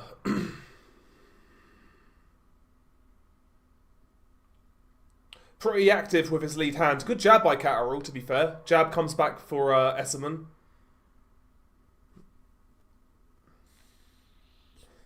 Yeah, I'll try and be fair. I won't let my disdain for Catterall come through. I'll try not to.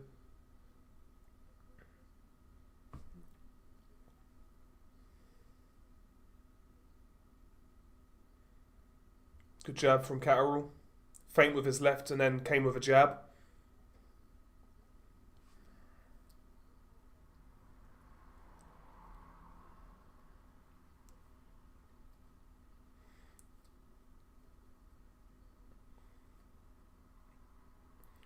Essomba tries a body shot, but he's reaching a little bit there. Catterall got himself out of range. Catterall falls short a little bit with a left hand. It partially landed, but kind of grazed. Essomba is applying pressure. Good right hand left hook by Essomba.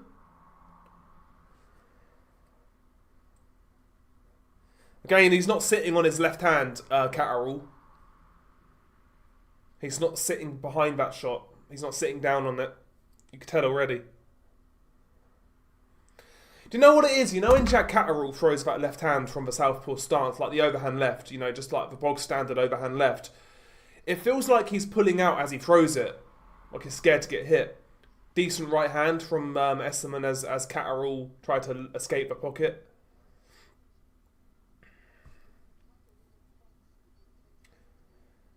Good right hook left hand there by Catterall.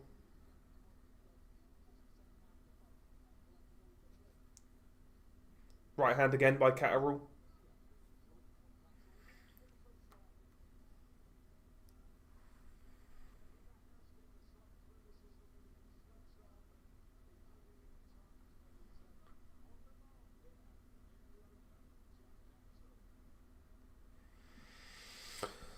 Pretty uneventful round. I think you have to give it to Catterall, based on the lead hand being more active. I think he landed more shots in general.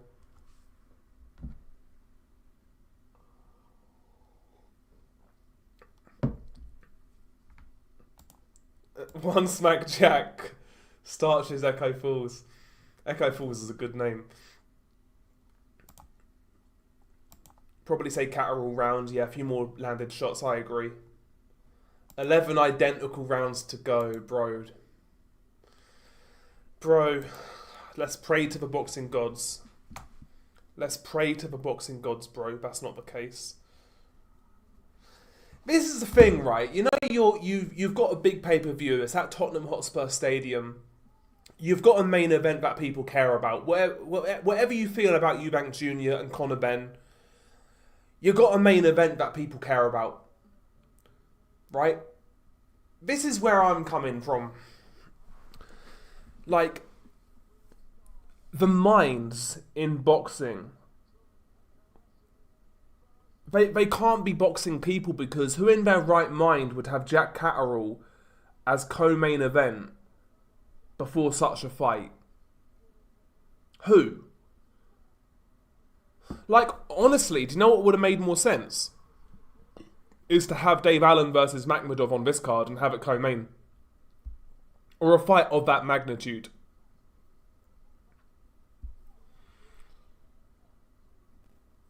Because at least people would care about that fight, right? Who gives a fuck about this, honestly?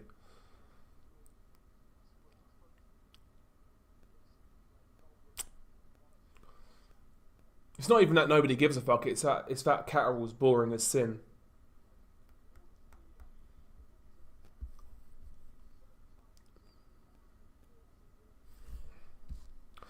Oh, nice 1-2 there by Catterall. That's better.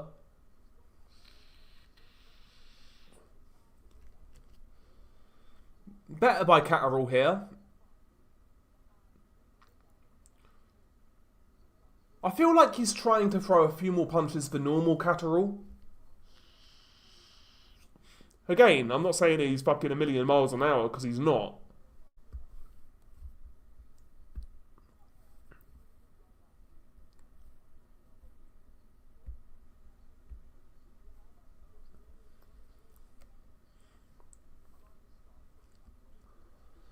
Left hand to the body there by Catterall. Picked it out well. Essomba tried a right hook. Or right hand, and yeah.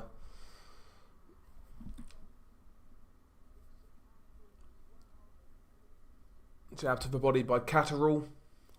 Right hand lands there by Essomba. Not much on it though. Essomba's not got his distance quite right.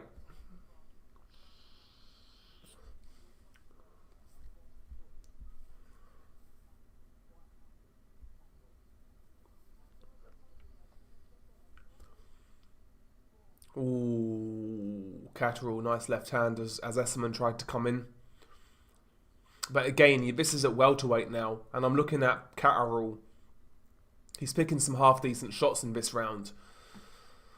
But you don't see him having the power to go through the levels at welter. Like, Essomba is what? I would call Essomba at this stage.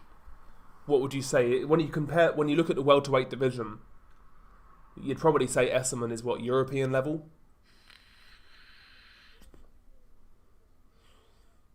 Good left hand to finish the round by Catterall. It's going to be hard to watch, guys. Yeah, I saw Thierry Henry in the crowd with his elongated alien head. Yeah, bro, this is not great, guys.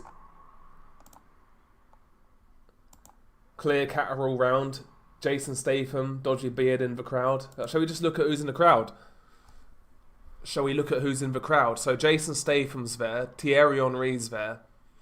Can we spot anyone else? We'll have a look. We'll see if we can spot anyone else. We'll see if we can spot anyone else, guys.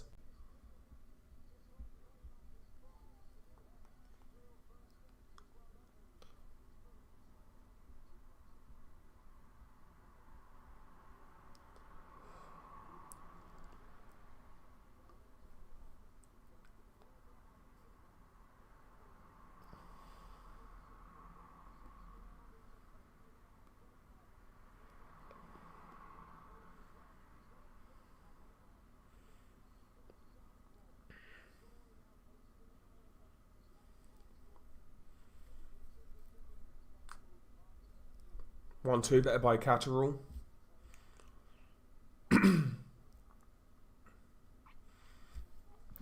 Essomba can't pin him down right now. I think he's a little bit confused.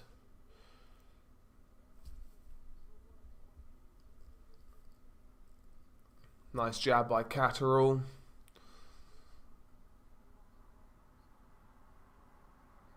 Although like Essomba's quite consistent, he's not the fastest guy in the world. He's one of them guys who does everything okay, but he does nothing particularly amazing. And he's not fast, he's not powerful, he's not explosive. That's a nice uppercut by Catterall. Yeah, I wonder how he's going to close that space, Essomba, and be effective with it. That's a little bit better by Essomba. Right hand to the body by Essomba. As Catterall was against the ropes, but nothing too crazy. Again, That's better by Catterall. 1-2. But again, who decides to put this as the co-main event? Like, please.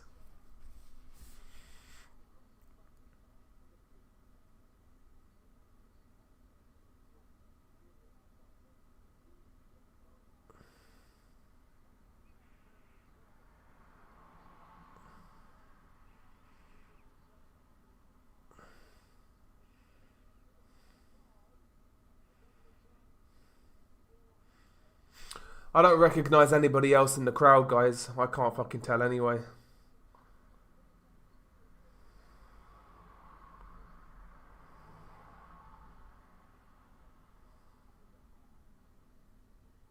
Good left hand by Catterall.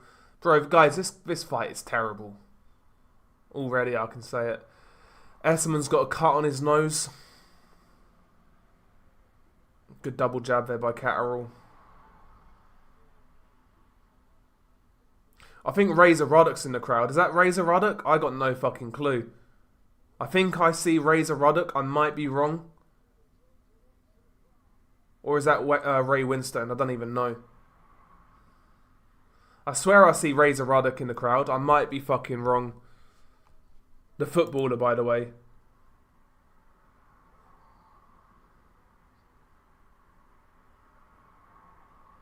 Another Catterall round.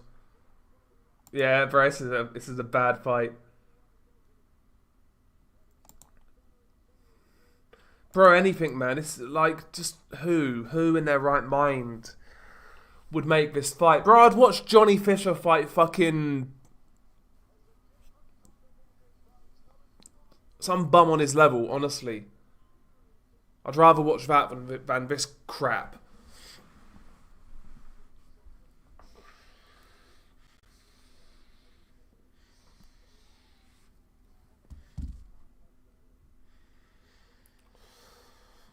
Like, they should just fucking show Jack Catterall fights in Guantanamo Bay to, like, interrogate terrorists. Just, like, repeat the same fight over and over and over again.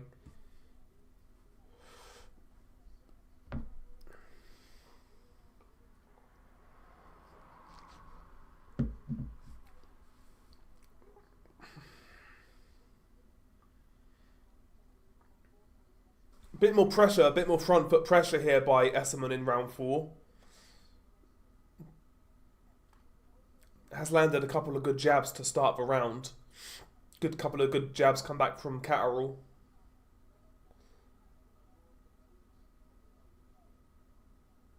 Good jab again by Catterall. He's lunging in a bit, Essomba, and he's getting caught a couple of times with straight lefts.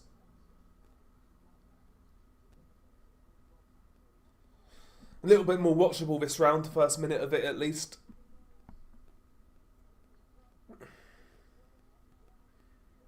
Good. Essomba's walking into shots now. He's getting a bit too desperate too quick, I think. His nose is gone as well.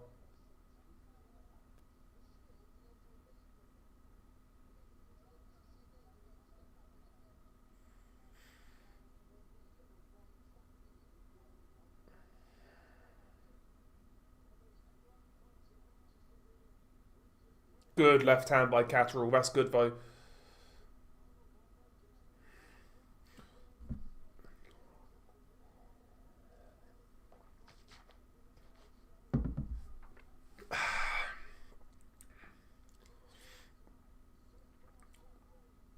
But I guess by Jack Catterall standards, this is watchable. Maybe, I don't know. But that's better. That's nice. 1-2 by Catterall. This round's been better, to be fair. Essomba misses a right hand. Good work by Essomba. He forces Catterall against the ropes. The shots are partially blocked, but it's a good attempt. And then Catterall, guess what, comes in for a clinch. Who's that big old bald cunt in the crowd? He looks familiar. See that big bald cunt? Oh, right hand by Catterall. Essomba down.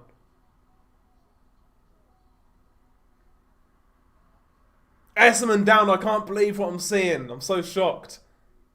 Big fall as well. He's bloody as well, Essomba. Catterall follows through, but Essomba holds on. Please just get it done.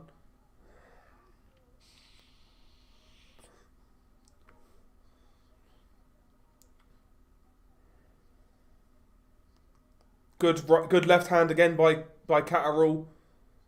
Essomba's hurt, but he's going to see himself through the round. He gets through it. There we go. Bit of excitement. Bit of excitement.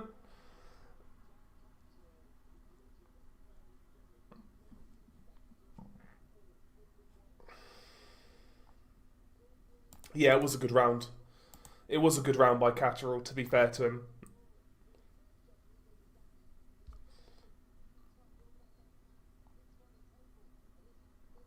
Cuba, we are communists for West. Darling, stand by us. Oh, darling. Yeah, that old shit.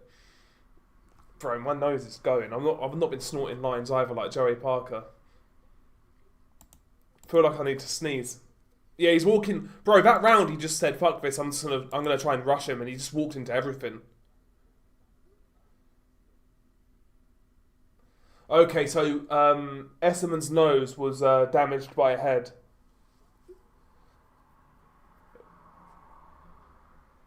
Catterall jumps on Essomba early.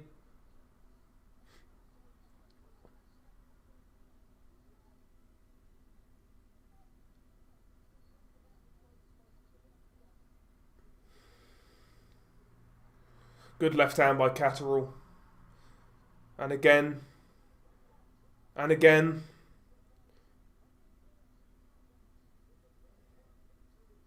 And again.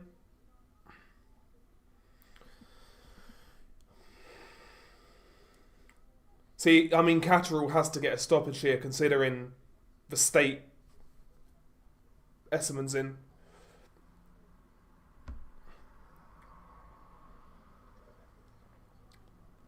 I will say he's definitely throwing more punches, Catterall. Oh, left uppercut by Catterall, left hand by Catterall.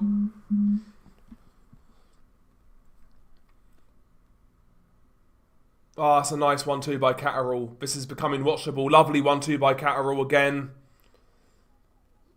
He's bloody, old Essomba. He's bloody. He's trying to still force for pace, but he's falling short. He's ragged.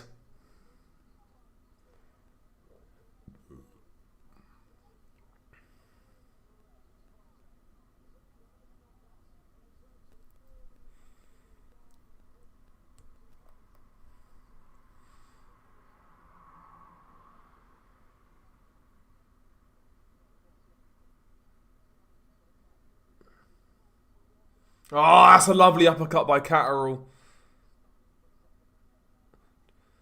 It's like a pull counter uppercut by Catterall. Essomba kind of walked in and Catterall leant back and threw the uppercut. It's a good shot. I mean, Catterall needs this sort of performance, but like he's looking good now and it's like it's watchable. But he needs to turn this into a stoppage. He needs it. He needs that sort of performance. He needs that sort of win. Like, doing this for, like, every round from now on is not going to be it. He needs to get this guy gone, basically. But you're right, Owen. He's walking into everything right now. He's walking into everything. To be fair, though, Essomba, despite being cut up, despite being dropped heavily, despite being hurt, he's coming forwards the best he can. He's a tough guy. I'll give him that. Good shot by Essomba. It's messy, it's crude, but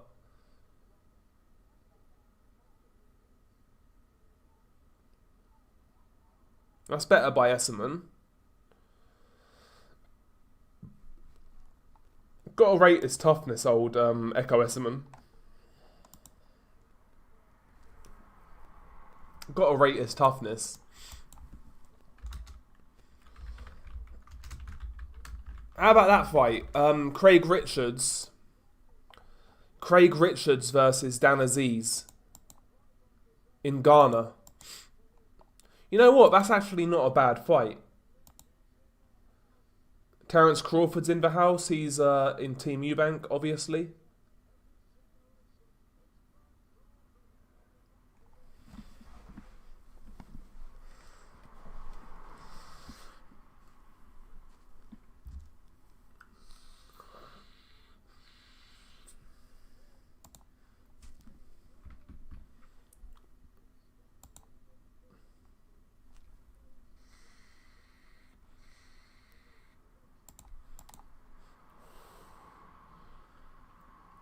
Essomba tries to come out in round 6, aggressive.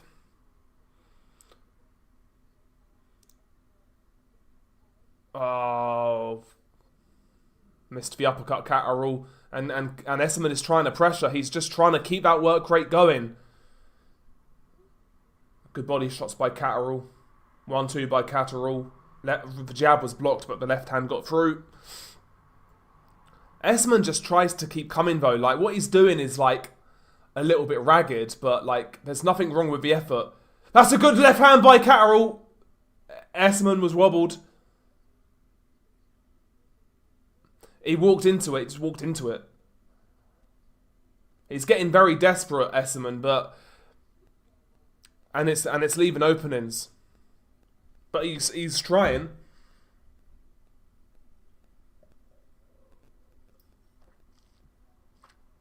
It's not good enough though in terms of quality, unfortunately for him.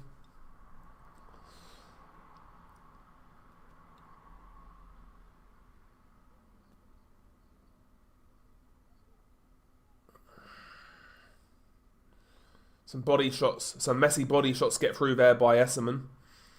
Tries to get a right hand out of the break. Good right hook there by Essomba. Good body shots by Catterall.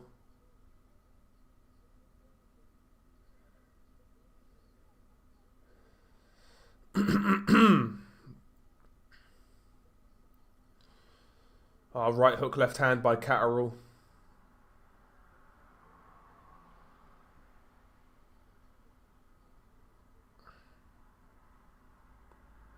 Yeah, there's nothing wrong with Essomba's heart. He's a tough old boy, ain't he? 1-2 by Catterall.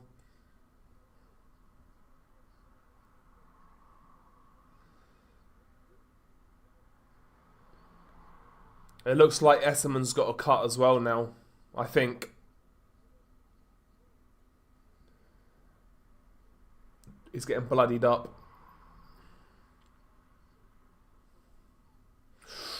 Well, he just missed the left hand there, Catterall. That would have been damaging if that landed.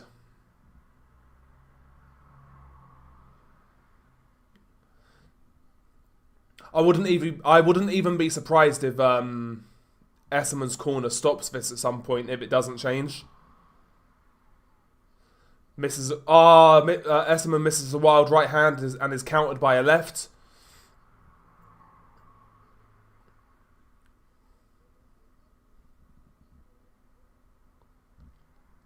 Good jab there by Catterall. I mean, to be fair to Catterall, in terms of like Catterall standards, it's low-key watchable. It's low-key watchable, guys. It's low-key watchable.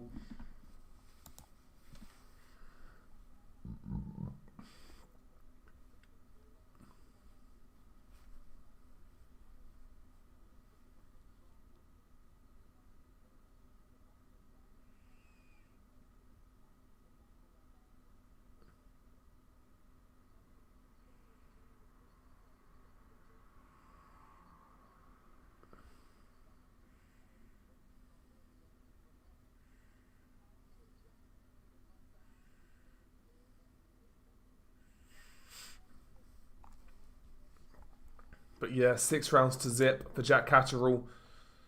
6 rounds to zip and a knockdown. Yeah, Catterall's been better than we're used to seeing, I have to say. Like, it's watchable. It's watchable.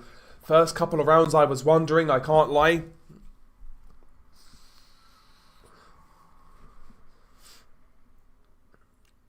But he's putting some damage on Essomba. He is.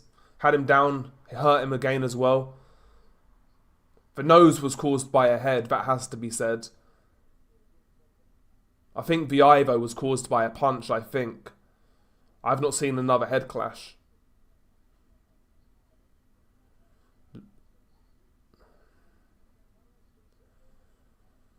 Good double jab there by Catterall.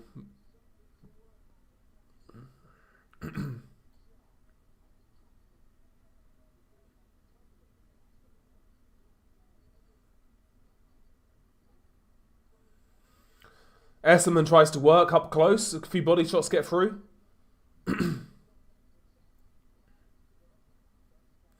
Essomba again is just trying to work, man. He's trying to work. He's doing all he can. Some body shots get through, though, again. He's trying to make it messy, it looks, Essomba.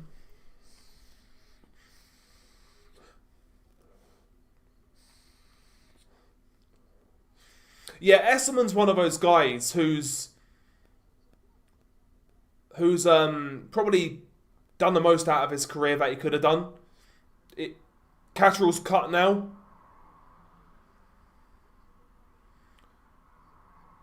Good right hand by Essomba. And mate, 1-2 by Catterall. Oh, big right hook by Catterall. Good round, this one, actually. It's not a bad round. Left hook by Catterall. It's turning into a decent fight, low-key. Can't believe it.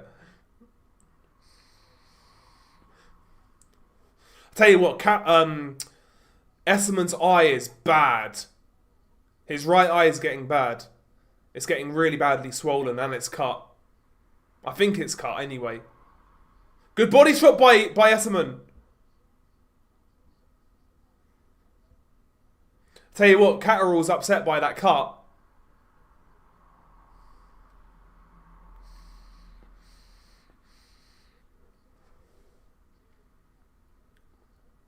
It's a bad cut, by the way, on Catterall. It looks relatively bad. There's a lot of blood, at least. Good right hand by Essomba.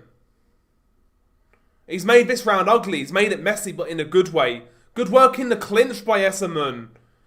Catterall comes back with his own work. Good round.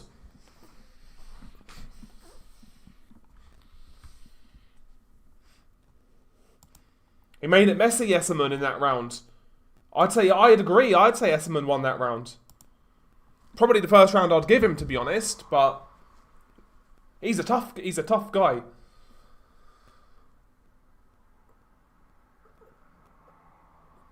I think it might have been a punch that caused that cut.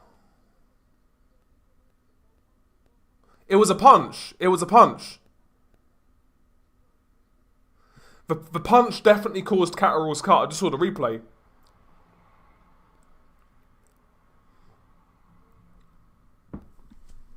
It was definitely a punch.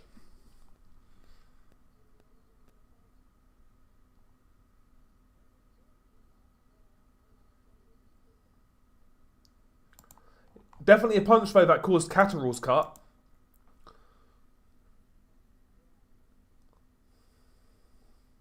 Good fight. Turned into a good fight. I don't believe what I'm seeing, guys. A Catterall fight that's watchable.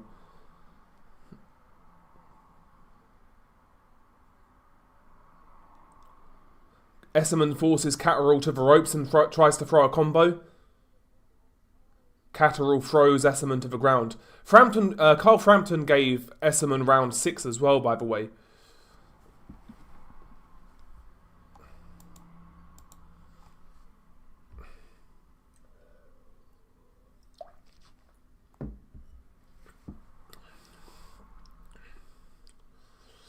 I'll tell you what, he's earned his payday. He's earned his check. Echo Essomba, hasn't he? Good jab by Catterall. And again 1-2 by Catterall.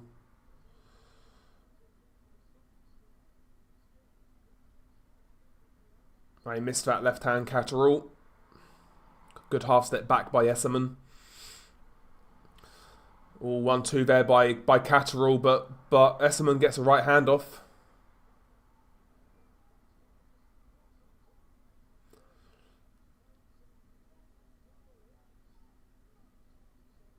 Nice work by Essomba forcing Catterall back. Right hand, left hook. Oh, good 1-2 by Catterall. Well, good defence there by Catterall. Good body shot by Essomba. He's clawing his way maybe back into this. Good pressure by Essomba. He's forcing Catterall back. Catterall's back is against the ropes. Catterall tries to hold on. He does hold on. It's broken up. Good jab by Essomba. Good pressure by Essomba. Just a good 1-2 by Catterall, though.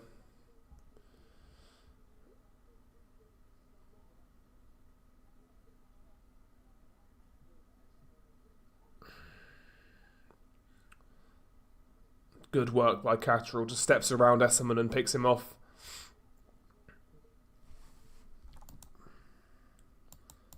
Yeah, bro. CPB. It's turning into a very solid fight. Essomba's dragged his way back into it somehow. Good right hand there by Essomba as Catterall was dipping down. See, even in the clinch, like Essomba is trying to use his free hand, which I like.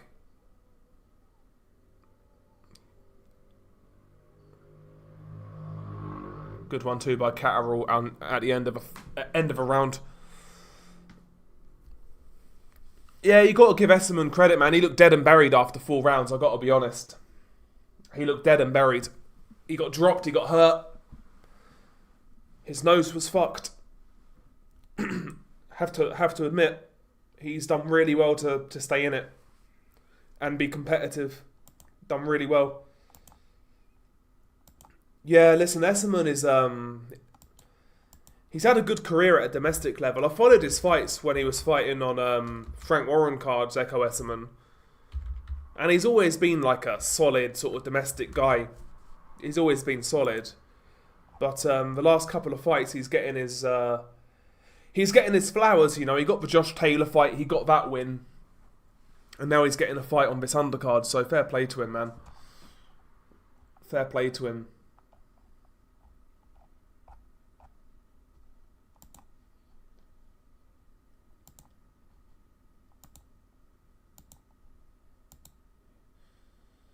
Only shame for him is, you know, he's 36.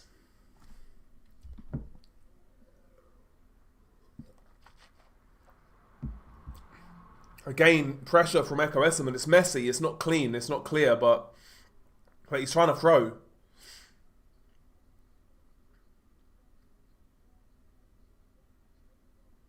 Oh, 1-2 there by Catterall, though. Good double jab there by Catterall. Essomba falls short with his attack.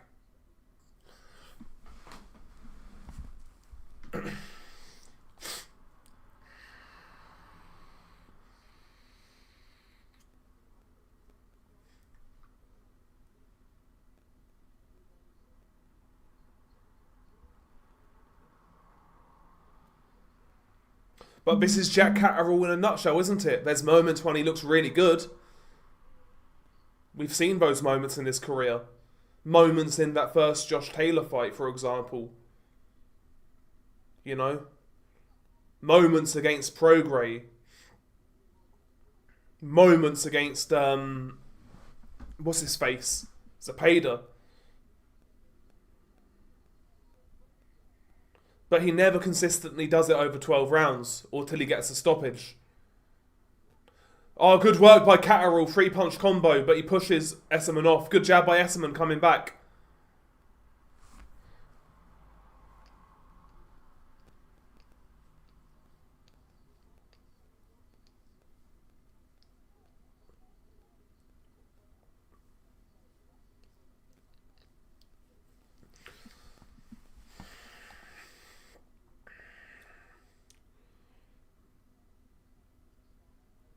Good jab there by Catterall. Good right hand there by Essomba. But Catterall ties him up. But yeah, do you know what? I actually feel like Catterall's feeling this more than Essomba is. He's trying to work in the clinch there, Essomba. I like that.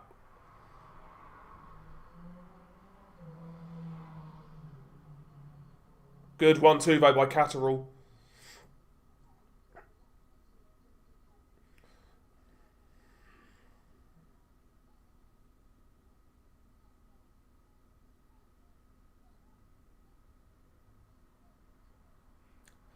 Yeah, Essomba is just like a buzzsaw, isn't he? He just keeps on coming. A lot of his work at times is very slappy and cuffy, but he keeps on coming, man.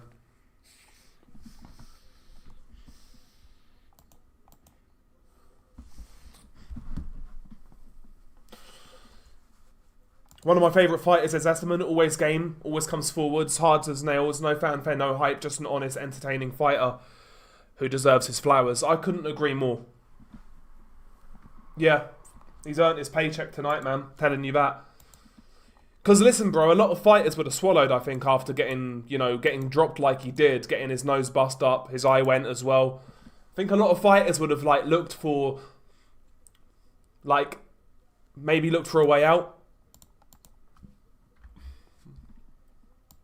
Even subconsciously, even if it's just subconsciously.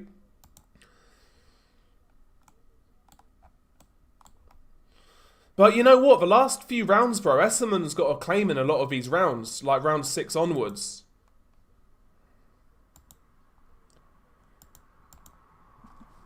Not saying he's won every single one of them, but good double jab there by Essomba coming in.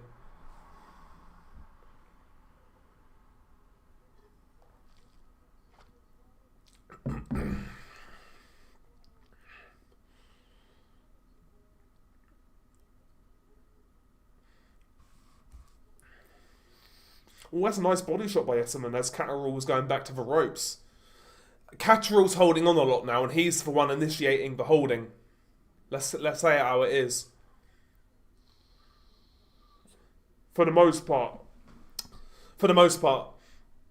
it's Catterall who's initiating the holding.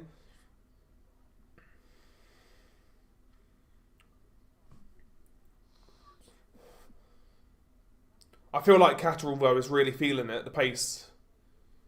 The mustard's gone off his punches. He was, not only did he drop Essomba, but he hurt him a couple more times as well. Hasn't hurt him in a while now. You wonder if the mustard's gone off Catterall's punches. Or maybe Essomba's just got used to the speed and power of those punches. So he can he's used to it now. That's good from Essomba. 2-punch combo.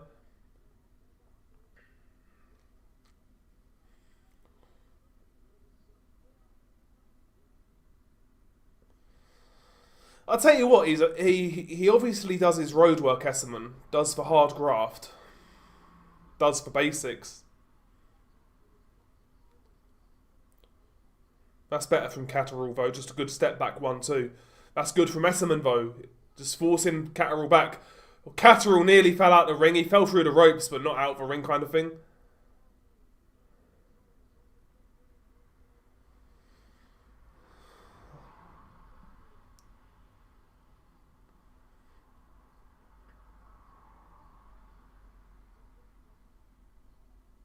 Good body shot by Catterall.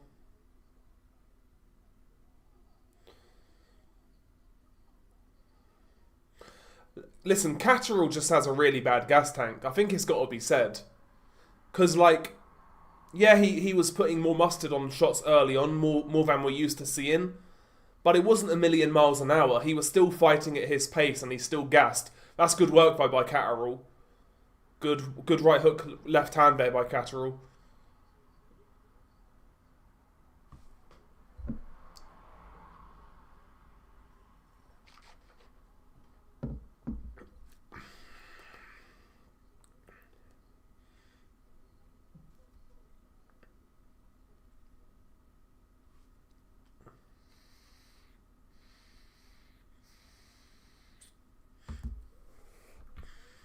Good work. Good work. Good work by Essomba. Yeah, the commentary's always cringe on fucking DAZN, bro. Yeah, Catterall... It looks like Catterall gets to a stage in certain fights where he feels sorry for himself. And I feel like this is one of those fights. He's having it all his own way. He's winning the early rounds, then he starts to hurt Essomba, he drops him. It's all his way. Essomba shows a little bit of resilience. Catterall gets a cut, and all of a sudden, it looks like Catterall's mindset goes out the window, and he starts to feel sorry for himself. He starts to hold. He starts to foul. He doesn't have that fucking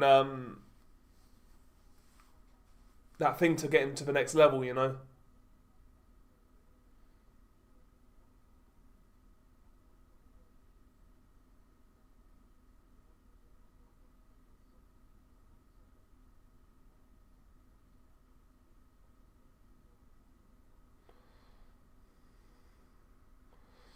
Good jab by Catterall though to open round 11.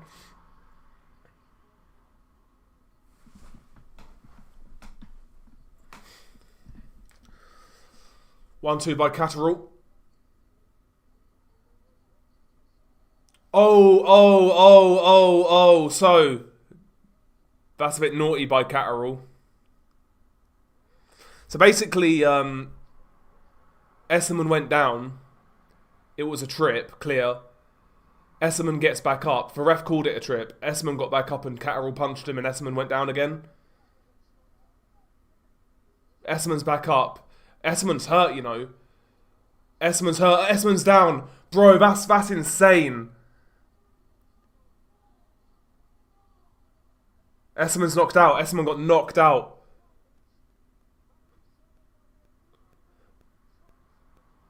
Bro, the ref fucked up.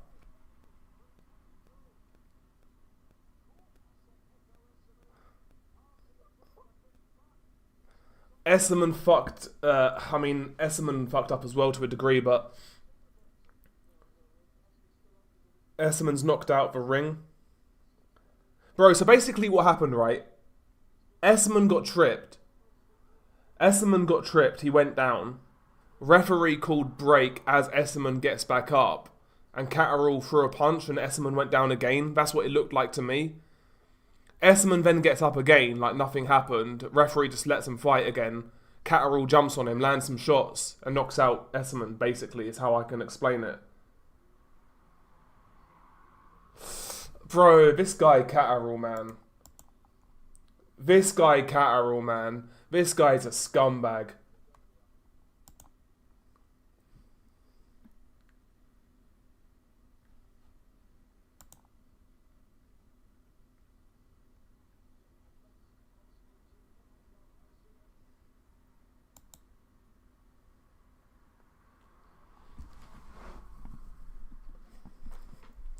So yeah, that was so weird.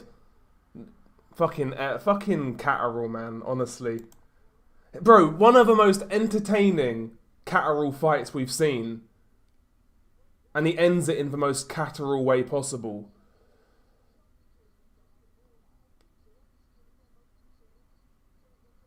Bro, like, even he knows that's fucking cancer.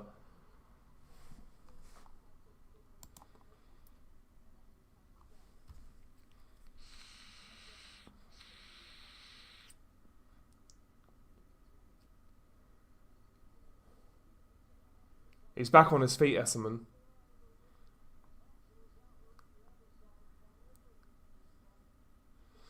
I want to see that whole sequence again so we can see it in slow-mo.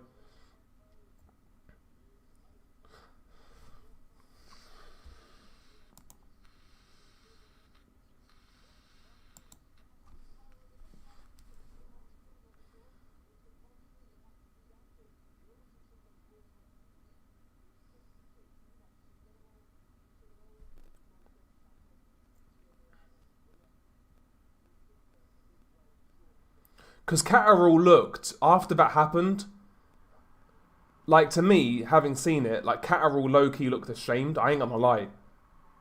And so he should be if he knew what he was doing. Like, stuff happens on instinct, I get it, but if he knew what he was doing there, he should be ashamed. He doesn't look... Bro, he just knocked somebody out in a good fight. You'd think you'd be happy. He doesn't look happy.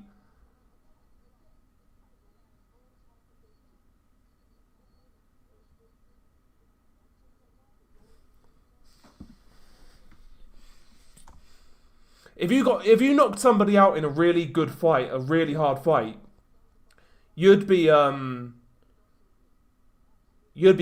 like made up, wouldn't you? You'd be made up. Oh yeah, this a tough fight, but glad it's over. I knocked him out. Yeah, you know, I needed this knockout. I needed an entertaining fight. This is everything Catterall needed. Okay, let's have a look.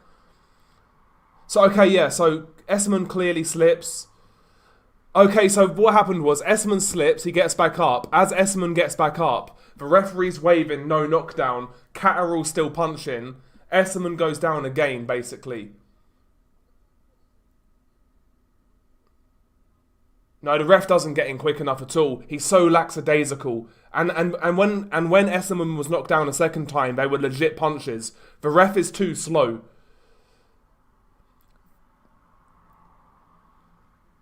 The ref is too slow. The ref is way too slow, and he should make sure Essomba is fine, in my opinion. Like in watching that back, considering how slow the referee was, I'll take back what I said. I don't put as much blame on Catterall as I probably initially made out, because like the referee was so slow coming in. Like if Catterall doesn't do anything. Yeah, I mean, that's the ref, mate. I think that's the ref. I think that's the ref. I think that's the ref. Personally, I think that's the referee's fault. I think that's more on the ref. I've got to be honest. Referee was so slow coming in there, so slow.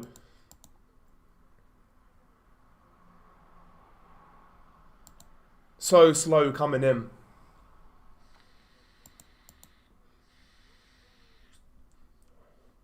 Very unfortunate for Essomba. Very unfortunate, and yeah, the ref. I think the referee was both at fault. Catterall shouldn't have done it. Ref was slow, both to blame. I get it though, but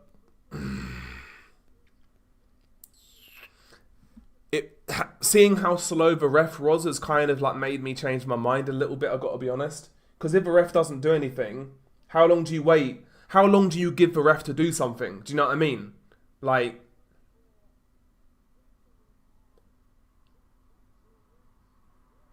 yeah, I think that's on the ref, mate, honestly, I've got to be honest. Listen, I'd like to sit here and blame Catterall. That was my initial instinct.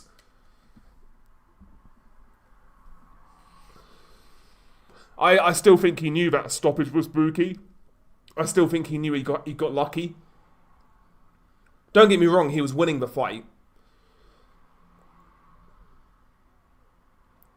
He was winning the fight, probably, but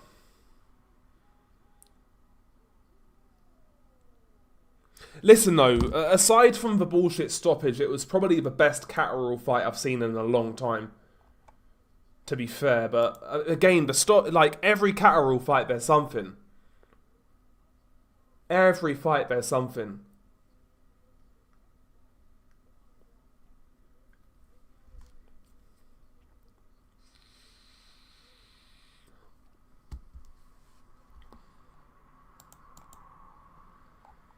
But for me, yeah, I thought the ref was too slow.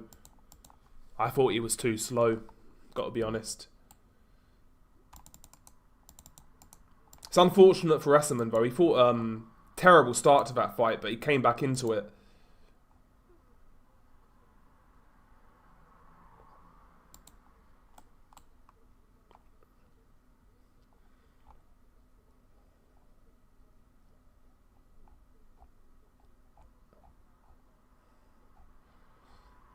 But yeah, it was a good fight, but how the fight ended, just yeah, the ref ruined it, man.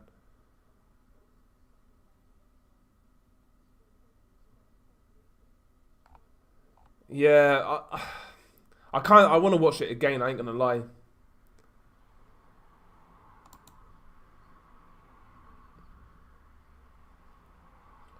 I'd like to watch it again.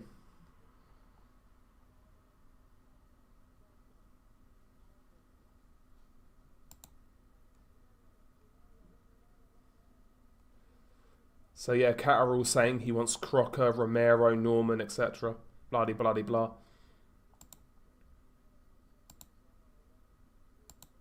Yeah, that's annoying. DJ Clockwise, I wanted Echo to win, but it's good to see Catterall actually not be negative for once. I'll be honest, after like the 5th or 6th round, I felt he started to go back to that negative mindset. But Essomba was kind of making it a hard, sort of grueling fight. He was kind of making it a hard, grueling fight for Catterall, so it was kind of like entertaining in a messy way. How it ended though, man, was unfortunate for Essomba. I'm not gonna lie. I felt the ref did a poor job, very poor job. But yeah, Essomba is yeah, like maybe Essomba on his side, and it's being extra critical. Probably should have made more of it. Like, he should have made more of it once he got back up. Once the referee was waving break and Catterall was punching him and went down, like, he should have probably stayed down for a bit. I can't lie. Probably should have stayed down for a bit. Because the ref can't call it a knockdown because he was calling break when it was happening.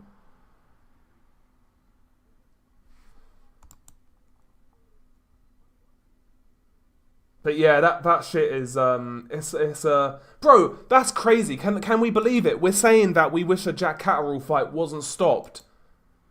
Hell has frozen over, guys. Hell has frozen over. The rapture is here. We are sitting here saying a Jack Catterall fight shouldn't have been stopped.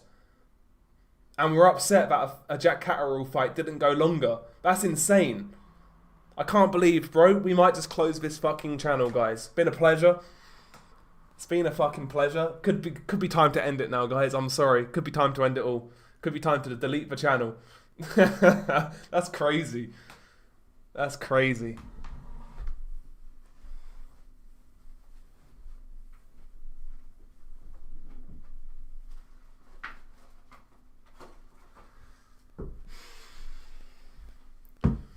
Who did Crocker beat for the belt? Crocker beat Paddy Donovan in that rematch. Although, I felt Donovan beat him, personally. Very controversial fight in Ireland. I actually do think Catterall would beat Crocker, to be fair. More than likely.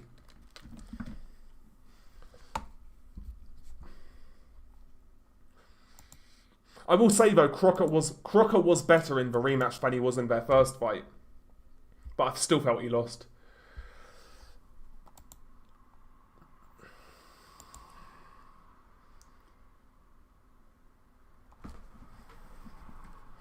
Yeah, it's frozen over, Henry Williams. Hell has frozen over. Number one, Catterall got a stoppage, which is crazy. Number two, I'm kind of crying that a Catterall fight actually ended early. It's crazy. No, I do feel a bit for Echo Essomba, man, but it is what it is.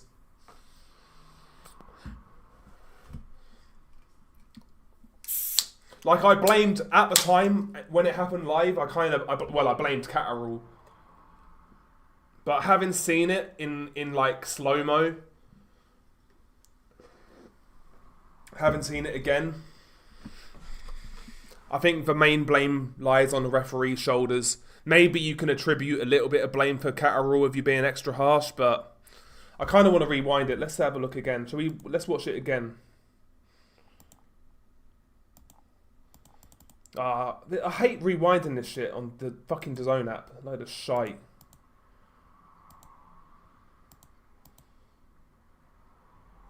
Okay, let's go back. I want to watch it again. Okay, let's have a look again. Okay, let's have a look again. So Catterall goes for an uppercut, and Essomba trips over. It looks like Catterall's lead leg. Let me go back again. Let me go back again. Oh, I need to see this again. Okay, Catterall lead uppercut. And it's just a tangle of legs. Catterall misses the uppercut. Essomba goes down. The referee, by the way, is standing so far away at this point in time as Essomba's knees are on the canvas. Okay, Essomba gets back up. The referee...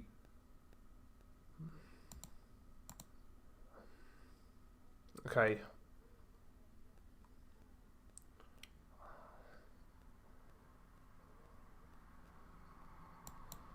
Oh, no. Having watched it back again, Catterall started punching after the referee was saying no knockdown.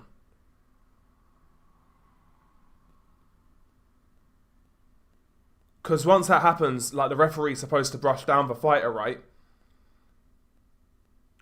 So Catterall starts punching as the referee's walking towards them, doing the no knockdown motion. It's very quickly, like, he starts punching just after the ref starts doing it. So he's got plausible deniability.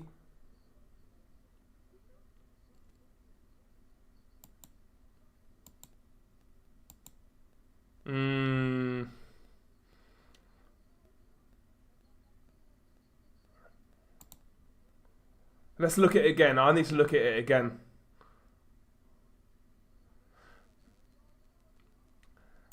I'm watching another replay, and the right hook, I thought it was a right uppercut, it was a right hook. It actually does partially land on Essomba's head. The first one. The legs then got tangled and Essomba went down.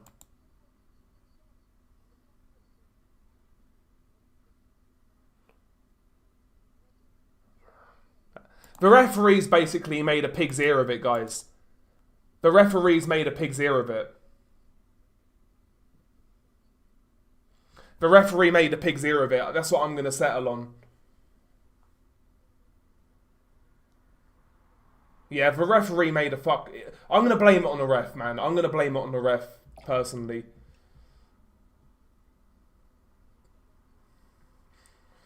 Like, on that first... The knockdown that was ruled a slip. Catterall actually landed the right hook, but the legs definitely kind of got tangled after, and it wasn't a hard shot.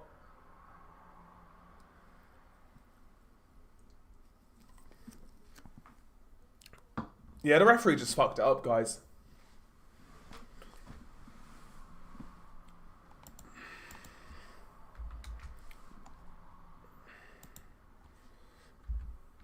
It's a shame, it was a decent fight.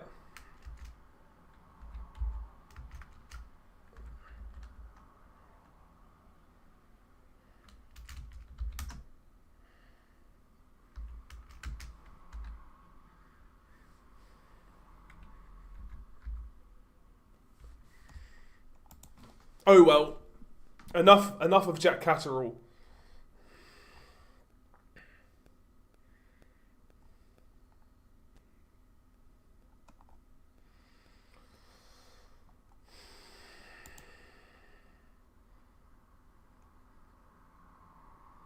I'm not gonna lie, it looks worse actually. I haven't seen it again. Like the referee's literally like putting his hands on Catterall as Catterall's still punching. I'm blaming Catterall again. Shall we go back and blame Catterall? Yeah, we'll blame Catterall again. Yeah, we're blaming Catterall. Fuck him. Fuck Catterall. Yeah, of course, man. I'm staying for the main event, bro.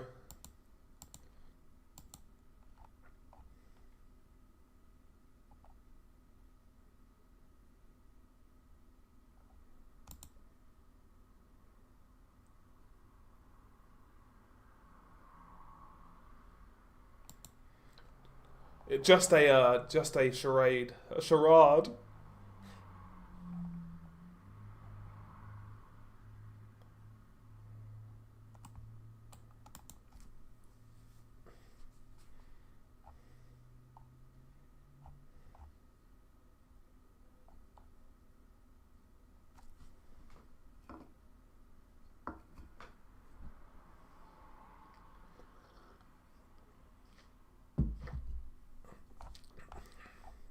But yeah, it was a good fight.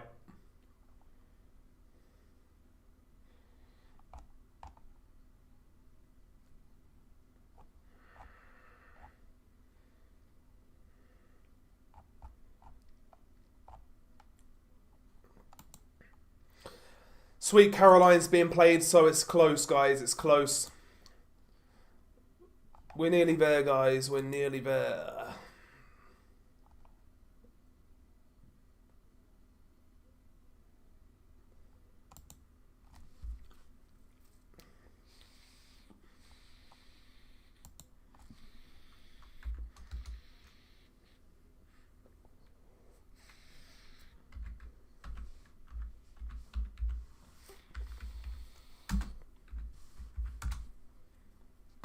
That whole shit needs to die a death, by the way. The whole fucking Sweet Caroline thing needs to die a death.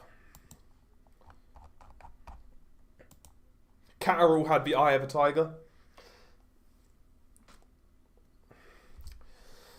Listen, he certainly was more entertaining. I'll say that much. I'll take it as a win and leave it alone now.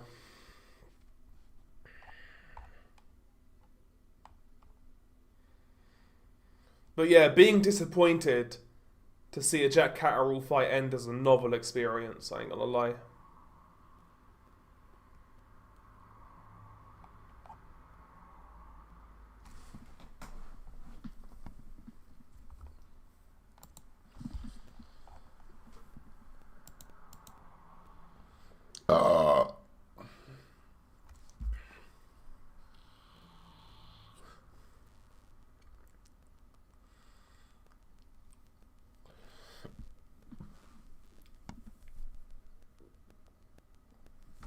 Do you know what? I'm going to quickly go for a piss before this shit starts. Got a beer poured. Why not go for a piss?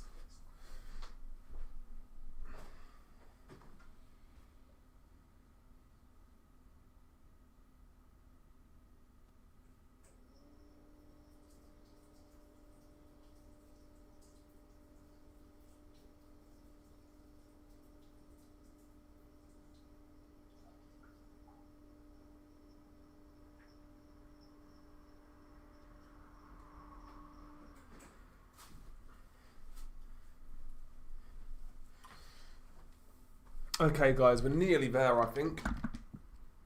I just farted. My bad. Who you got for the main event? I'm just going to go safe bet, Alf, and say Eubank on points, mate. Who would I rather win? Again, I'd rather see Eubank win, to be honest with you.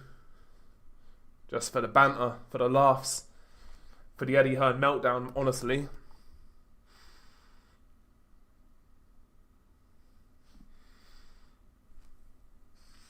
Although I think Eubank's trolling this time around has been pretty shit, I'll be honest. Like, the whole ambulance thing was a bit fucking cringy. Oh, Eddie Hearn stopped my ambulance. It's a bit gay, innit? Let's be honest. Like, that really does kind of appeal to the lowest common denominator. Does anybody believe that Eddie Hearn actually stopped the ambulance from leaving? Like, obstructing like an emergency vehicle? Come on now. The trolling from Eubank in the build-up to the second hasn't been as good or as funny. I've got to be honest. Because low-key, the trolling before the first fight was funny.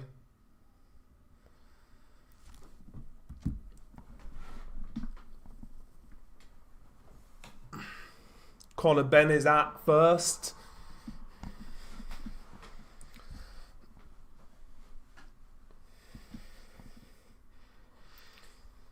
Nigel Benn wearing a white suit, looking like a southern preacher.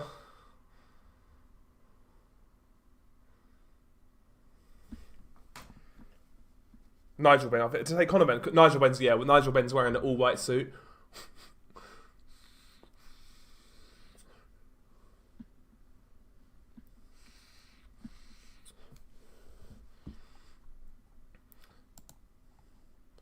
You reckon Benn on points could go either way?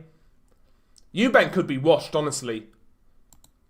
Because the first fight, he wasn't great. He won the fight, but he looked dry as fuck in that first fight. The only thing I will say, he looks more healthy at the weight this time around for whatever reason. Maybe he's been on the old diuretics. He's had Bomac in camp, so maybe he's had access to better doctors. I don't know.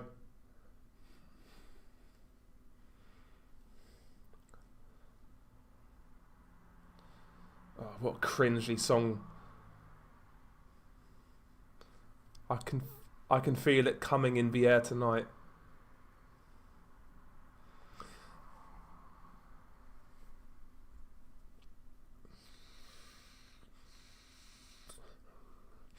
I don't mind these grandiose entrances. Right? But they have to be good. And Conor Benn's so far shit.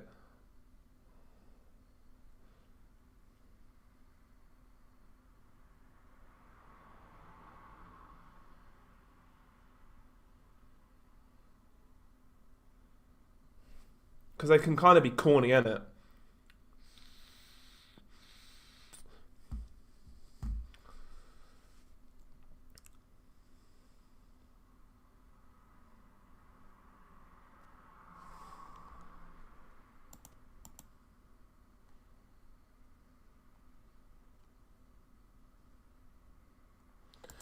notice that he's wearing white and blue like Ben did in the rematch with Eubank. Yes, and I didn't notice that until you said. Maybe we see something similar. Maybe we see Ben get robbed like Nigel did. Because Nigel beat Eubank in the second fight. I felt pretty clearly, to be honest, when I watched it. Obviously, I wasn't around at the time. But Eubank had a few fights like that, honestly.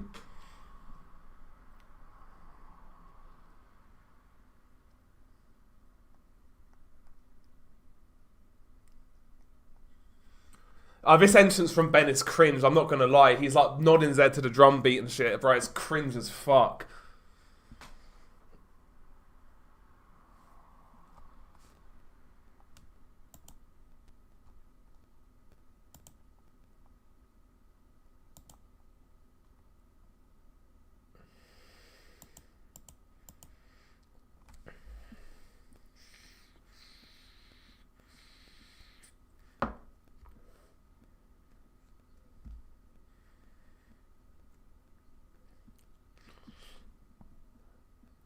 Conor Benn's failed the entrance offs.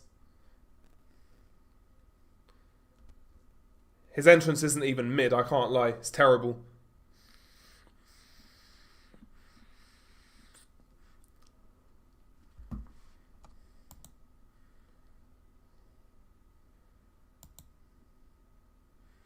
Yeah, Nigel was in the forces though, wasn't he? Nigel Benn, he was in the troubles, wasn't he?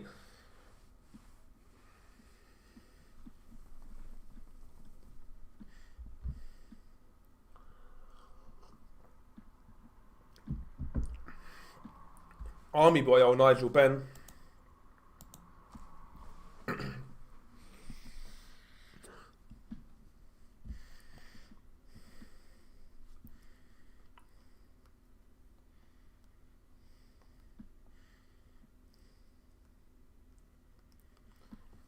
Yeah, horrible entrance music choices by Ben, I'm not gonna lie. Awful.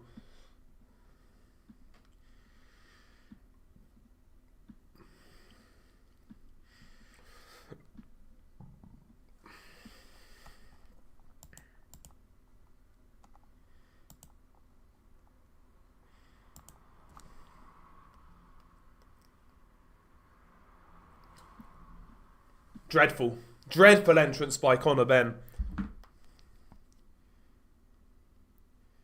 Fucking get it over with, man. He's in the ring, man.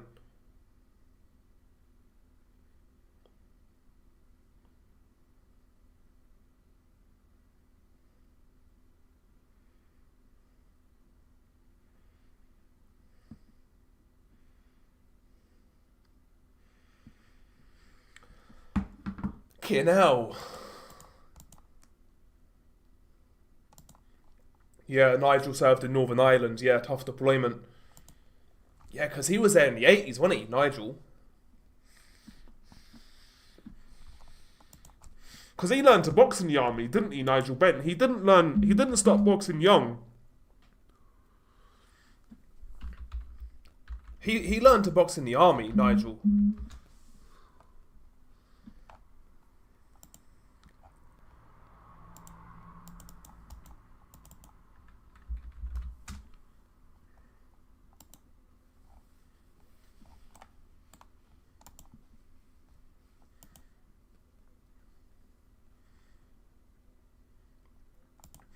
What ring walk song or music would you pick? It's a great question.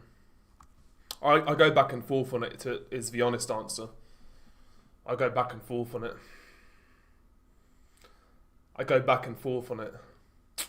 I would be one of those people. I think I would have to decide on my ring. If I had a fight of any description in front of people, I would have to decide my ring music as late as I possibly could, because I wouldn't be able to settle. I wouldn't be able to settle on anything, honestly. Okay, now it's Chris Eubank Jr.'s entrance. Still DRE. Guess who's back?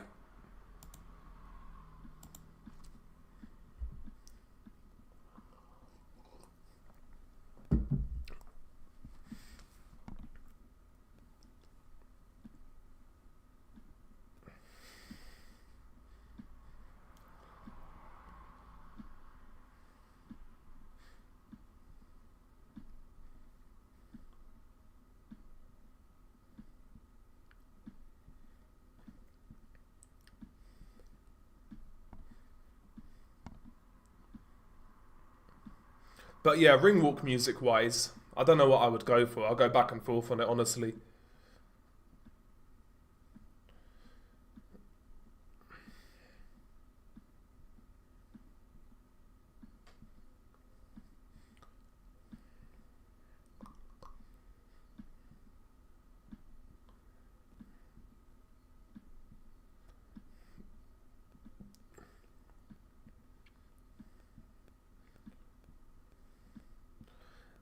If I were to fight tomorrow, I'd probably come into Neil Young, Heart of Gold.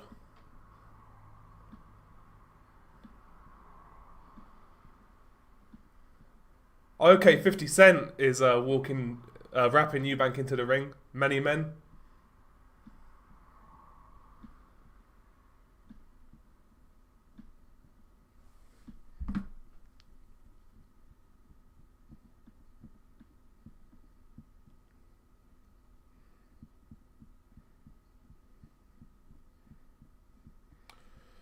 Many, many, many, many men wish death upon me. No, I don't cry no more.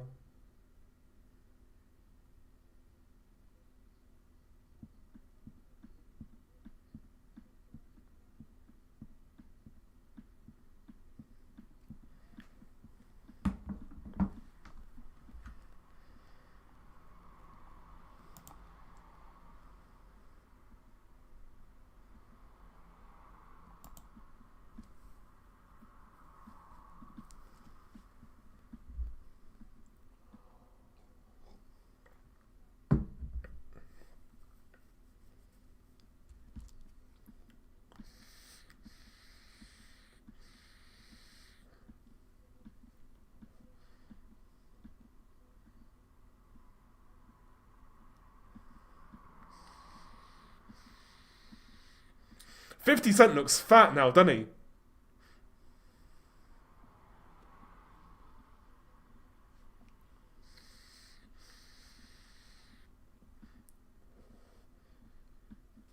He's let himself go, old 50 hasn't he?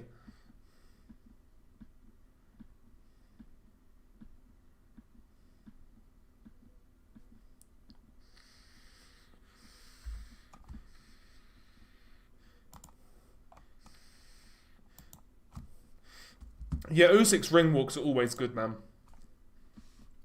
Always good. One of the best in boxing.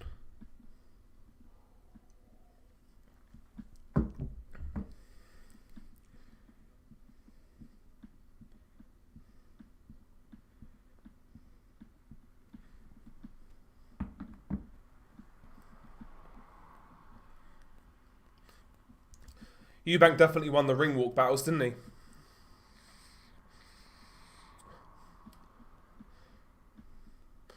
You know Conor Benn as well, he's the type of guy to be seething about that and all. Like, oh Eddie, why didn't you get me an act to walk me to the ring? You know he's seething.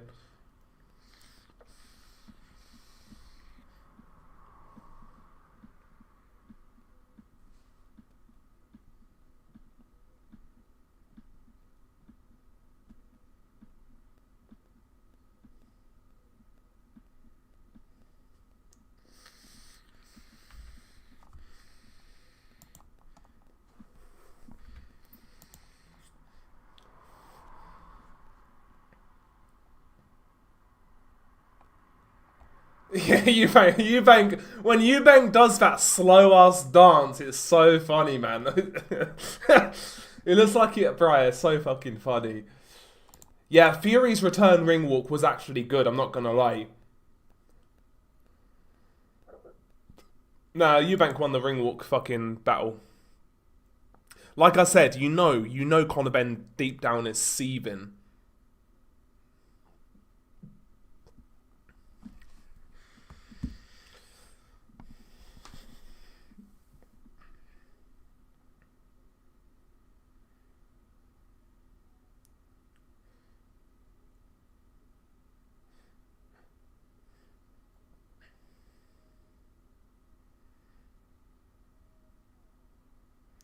Okay, Chris Eubank and Nigel Benn are getting a round of applause. Okay. Do we really need it? Let's move on. Let's move on.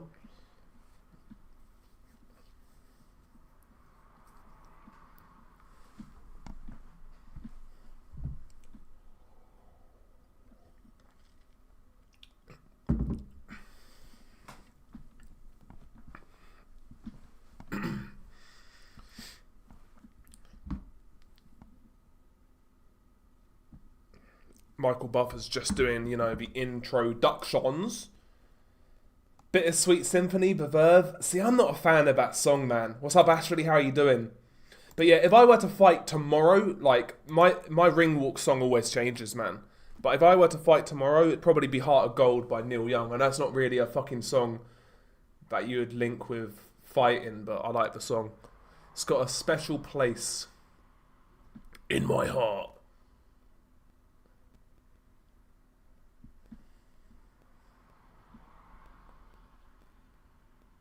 Okay, get on with it, man. I just hope there's no anthem, honestly. Just get on with it, mate. There's going to be an anthem, you'd imagine, but...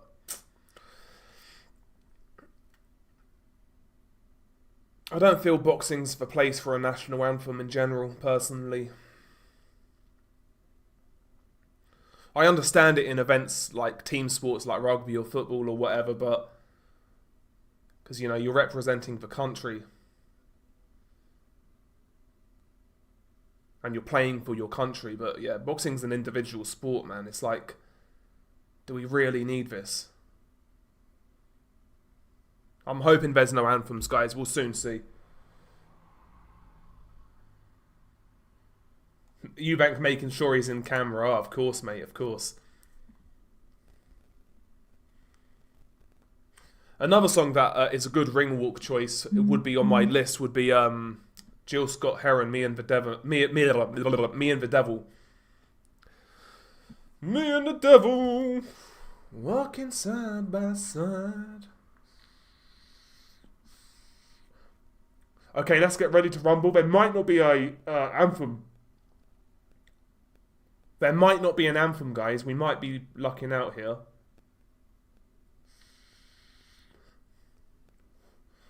That Rick Reno, bruh, that guy needs to get a fucking life, honestly. What on earth is he wearing?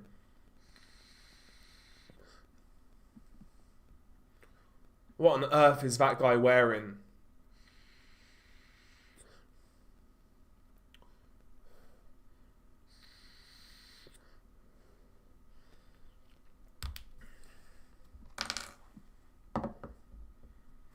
That guy's a walking meme, honestly. That Rick Reno guy, that strange character.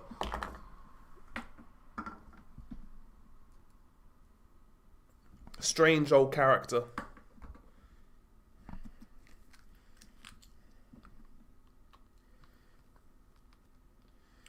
Conor Benn's got more support, I'd say, in the arena based on the introductions.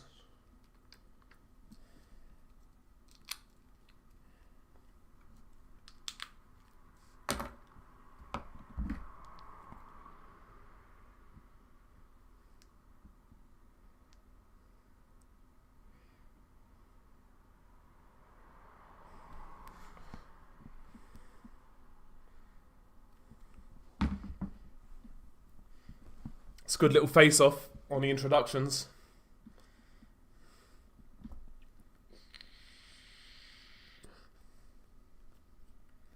Okay, yeah, no anthems or anything. Great, amazing. Here we go, guys. About to go. Referee's about to... Yeah, the Essex mob knows who to back. Let's get rid of this clown. There we go, he's gone.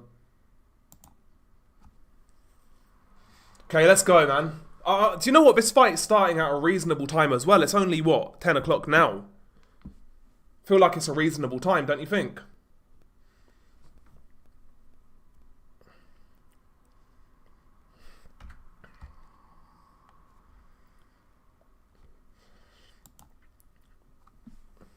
Atmosphere looks sounds pretty electric.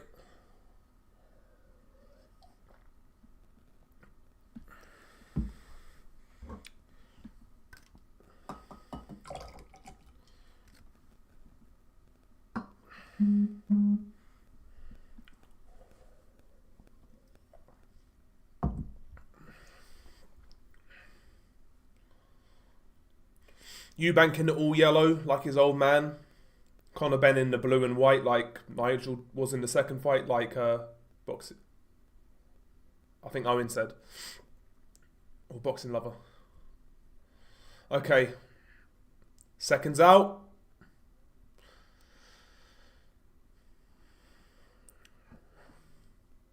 Come on, mate. Seconds out. Round one. There we go.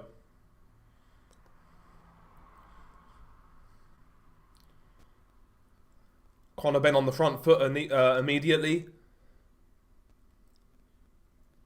Eubank tentative behind his jab. No one landed a punch of consequence as of yet in the first 20 seconds. Eubank looks for a right hand, misses.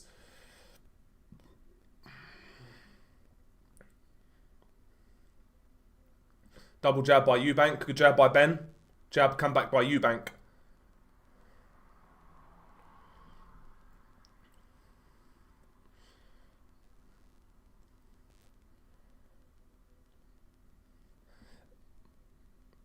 Benn again looking for his jab. While taking his head off the line, that's good. Missed the jab, but decent attempt. Couple of feints there by Benn. That's good by Benn. Good feint, Benn a jab.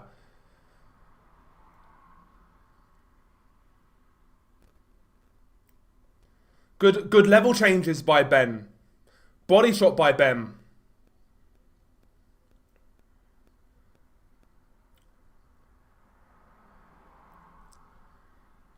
Jab by Benn again. Jabbing from a low angle. From a crouch. Good right hand by Benn. Benn goes wild on the second one, though. It's a good start by Benn. It's a good start by Benn.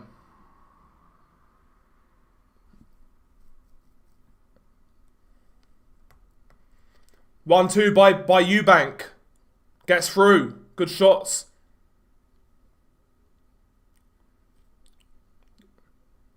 It was actually a double jab right hand by Eubank. Another jab gets through for Eubank. Right hand misses by Benn, but a good attempt. Benn ties up. Well done there. Listen. Well, it's 50 seconds left in the round.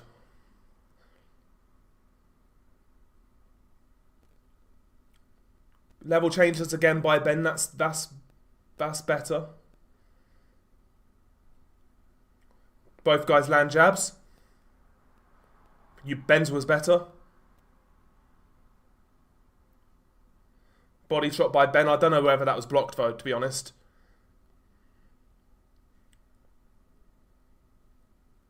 I think he got through.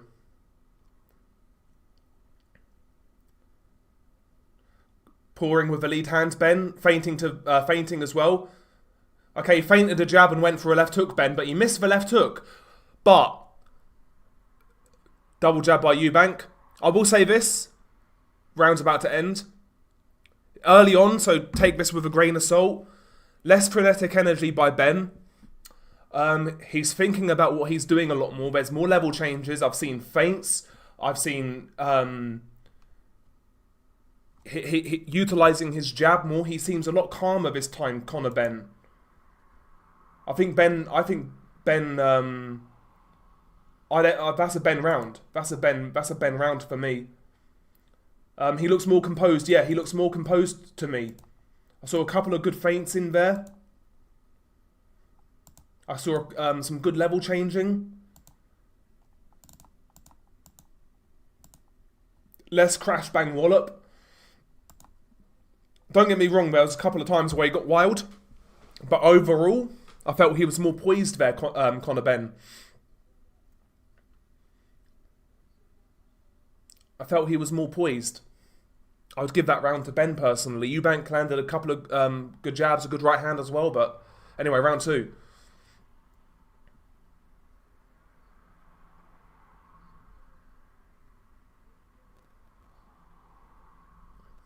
Okay, both guys miss a jab and fall into a clinch.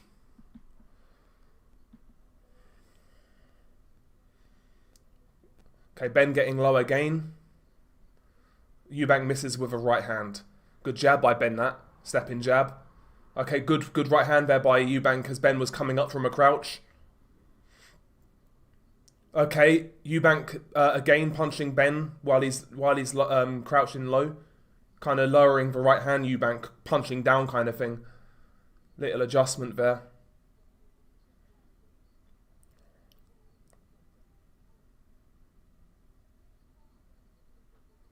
Good jab, right hand there by by Benn, sorry.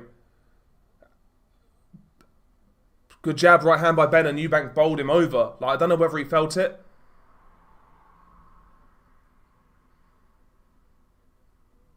But Eubank wanted to go in for a clinch and he kind of bundled over Benn. And the ref's given him a long talking to, by the way. Benn looks pretty sharp for his standards. Whether he can maintain this or not is another matter. Whether he can maintain the composure as well is another matter. But I like the feints. I like the level changes. I like the more use of the jab. Good body shots by Benn. Bit wild, but they got through. This is better by Benn from the first fight. Already I see the tactical adjustments. Lovely jab to the head and right hand to the body by Benn.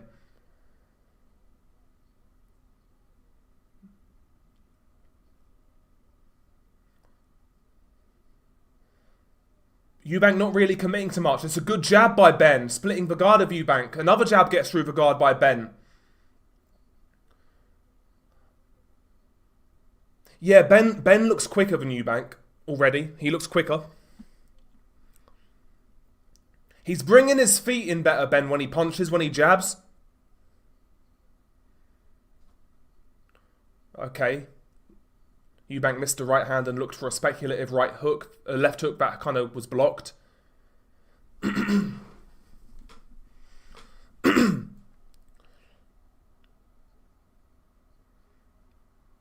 feel like I've seen more jabs from Benn in this fight than the whole of the first fight in 2 rounds. Good jab again by Benn. Benn's jab is better than Eubank's. As of right now. Good jab again by Benn. Looks for a right hand after that jab, Benn. Eubank rolled it though. Okay, good cut off left hook there by Benn. Like he done a looping kind of cuffing left hook to try and stop Eubank spinning out. Eubank did, but it was a good attempt. There's more thought in Conor Benn's work here. And it's 2-0 Conor Benn. There's a lot more thought in Conor Benn's work. They're 2 easy rounds to score for Conor Benn. Eubank is usually better in the second half. He should ease off a bit. Benn's using too much energy for a 12-rounder. He is using a lot of he is using a lot of energy doing the level changes, but I feel like it's still at his pace to a certain degree. We'll see. But overall, ignoring like how the fight ends up playing out, Benn's definitely made tactical adjustments as of right now compared to the first fight. I think he's definitely studied that first fight. I think he's definitely gone back and watched it objectively.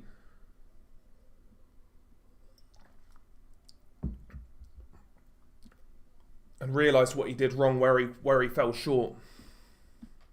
Anyway, round 3. 3rd round.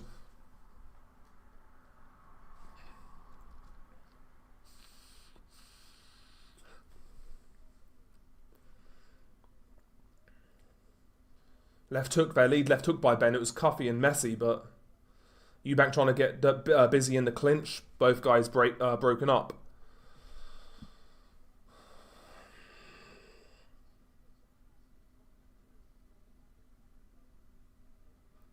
Eubank looks tentative so far.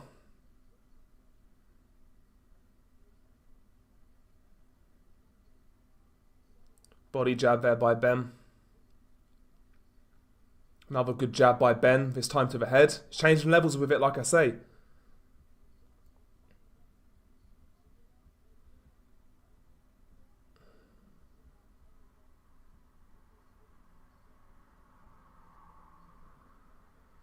Okay, Eubank bit on that feint from Conor Benn, if you noticed. Okay, wild right hand to the body by Benn. It landed, but I didn't like the technique on it. Okay, jabs to the body by Eubank.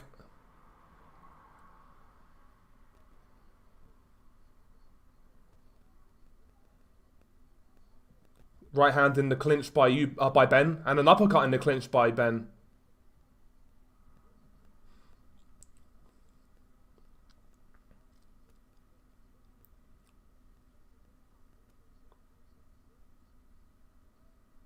Cuffing right hand by Eubank. Ooh, wild right hand by Benn misses. Want to be doing less of that if you're Conor Benn. Jab to the body by Eubank. It's a bit better by Eubank.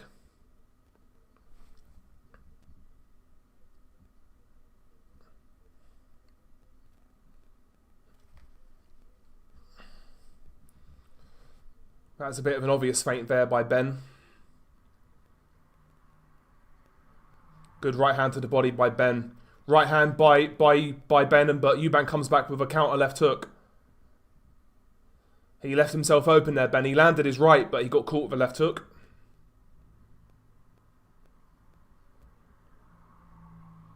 Bit better both in this round from Eubank. Good jab by Benn. Oh, nice left hook counter by Eubank. Benn also landed a right hand in that exchange. Okay, now Eubank finds the canvas, like just fell into Benn kind of thing. The third round is close. The third round is close.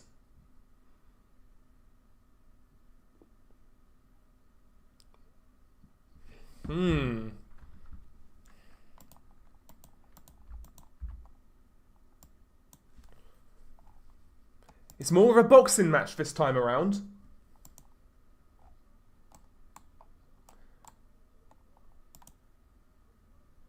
It's more of a boxing match. I'd probably give the third round just about to Eubank.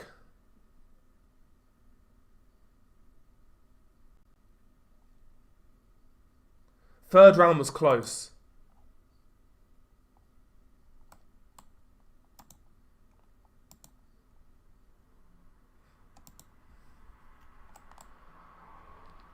Although having said that, like I still feel no. Do you know what? I feel like I'm giving Eubank a pity round. Not a pity round, but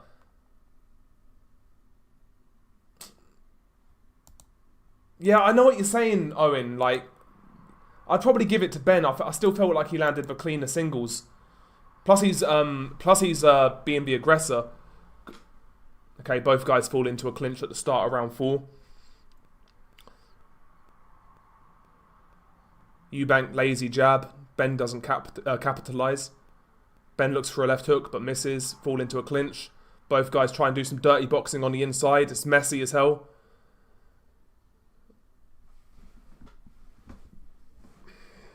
Nobody really landed anything.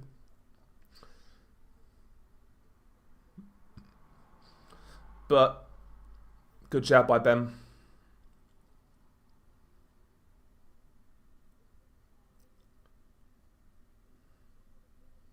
Oh, nice right hand by Benn, followed up from a jab. Jab to the head, right hand to the body by Benn.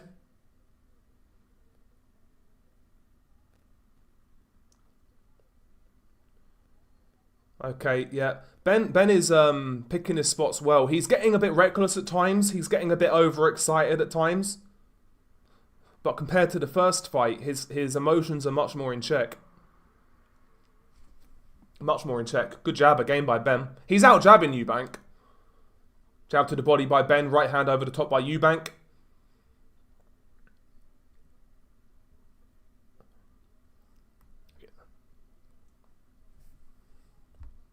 Right hand to the body by Benn. It's a good shot.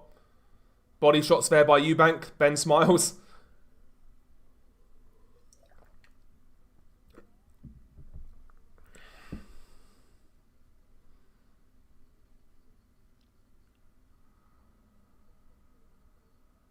Good jab there by Benn. Just does enough there. Keeps Eubank honest. It's a scoring shot.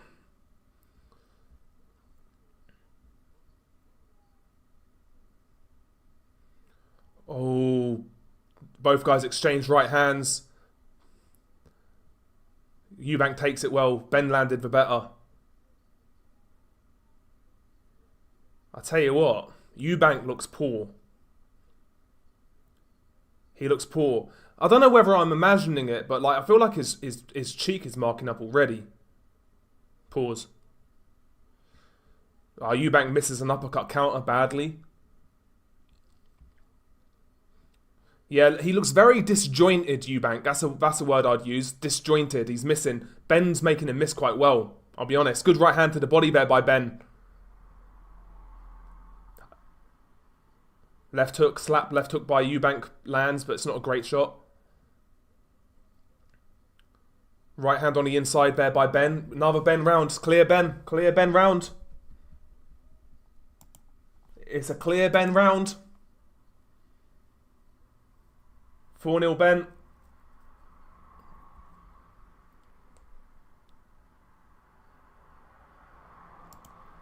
Bite-sized boxing, Eubank's regressed athletically so dramatically since his prime. Well, yeah, he was never the greatest boxer in the world, it has to be said, right? But in terms of like just pure athletic ability, he definitely had that in abundance. And you can tell like he just can't fire off as quick as he once did.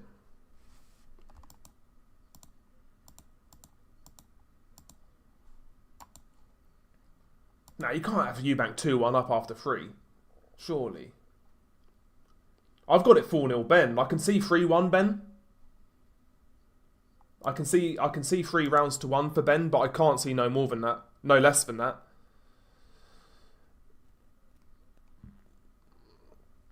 But I've got it 4 rounds. I went back and forth on the third. I can't lie, but I felt like I was being too kind to Eubank. Because I like Benn less. But I just got to call it how I see it.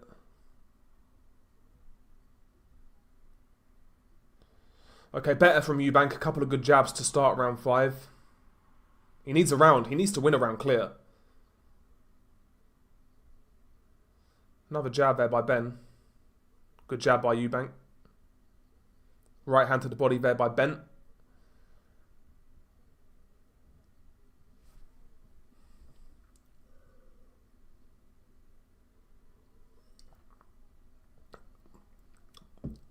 Barry Jones is saying Eubank looks like a guy this is for one fight too many.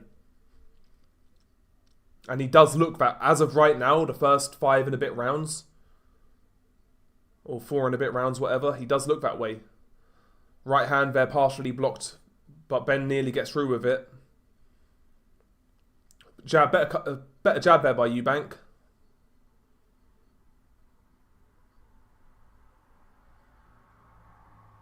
Good jab there by Benn. That's a lovely jab. Stepping jab.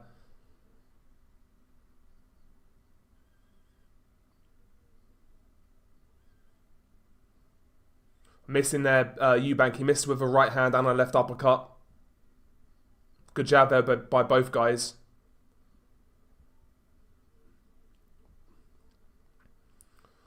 It's primarily, a lot of his fights so far has been a battle of the jabs. And Ben is beating Eubank to the jab. Good jab again by Benn. Jab by Benn and right hand to the body by Benn.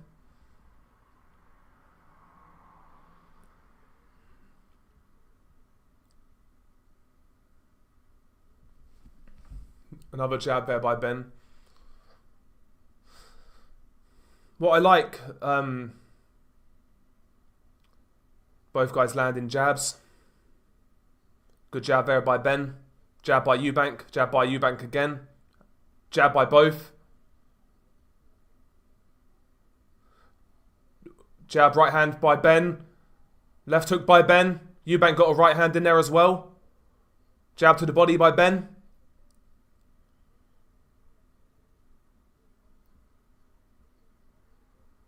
Right hand to the body by Eubank.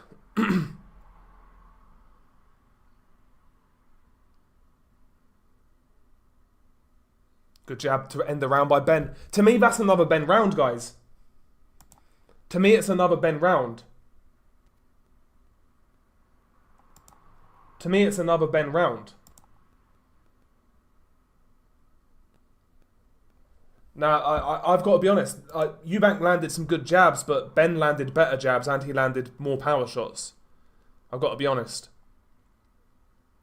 What I like about Benn's jab is he's throwing it, he's not being predictable with it. He's throwing it to body, he's throwing it to head, he's firing it from waist, he's firing it from midriff. He's firing it from different angles. He's not using the feints as much as he did in the first couple of rounds, but he's firing it from the crouch as well. He's firing that jab from different angles, from different levels, and he's aiming at different parts of the body. I think Benn's jab's been really good. I mean, for his standard. I'm not saying he's Larry Holmes now. Don't get it twisted.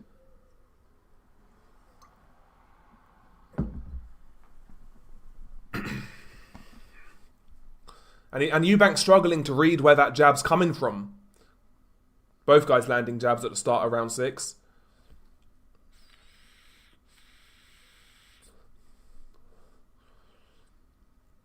Eubank needs to do something. Like, he needs to do something big, not nick around. That we might say, oh yeah, Eubank won that round. Good right hand by Eubank. But Benn ate it up, but it might be Eubank's best shot of the fight.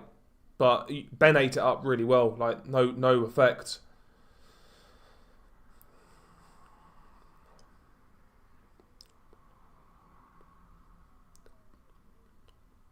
Jab to the body by Benn. Is it me, guys? Or does Eubank look very dry? Like cold? Jab, great jab by Benn and a body shot by Benn. Eubank holds on.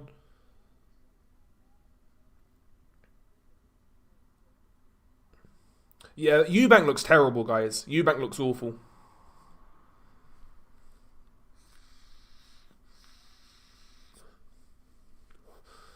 Jab to the body, right hand to the body by Benn. Slap hook by Eubank. Eubank looks very just ungainly. Couple of slap hook shots get through, but nothing of consequence. And he misses wildly with other shots.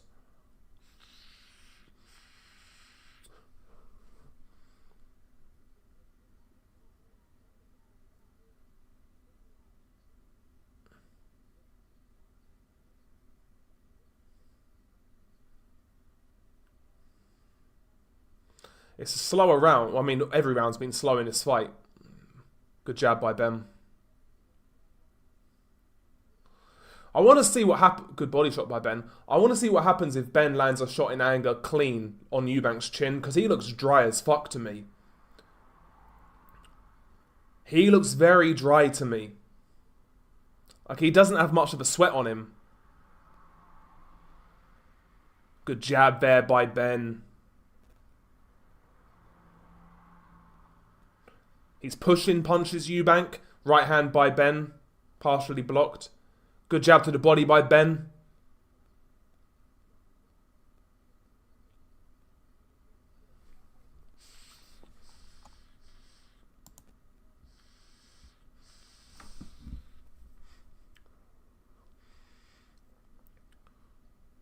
Better from you. A little. I mean, it wasn't great by Eubank. He kind of half landed a right hand and threw a terrible left hook that missed badly.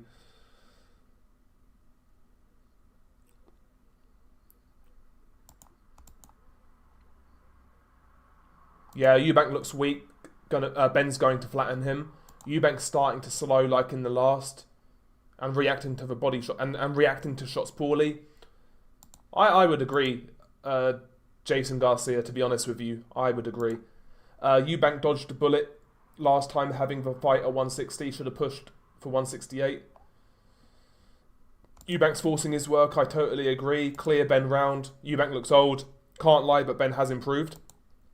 Yeah, Eubank looks worse than last time, it has to be said. And I don't think he looked great in the first fight. I said that in my post-fight review. But he looks worse in this fight. But Benn, like, just looking at it tactically, he is coming in with a different game plan. I think he's more switched on defensively. He's more conscious of doing level changes. He's throwing a few feints in there, here and there as well. And emotionally, he's got it more together, I think. I've got it 6 rounds to zip in favour of Benn. I think Benn has won every round. The only round that was, to me, close a little bit was round 3. But I feel like, again, I was giving it a pity round for Eubank. But I make you right. Like, I could see, I wouldn't be shocked if Eubank gets clatted and stopped and knocked out. Benn's looking for power shots there. Ooh, couple of cuffy hooks there by Benn. Eubank tried to throw a couple as well, but it just looks so weak.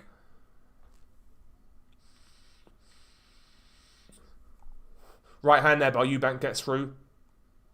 Not much on it, but it's a shot.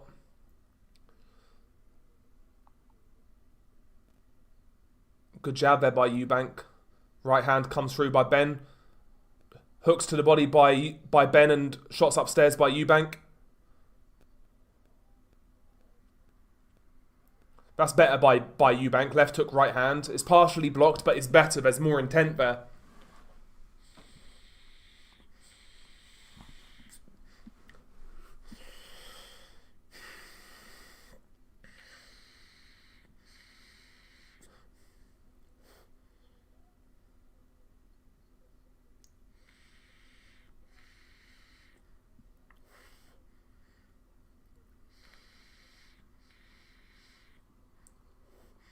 Right hand to the body by Benn.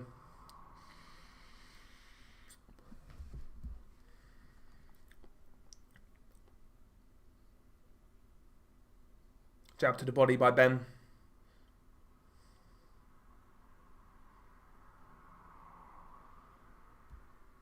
Misses a right hand there, Eubank. He's tried a bit more, Eubank, in this round, but it looks so forced. Right hand to the body there by Benn. But he's picking some good single body shots, Conor Benn, throughout this fight. Jab to the body there by Eubank. Eubank looks... I mean, right there, he just bit on a feint. That was so... It wasn't even a subtle feint by Conor. And Eubank bit on it. Good body work there by Benn. Eubank came back with a cuff in the right hand.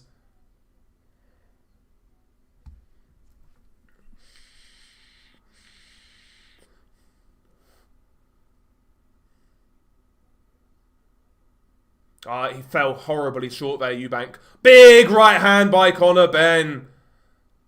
But Eubank comes back with a shot of his own. A little bit of defiance. A little bit of defiance there by Eubank. Great jab for Benn, though, to end the round. Benn's talking shit to him.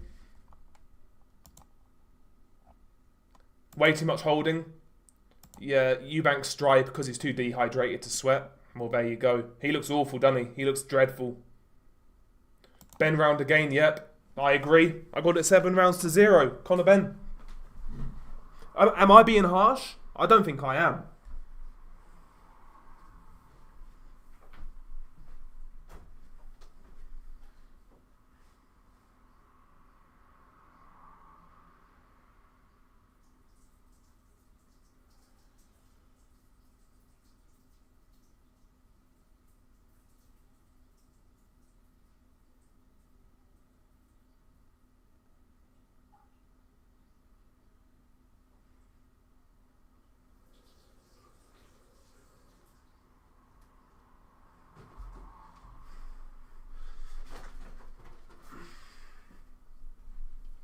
I don't think I'm being harsh, guys. What do you think? Sorry about that. I don't think I'm being harsh. Anyway, round 8. I missed the start of it.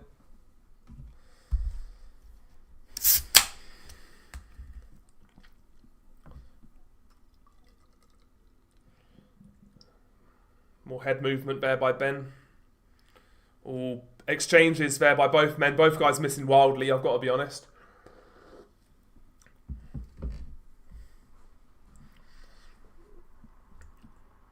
Eubank's got to do something big for me already.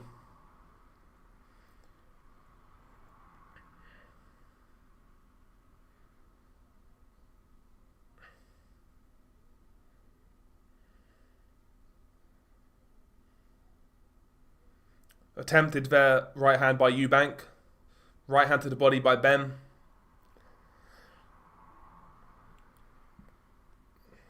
Eubank just looks pissed weak.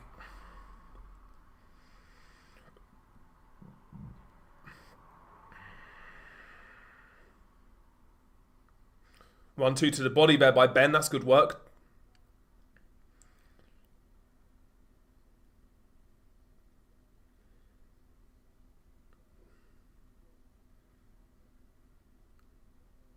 He's been outboxed, Chris Eubank.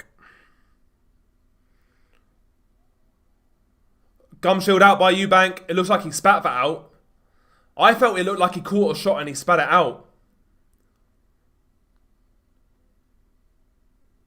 It doesn't look like he wants to be there, Eubank. I'm going to be completely honest.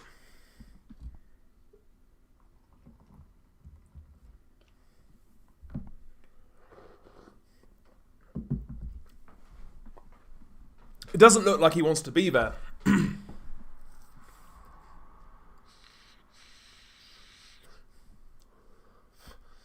He's been shocking. He's been absolutely shocking, guys.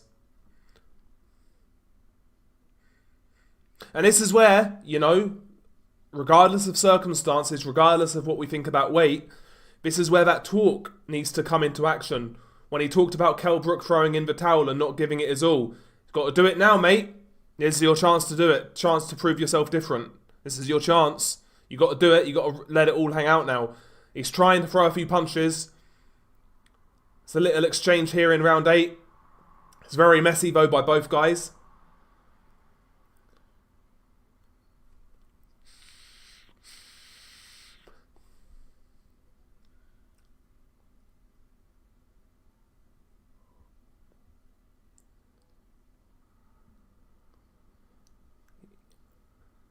Good right hand there by Eubank. 2 right hands there by Eubank. That's better. Best of the fight for him.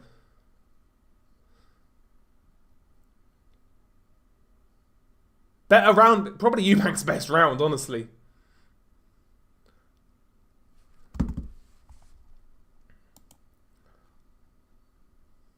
Eubanks looks sorry for himself in there. Thank God I haven't paid for it. Impossible to give Eubank any rounds. Would you give him that round out of sympathy, though?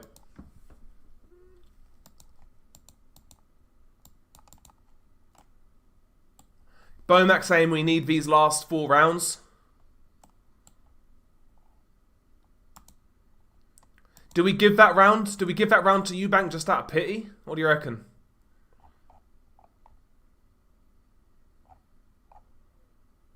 I probably wouldn't. I probably still wouldn't give it to him. I wouldn't. I don't think listen, there were 2 good shots at the end of a round, but it's not enough. It's not enough, is it? You can't be giving people pity rounds. We can't be giving people pity rounds. We're going to give it to Benn, I think. I think I'm going to give it to Benn. Good. That's nice by Benn to start the round. Jab to the face, straight right to the body.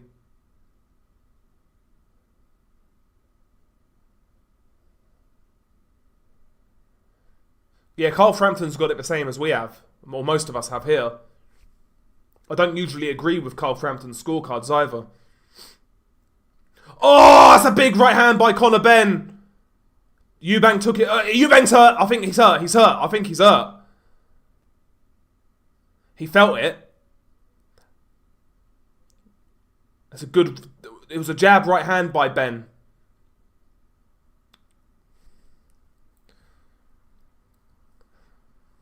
Slapping punches by Eubank. He tried to force it through, but it just looks so cumbersome and sloppy.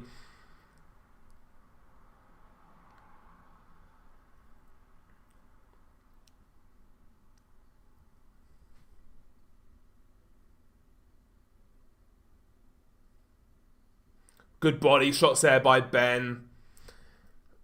It's easy for Benn. It's very easy. It looks like a sparring session, guys. It looks like a sparring session. In fact, I'd imagine Conor Benn probably had harder sparring sessions so far. Right hand again by Benn, behind that jab. Didn't land cleanly, but it was nearly. Jab by Eubank. Yeah, Eubank needs to knock him out, mate. Eubank needs to knock him out, or Conor Benn needs to shit the bed and get dropped multiple times. Conor Benn is too far ahead. He's too far ahead.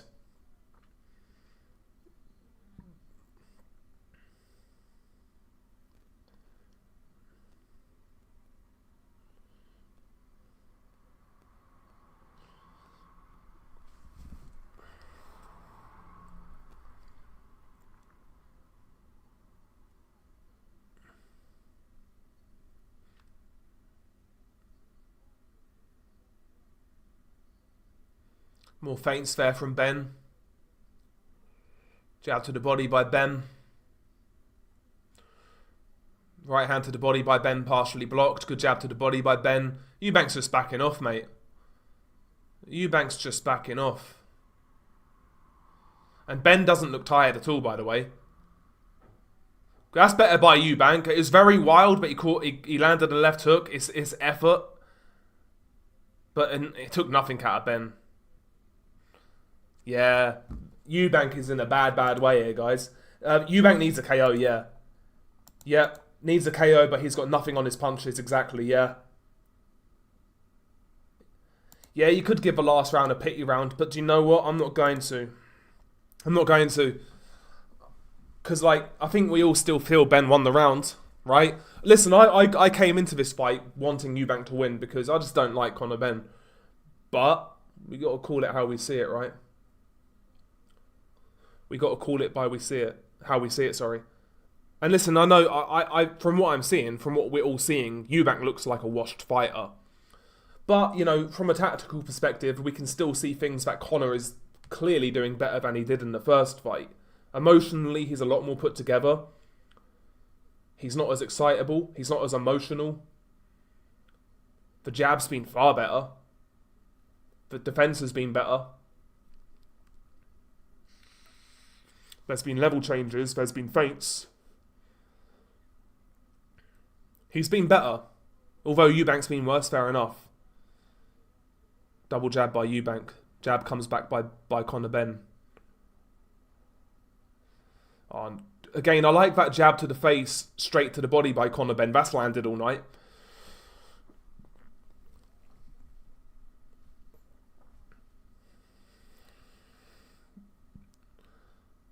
I feel like this is a fight for Conor now. He needs to, like, for him, it'd be great for him to get like put an exclamation point on this and knock him out at this point. I gotta be honest.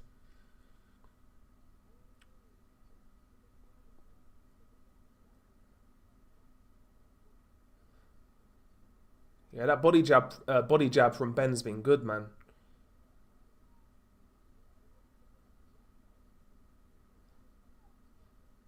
Okay, right hand to the body by Benn, but Eubank did catch him with a jab coming in.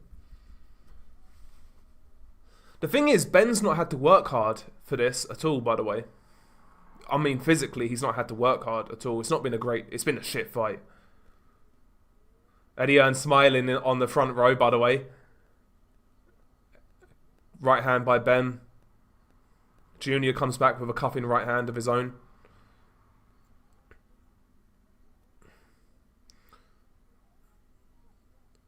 Eddie Hearn smiling like a Cheshire cat. I can see him. He's got a big old grin on his face. Nice right to the body by Benn.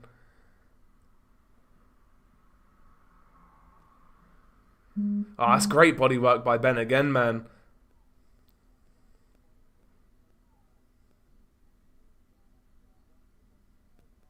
Yeah, it's a jab upstairs, right hook, left hook to the body. That's nice. Good, lovely jab by Benn. Rocked the head back.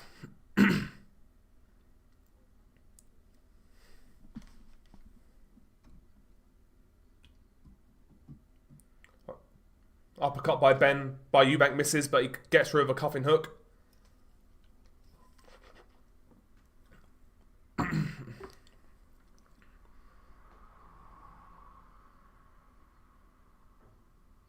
Oh, lovely counter right by Benn. Yeah, Ben is schooling this guy in a minute. I ain't gonna lie.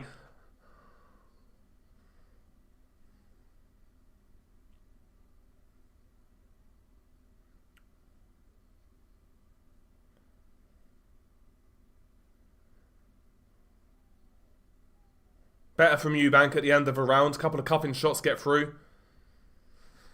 Fucking what? 10-0 Ben.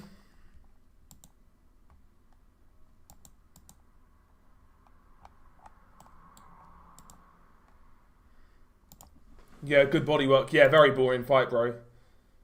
Yeah, but bro, that's crazy, right? How can the Jack Catterall fight was low key better?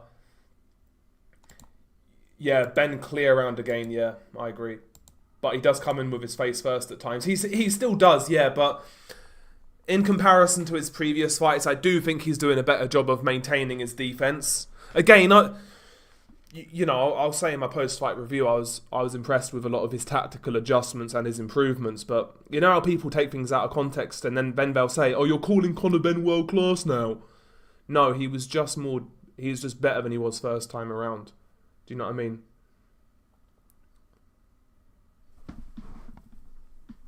I like to see the fighters when they make adjustments and improvements, even if they're not necessarily who I believe are world level. Doesn't matter the level really. It's nice to see improvements, isn't it? Even if it's a fighter I don't necessarily like. I find that sort of shit interesting, the adjustments. Conor Benn starts this round 11 on the front foot.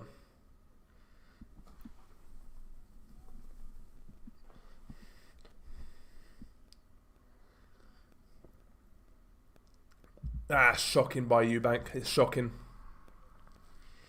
Bro, I feel like I could put a... He looks slow as fuck.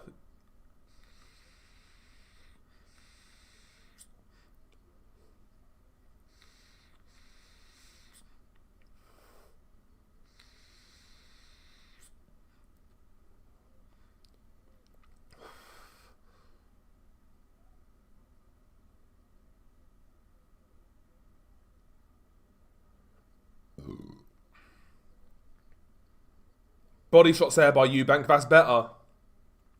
Like, the fact that Eubank hasn't pushed this, though, is crazy, and it's not acceptable, by the way.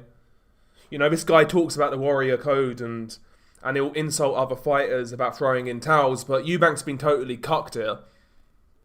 He's fighting like he's castrated. You know?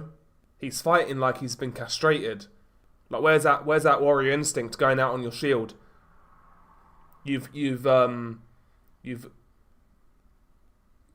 he can't think, he cannot believe he's in this fight boxing like this. He has to know he's like 11 rounds down, or like at worst like maybe 9 rounds down, right?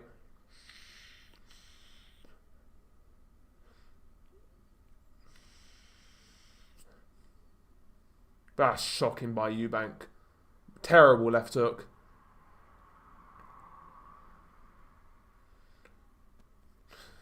What he should have done, round 8, probably about round 8, stick his eye guard up and try and walk the cunt down. And just whatever happened, happened. That's what he should have done. Try the left hook there, Eubank.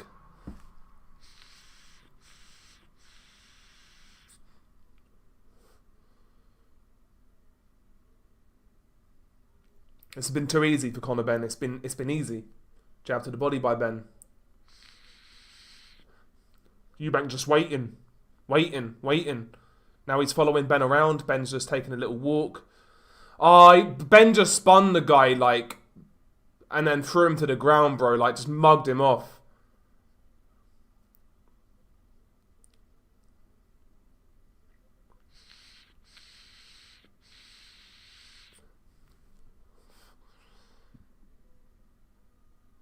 Yeah, Conor's schooled this guy.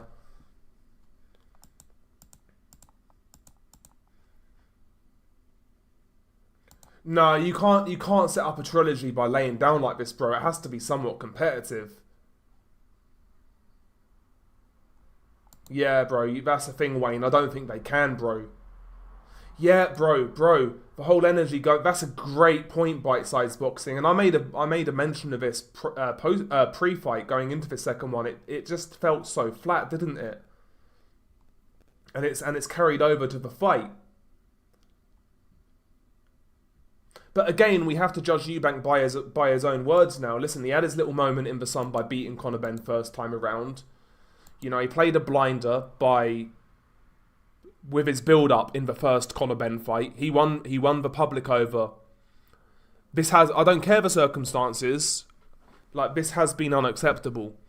And especially how he's spoken about other fighters, which that's his prerogative to speak like that. But if you speak like that, then surely we expect you to go above and beyond. Is that not a fair thing to say? Because you've laid down so far. You got to do something crazy in this round, broski. Round 12. He's come out a little bit more assertive. Wild right hand by Eubank.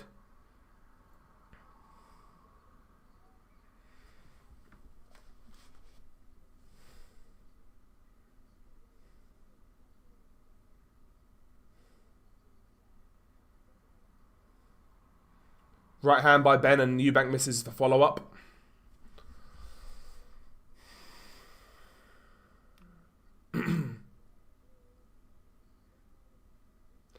But yeah, it's been a poor fight. Shades of Eubank Benn, the real two fights, right? The first fight was great, the second fight not so much. And obviously at a much lower level this time around. Good jab though by Eubank, that's better jab. One of the better jabs he's landed, to be honest.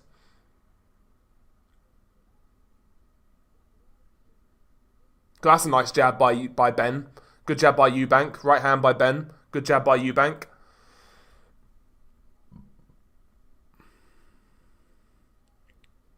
Good right hand by Benn. Eubank just missed wildly, by the way. Just Benn rolled under.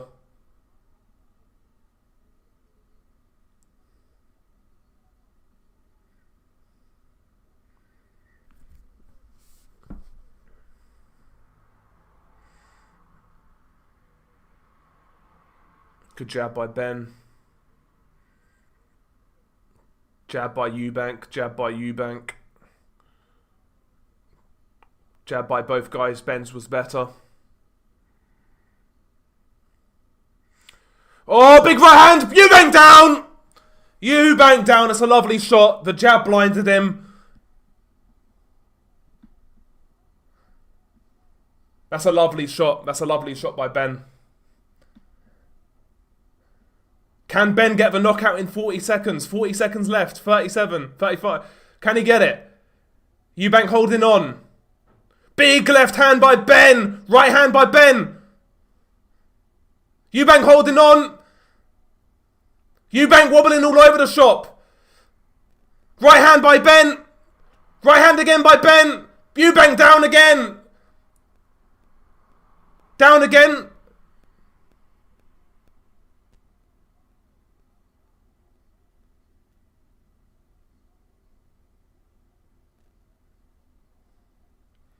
Saved by the bell. Saved by the bell.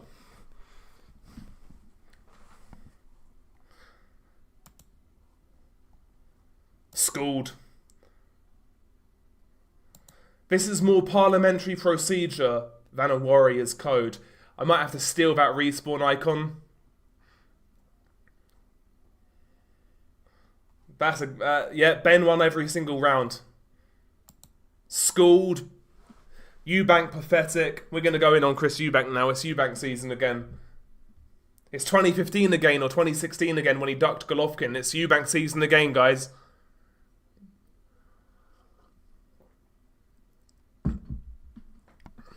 It's Eubank season again. I'll behave, bro. Never. That was a whooping, bro. He was in the army, Nigel Benn, wasn't he? He was in the army.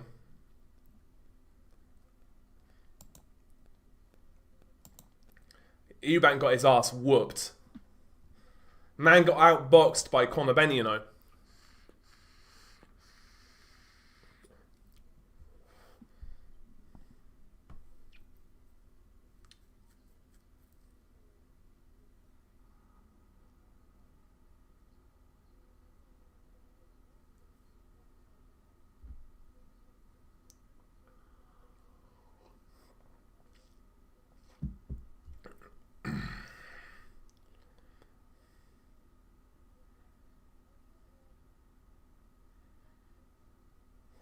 It wasn't a good fight though, guys.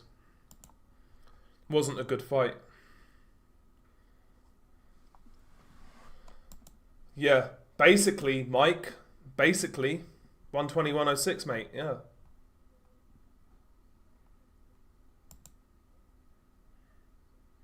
Yeah, Eddie Hearn gets the W finally. It feels like it's been a long time since Eddie Hearn's had a W in like a big event, honestly. I'm not gonna lie, that fucking knockdown was kind of funny when Eubank got his ass dropped on the first one. It didn't even land cleanly, that right hand, by the way, that dropped Eubank first time around.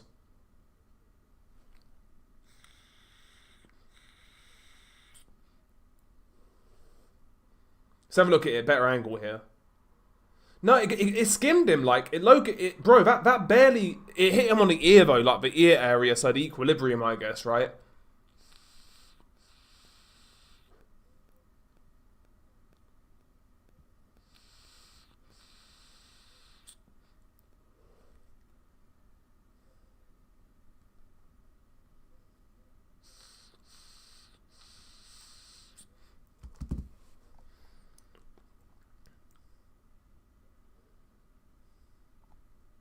And the second knockdown, yeah, just Eubank was on unsteady legs. Eubank got caught by a couple of chopping rights by Benn, face planted, boom, second knockdown.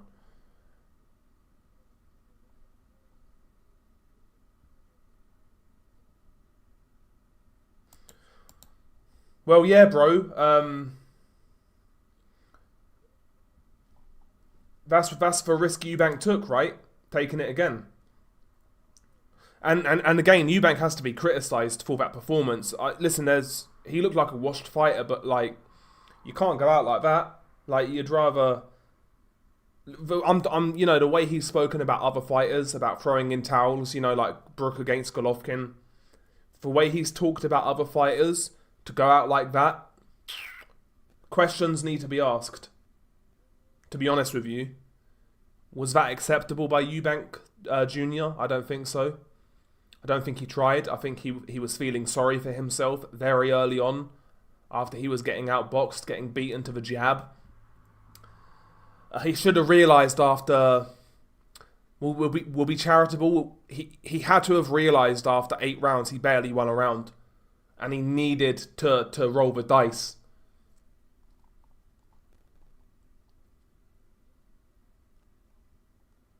$116-110 is criminal.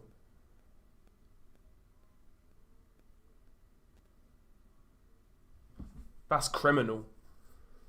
I didn't hear the other cards.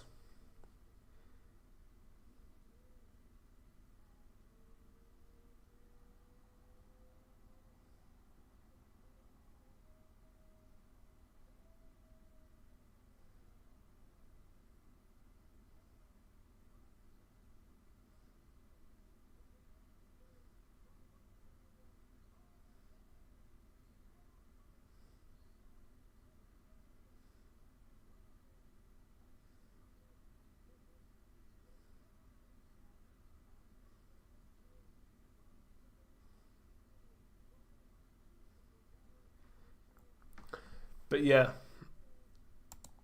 There we go. No idea, Dan. I didn't score Eubank a round. Should have thought it. Thought it should have been stopped in the last round. I mean, if the ref stopped it, you couldn't really complain. Yeah, I was saying, despite the look, he could have arguably been affected by the weight more this time around. Listen, man, he's 36, right? He looked like a washed fighter to me. He looked like a washed fighter. But again, the attitude in there was poor from Eubank.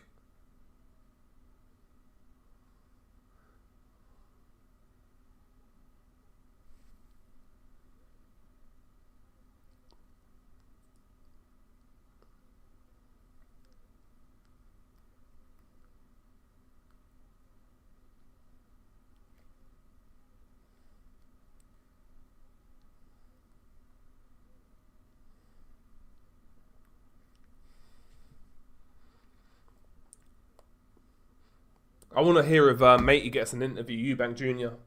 See what he's got to say for himself.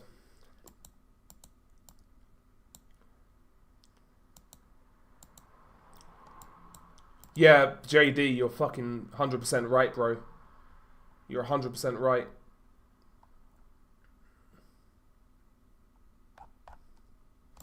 Retirement for you, bum, maybe. Yeah, he needs to retire after that, bro. He needs to be, he needs to leave the country, honestly. He needs to go into hiding. He was washed, don't get me wrong. He looked like a washed fighter, but... you can't be talking the way you talk, the way he talks, and go out like that. You got to go out on your shield. Warriors code and all that, right? Got to go out on your shield. And he went out like a little, he went out with a whimper.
Okay, so basically Eubank's non-committal about his future, don't care after that performance.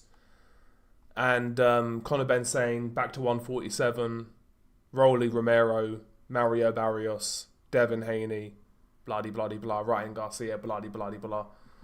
The end, pretty much. Yeah, I don't think you can even tell a completely shot Billy Joe Saunders versus the corpse of Eubank Jr. after that.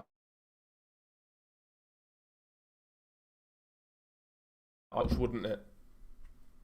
A fat camp Billy Joe Saunders, who's also shot more than likely, against a shot Chris Eubank Jr. Can you imagine? You could have that maybe at fucking a leisure centre, the Blue Horizon or something. I don't even know, mate. Honestly, that's crazy, bro. Yeah, it's a shite fight. But the energy going into this second fight was off, like you said, mate. Honestly, and I said that in my little I guess you'd call it a preview, whatever that video was. But yeah, my whole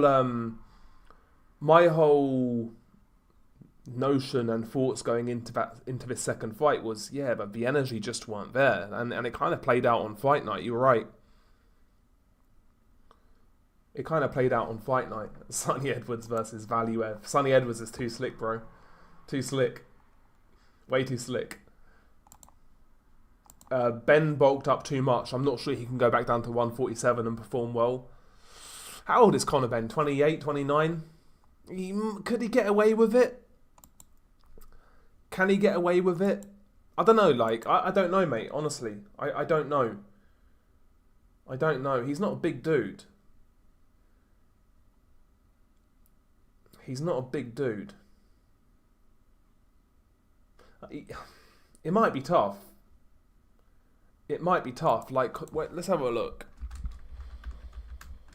He seems pretty confident that he can make 147, right? He seems pretty confident. So yeah, he's 29 years old, right? Last time he made 147 was 2022. That was against Chris Van Heerden.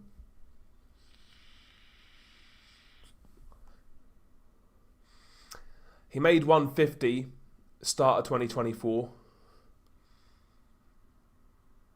I mean,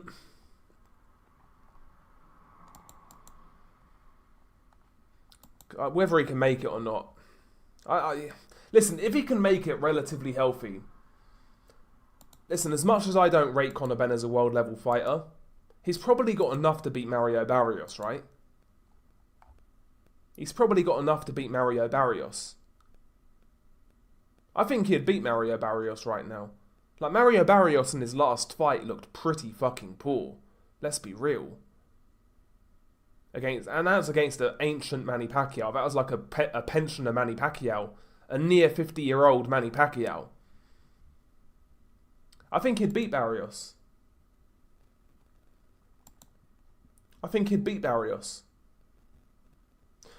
What about Rolly Romero?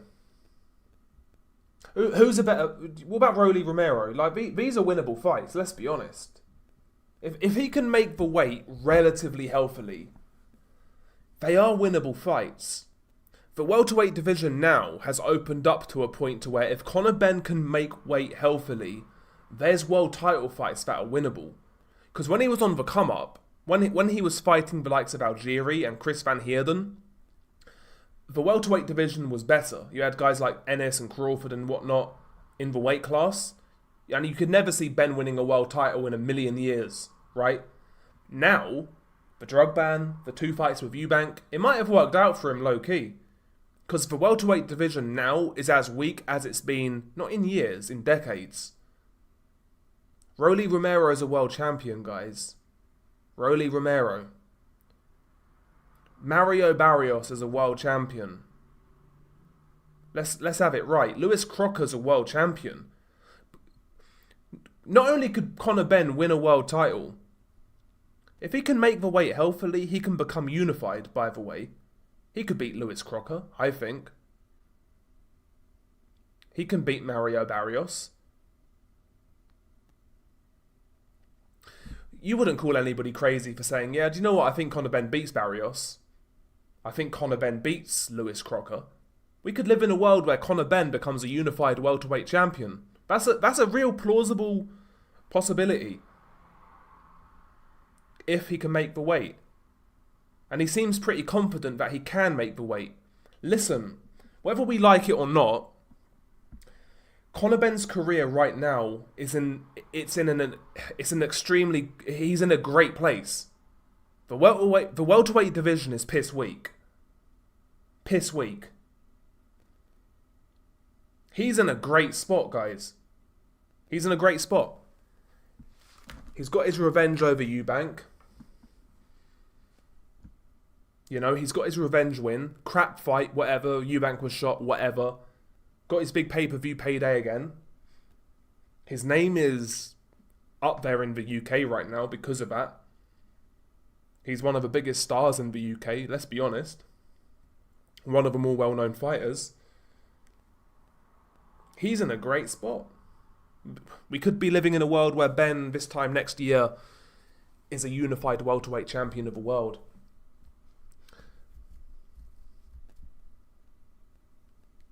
Because I think he'd beat Barrios. I'm pretty certain he'd beat Barrios.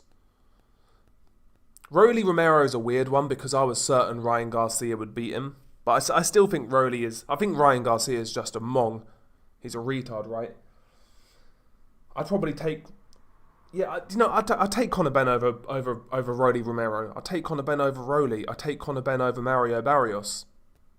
I'd take Conor Benn over Lewis Crocker. It's mad, isn't it? What about Ryan Garcia? Anybody here think Conor Benn can beat Ryan Garcia?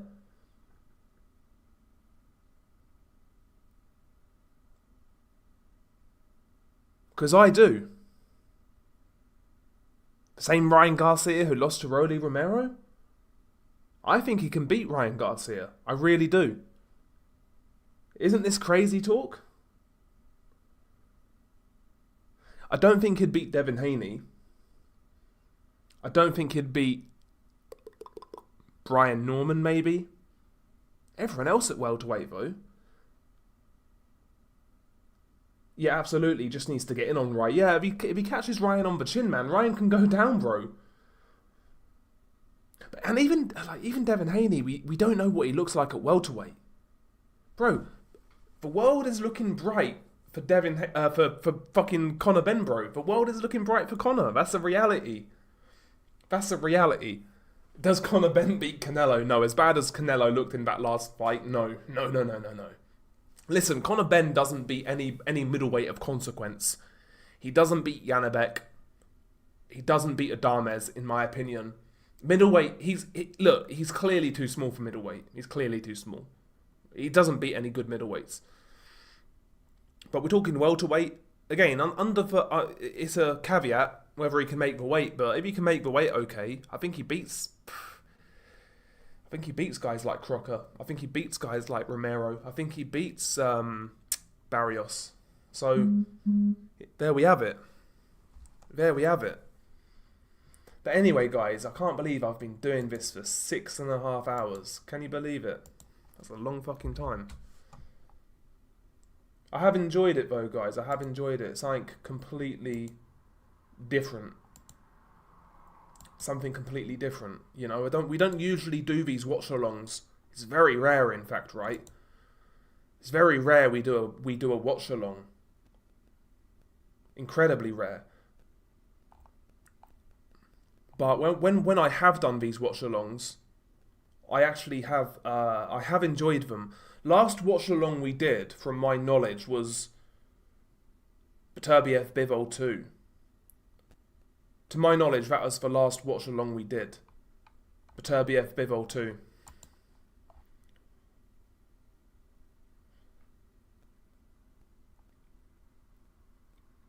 You've fallen for the PR gimmick. In what sense, in what sense, Jamie? Like, it, whether we like Conor Benn or not is an irrelevance. We have to use our heads here. Like, Mario Barrios, Rolly Romero, Lewis Crocker. They're not great fighters by any means, man. I'm not saying Conor Benn's great, but you don't need to be great to beat those guys. You really don't. I mean, an ancient fucking what's-his-face was schooling Rolly Romero. Barroso.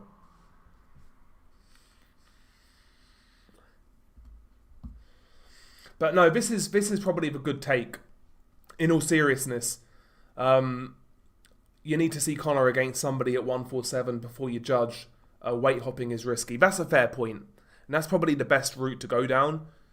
Is maybe in the spring get Benn in there with like a fringe welterweight. See how he looks on the scales and go from there. But we know that's not going to happen, bro. We know they're going to go straight into a title fight.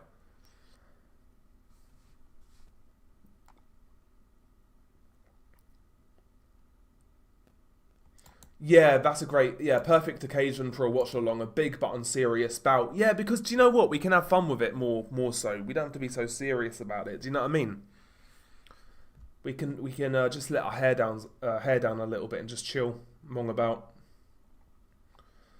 Not sure about Haney and Garcia. Yeah, I think Haney is better than, obviously, Devin. I think Haney's better than fucking Conor Benn, but Ryan Garcia is a weird one. Ryan Garcia is much more naturally talented than a guy like Conor Benn, but the guy's got the heart of a fucking hamster. And he's got no chin, either. He's got no chin. He's got the heart of a hamster. And I feel like if those two guys fought, there's a chance Ryan Garcia shits the bed. I feel like that's a very realistic possibility. He shit the bed against Rolly Romero.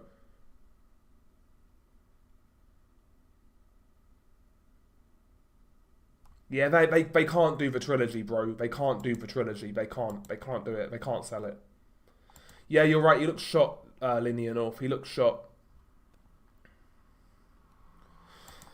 Yeah, Joe. I'm rooting for Brian Norman, mate. I am. Yeah, listen, man. I'm not buying it from Chris Eubank. Listen, I agree. He looked off. He looked shot. To me, he looked shot, bro. He just looked shot. But like I said earlier, when you're talking the way Eubank's always talked about other fighters quitting and not giving it their all, you can't go out like that. I don't care the circumstances. If you talk like that Eventually, there comes a time to where you have to walk the walk, and he didn't.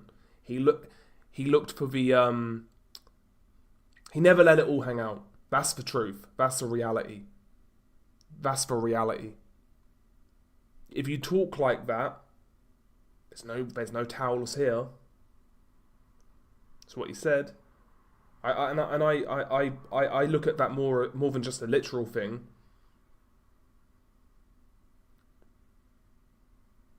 You know, Eubank looked for the easiest way. He just wanted to get through it. He didn't try to win. So he needs to be flamed for that, considering his own words. That's a reality. Where was the Warriors' code? Rastafari. Exactly. Where was it? Where was it? Enough of the Eubank thing, sympathy shit. Like, where was it? You know what I mean? Where was it? Yeah, I was the same, Shazar, mate. I was impressed with how composed Benn was. You know, yeah, Eubank, obviously, I think he was way worse this time than he was first time. But in regards to what Conor Benn did, you're right, he was more composed. He was more mature in there. I think he learned from his mistakes first time around. I liked the jab. He added a jab this time around. Not only did he add a jab, but he was changing levels with the jab, throwing it to body and head. He was throwing the jab from different angles. He was throwing it from like a crouch, he was throwing it out of a crouch. He was throwing it from his waist. He was throwing it from like his midriff. He was throwing it from different angles. He was feinting as well with that jab. There were level changes in there, some counters here and there. He drew the lead at times from Chris Eubank Jr. Defensively, he was more switched on. He still got wild at times. He was still making fundamental, basic mistakes at times. But for Conor Benn's skill level, for his ceiling, I think he did pretty well in regards to the tactical adjustments. And I think he clearly worked in the gym on a lot of things. Clearly. Regardless of how bad Eubank was, like, you could clearly tell Conor Benn was working on shit in the gym. You can clearly tell. Yeah, even still, Ben's still falling in off the 1-2 a bit too often for my liking. The jab was actually there, but still, yeah. Yeah, you're right. The 1-2 was actually alright, though, start of the fight from what I saw. But you're right, as the fight progressed, you are right. Yeah, he was falling in a little bit. He was falling in. You can't fall in. If he could step into the 1-2 and then come through with a left hook, I think that would have been there against Eubank. If he 1-2, like stepped into the right hand, stepped in again, then with a left hook, like kind of like a shifting technique, bro, Eubank might have been out of there. If Conor Benn needs to learn, like you say, instead of falling in, he needs to learn how to step in with his punches. Because I think that would make him a lot more effective with those kind of explosive bursts. Because I think that's why he doesn't always necessarily generate the power that he wants, because he is falling in a lot. Yeah, the 1-2 to the body was money, and the jab to the head straight to the body, yep. Yeah, I agree, Shazar. Like, the tactical adjustments were there. And regardless of the levels here, like, I still don't think Conor Benn is anywhere near, like, what I would call a true world level fighter. But I like to see the adjustments. I like to see the improvements, even if it's at a lower level. It's always good to see that somebody's gone in the gym and just tried to improve. I think that's always good. Like, no matter what we do in life, right? It's always good to see that somebody's put the application in, and the next time you see them doing said task, that they're better at it. It's always good to see, isn't it?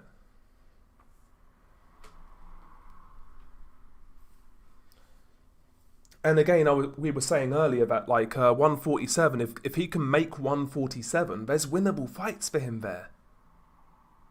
That's how bad 147 is.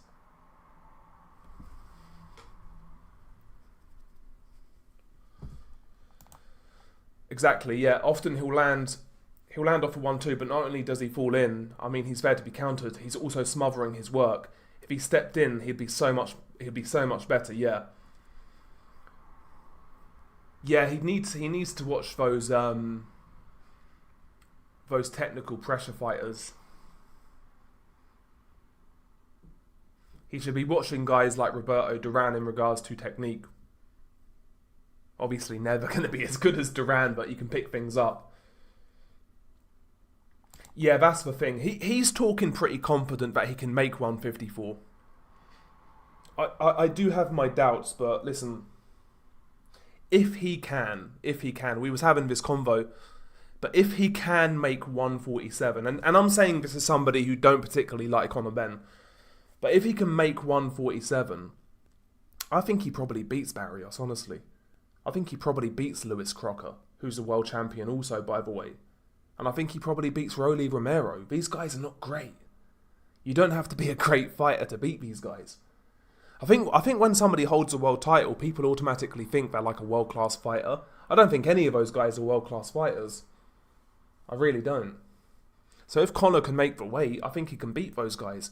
Again, we could conceivably live in a world where Conor Benn could become a unified world champion.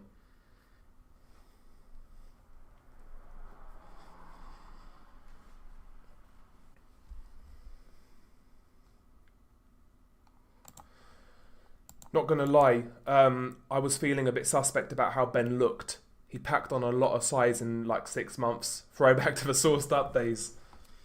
Yeah, man. Maybe. I wouldn't put it past him, but listen, I won't speculate too much.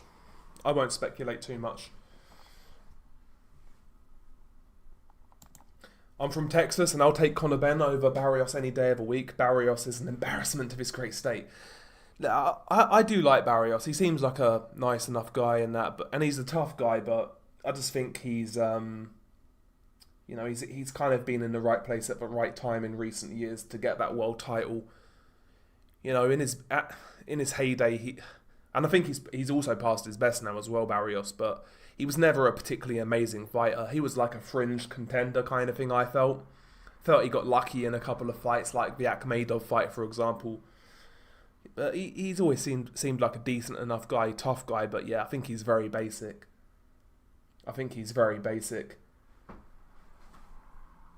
I don't think Conor Benn's great, honestly. If we're talking about Conor Benn in the welterweight division just 4 years ago, he gets squashed by every champion. But the welterweight division now is so weak. It's crazy to think you could have a guy like Conor Benn beating like 2 or 3 world champions. It's crazy. Because I still don't rate Conor Benn in regards to world level. Not right now, anyway. You never know in the future, but as of right now, I don't think he's got world level skills. Not close, to be honest. But we'll see.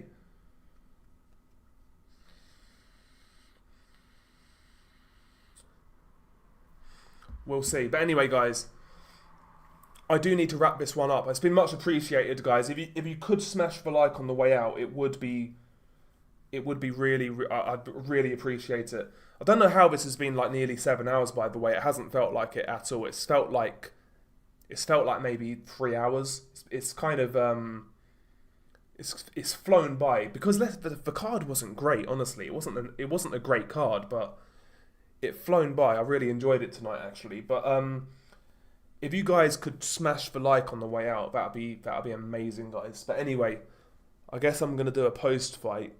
Probably have a couple more brewskis and get myself to bed. Get my old ass to bed, guys. Getting old, mate. I can't be doing this beer and watching boxing and being a degenerate like this. But here we are. Anyway, guys, peace out. Have a great rest of your Saturday. Have a great Sunday. I'll catch you very shortly. Peace out, guys.